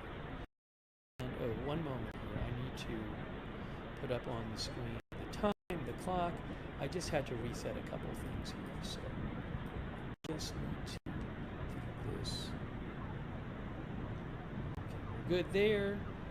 Let me get the clock up for you. Time. I got to open the chat back up so I can see what you're saying. Hopefully you're still there after all of this.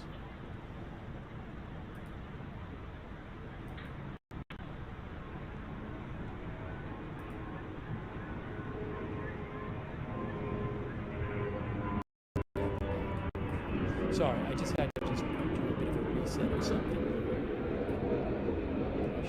Patience. Okay, so I can see that. The last thing I got to get the video back up where I can see it here and check on the missile alerts that happen.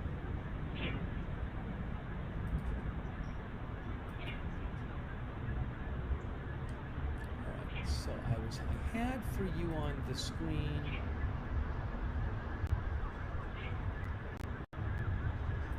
the Tel Aviv shot, just to have it there.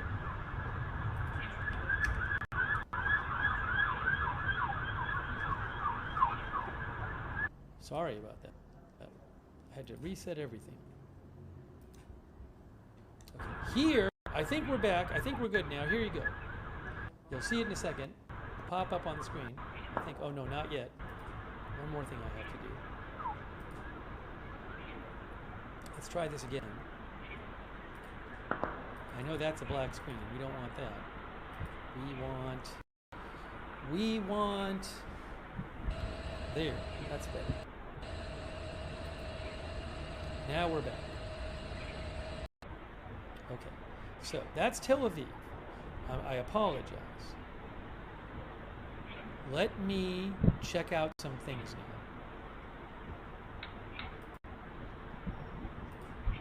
Thank you for your patience. I did. Okay, so regarding the missile alert, which was going on in the north,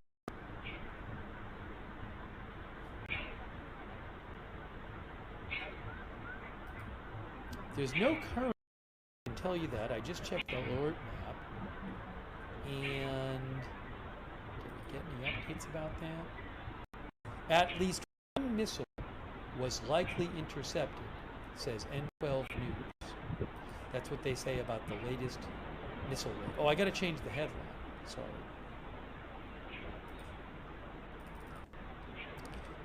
Because that already happened. Okay, fine. That's changed back. Great.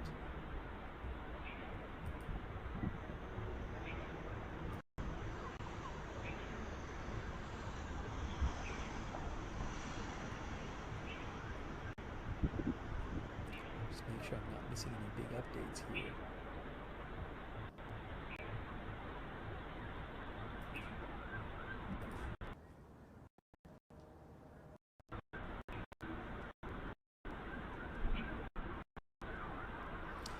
Shin, who I follow for reports on Iran, says intense jet activity in Bebahan, Khuzestan province, Iran. Just to remind you, CNN is reporting, for whatever it's worth, the CIA has been working to arm Kurdish forces with the aim of fomenting a popular uprising in Iran. CNN also reports that Iranian Kurdish opposition forces are expected to take part in the ground operation in Iran in coming days, and they expect Iranian Kurdish opposition forces are expected to take part in a ground operation in western Iran in the coming days. and they expect a U.S. and Israeli support. A senior Iranian Kurdish official told CNN. I think that's a new report today from CNN. I just saw it a few minutes ago.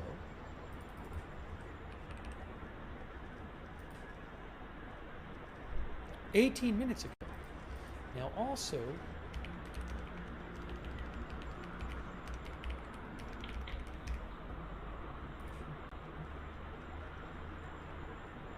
so someone said, who are the Kurds? Just to give you a little background, I pulled up the Wikipedia article on the Kurds.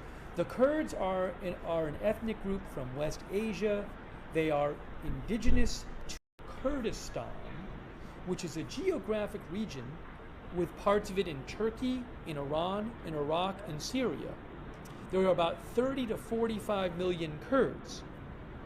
But they are, although they exercise autonomy, a certain degree of self-control in part of Iraq and part of Syria, the Kurds are a stateless nation, says Wikipedia. Basically a people without a state. The prospect of Kurdish independence, which is rooted in early Kurdish nationalism, has been the source of much ethnic and political tension in West Asia since the 19th century. In the aftermath of World War I and the partition of the Ottoman Empire, the victorious Western Allies made territorial provisions for the establishment of a Kurdish state, but it was never ratified. So, the Wikipedia says since the 20th century, the history of the Kurds has largely been marked by struggles for independence, predominantly the Kurdish-Turkish conflict and the Iraqi-Kurdish conflict, and to a lesser extent, the Iranian-Kurdish conflict and the comparatively recent Syrian-Kurdish conflict.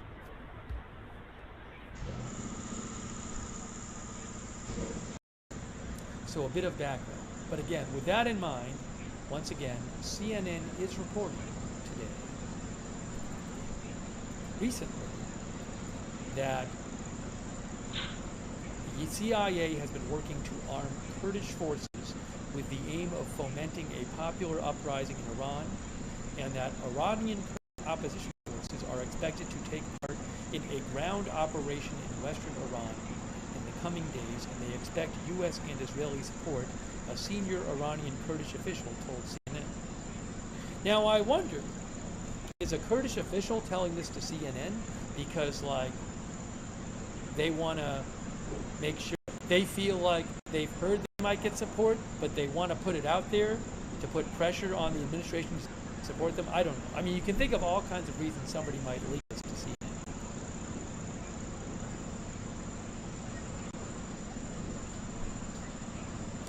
Thank you, Khan Tech Crazy. From Khan Tech Crazy says there's absolutely no way Turkish military allows Kurds to form insurgency in North Iran. Thanks, Khan Tech Crazy.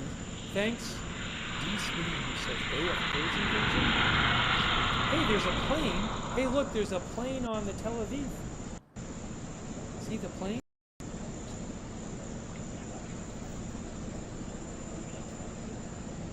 Don't see that much. Wonder if it's on flight radar. I don't think it's a huge deal, but I can check Flight Radar 24 to see if they have a plane over Tel Aviv. I'm looking at Flight Radar 24, and there is no plane over Tel Aviv. So maybe that's a military. Maybe that's a military plane. That's not. Whatever plane that is does not appear to have its transponder on, because I'm looking at Flight Radar. Oh wait, oh no, you know what? I'm sorry, I had a filter on, so maybe I can see it actually. I had a filter on from last night. Yes, I can see the plane. Here it is. It is a Challenge Airlines plane operated by Challenge Airlines from Oslo. It flew from Oslo. I heard maybe there were going to be some limited planes possibly starting to fly in and out of Israel. So maybe it's a plane to get people out of Israel. I don't know. I don't know. Hold on a moment here.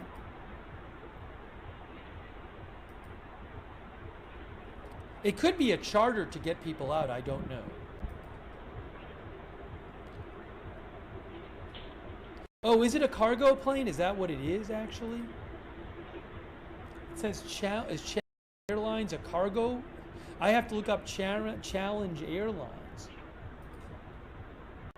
It said Challenge Airlines Israel.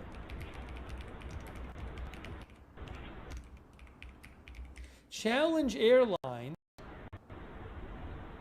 is it Israel or Illinois? They are based in Israel.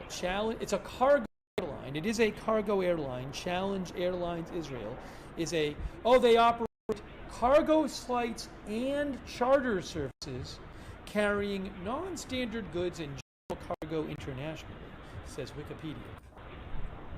So, presumably it's carrying cargo or bringing in or out something, I don't know. It was being tracked by a lot of people on Flight Radar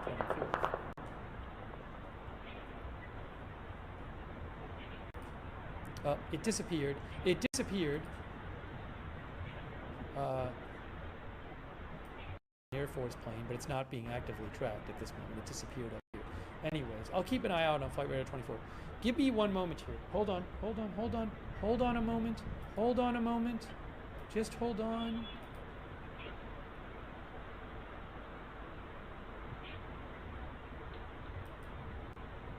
I don't really see much going on the Beirut cam, but I'm going to put it up on the screen with the Tel Aviv cam.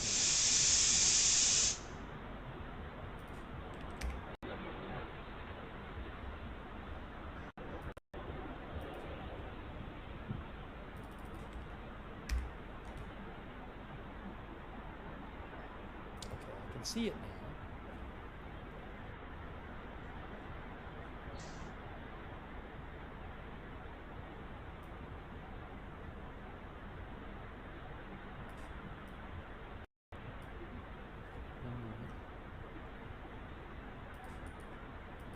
Oh, oops.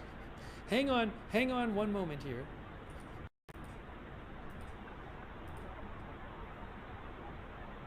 Okay. Here is Tel Aviv. I have Beirut and Tel Aviv. Is Rubio going to speak again? I need a moment here. Okay, so that's Beirut and Tel Aviv. Oh, Tel Aviv and Beirut, I should say.